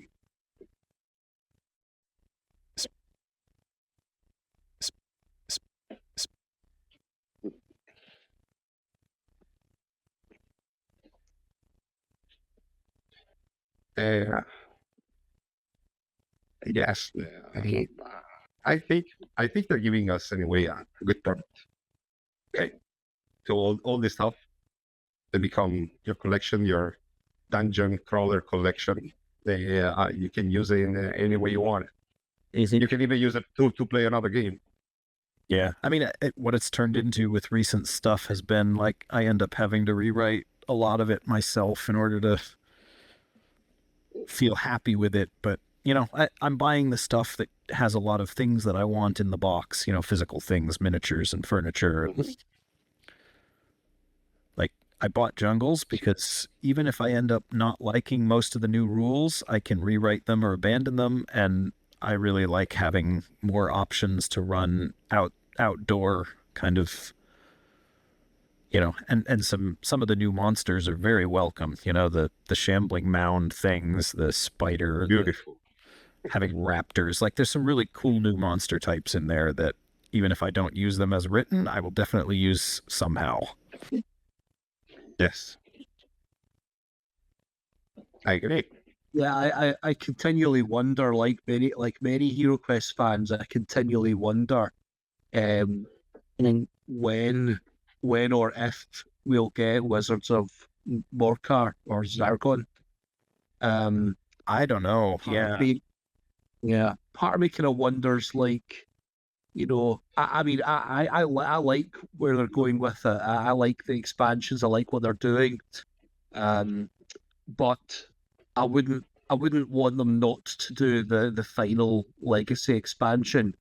But I can see why they would want to hold off, because they know fine well that people, you know, like me are wanting them to do that, and you know, maybe they would perhaps fear that some people would stop collecting once they have that final legacy expansion. Personally, I've always thought that it's also just a tricky expansion from a standpoint of what's in the box. It's like, given that Frozen Horror is now part of the retail offering everywhere, right? Because originally, if you were trying to get, you know, the mercenary figures, right? In the UK, they were available in Wizards of Morcar, but in the US, they were in Frozen Horror, but there wasn't any overlap unless you imported. Now you have both. So Wizards of Morcar, like, what do you do with the fact that the original gave you a whole slew of mercenaries, because the only new figures would be like the 4 wizards. I have a solution. Okay, I believe they're going to do a different kind of mercenaries, like spellcaster mercenaries or Mercenaries with abilities that aren't just carbon copies of the ones that already have. Completely different mercenaries. Yeah, That's my belief. that would be certainly a gimmick that they could use, but then you'd run into the problem of, for those who want to, they wouldn't be able to, it wouldn't be quite as easy to run it the way it used to work out of the box, right? Because I think you did see in Ogre Horde, they tried to sort of preserve some of that. Like, hey, if you remember it a different way, there's nothing that stops you from playing it that way, right? Like, it's like, oh, you can just skip the new stuff. Like, you don't have to use it. And all the old stuff is still intact enough that you can get the experience you remember. If you put different miniatures in the box, how can you do that? Yes. I don't know. I just think it's tricky from a standpoint of, it's hard for me to think of a way that they could kind of make everybody happy with that one. So it could be that they're just like, this is a hornet's nest, let's stay out of it. I don't know. Yeah, they also have the issue of that it only had 5 quests, which I think is unacceptable. I agree, but I think that that's an easier thing. It's like, okay, you make more quests. You pad out the length of the quest book. That's not a big deal. Look, Glasgow, I'm going to tell you a little anecdote. Okay, happened exactly today. I was following the live chat of the Italian people. Okay, the Italian group, the Italian fans. And it was there the same guy that presented Jean-Claude the overall. Okay, I made a tricky question on the chat because I was just gambling, and I asked about Wizard of Sargon. Okay, he was not expecting that question. Okay, this guy. And I'm telling you, his reaction was pretty, let's say, leaving. Okay, was giggling. He said, at the end, he said he cannot talk about it. Okay, Interesting. he didn't say. That's very interesting. He didn't say I don't know anything yet. He just said I cannot talk about it. So yeah, that's the guy. That's different. Like got that reaction live. Yeah, because that's a different thing than him saying we don't have any plans currently or whatever. Exactly. Which he could say if they didn't. Like, Yes. Yeah, So that's the standard Hasbro reaction. We don't have any current plans. He's working with It's hours all the time. it. yeah, so that is interesting. Yeah, so I'm definitely going to be curious to see whether they find a way to kind of thread that needle and produce a product that can still run the original as is, but also is compelling enough for people who, you know, want something new to offer enough kind of, because yeah, like you said, it's only 5 quests and it didn't really add much in the way of new like mechanics. There's no new artifacts in the original, and I think Yes. there were some people didn't mind, but I know there were a lot of people who weren't happy that they didn't add artifacts to. I was bored. I wasn't happy. Not happy because was something lacking since the beginning. Okay, you do the entire quest. It's already super difficult, and you get nothing. Absolutely nothing.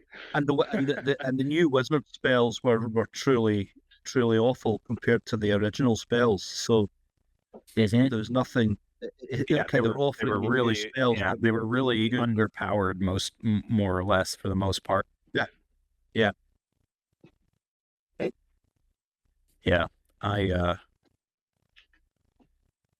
Yeah, I'll give you one more little creation.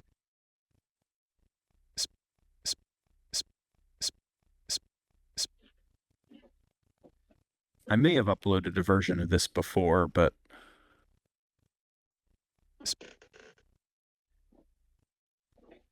Put this one into the chat.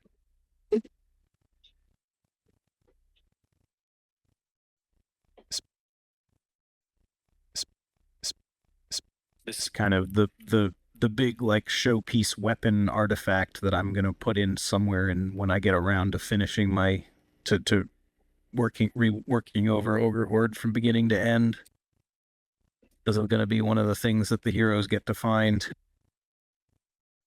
That's something. Remember. Oh yeah, that's cool. That reminds me of a skill card for the dwarfs. I can't remember the name of it, but I'm using these custom skill cards for my heroes, and the dwarf has one, which is essentially that card, but it's not a weapon; it's just a skill. Yeah.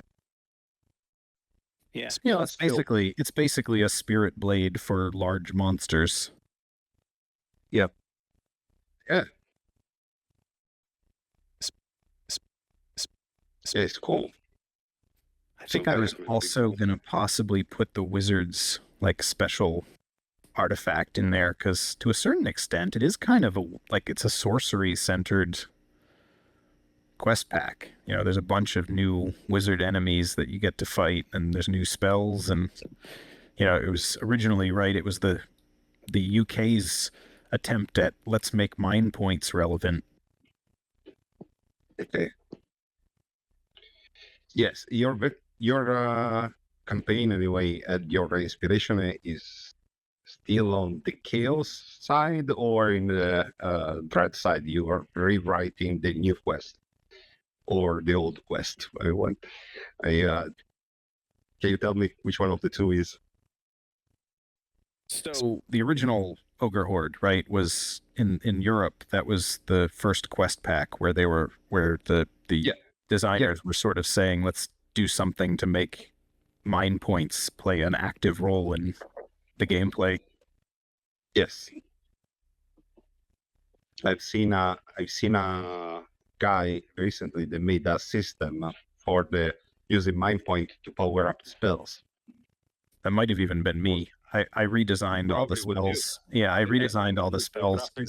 Yeah, I thought they you did were... the entire graphic. You changed you add the option, the top option and bottom option to power up with mind points. It probably is your system. No, I redesigned the dread spells that come in Okay. Horde. I didn't like the ones that they gave us because they felt duplicative of spells we already had, or Was weird. Yeah, it was just weird. Job. It was weird that they didn't convert it to the system we already had. Like, I would have thought that should have been kind of the bare minimum, would be to say, well, let's not have two competing independent spell systems for the bad guys. Agree. You know, not that, you know, I know there are people who really liked the original token system that that Ogre Horde had in the original printing, but given that that's not the system we're using now, it was sort of like, well, come on, do some work, do a conversion. I didn't like it either. The old version.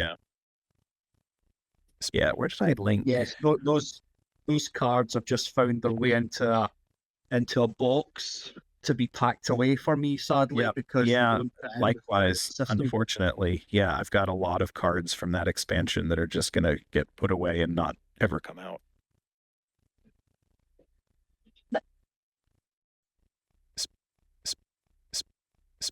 Yeah, I mean, there's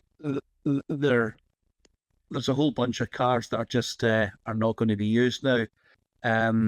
Okay, there weren't too many before. I think we had a few examples of maybe equipment cards or potions that have become obsolete because of updates. Like maybe Potion of Magic had the wrong gold coin value attached to it, maybe originally, and perhaps some of those potions that were printed as only for the elf or the barbarian, which is now being extended to all heroes.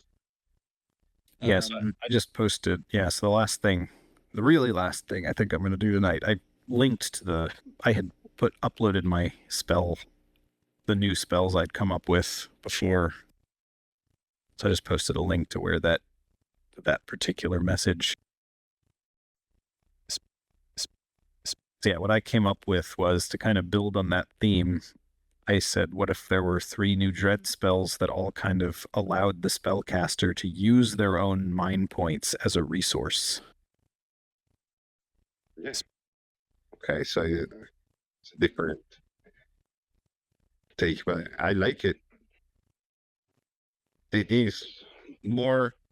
It's something that I would have expected to have in the new version. Yeah, Something more like this. yeah. So I I understand your point of view. You see a logic behind. Okay, your design mind is to create a logic. Okay, your canon. Okay, and yes, it makes sense. And when they choose, they make choices. They're making sense. Bothers you. That's what it is at the end. Right? Yep. And I understand. I understand you completely because I do the same. Okay, if I don't like something, I just change it. And it's a game. I have nobody. I would not find the police in front of my house because I think Overhorde was a little more personally frustrating because none of the other changes I'd made necessarily required me to like print new cards. That was kind of a new step where it was like, oh, I've got to somehow make at least some semi-acceptable quality cards that I can mix in with the game cards that I'm like printing myself or getting printed somewhere. It's like, oh, come on.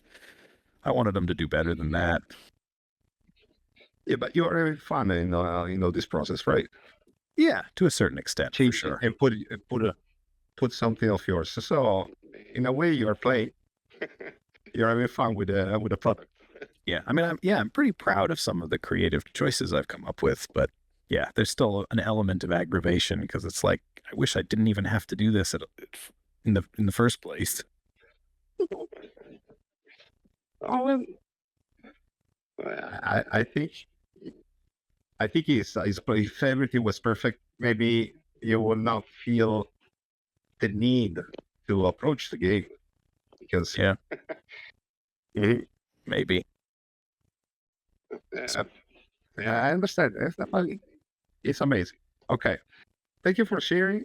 Okay, yes, it's amazing. Yeah, I gotta go to bed. Good night.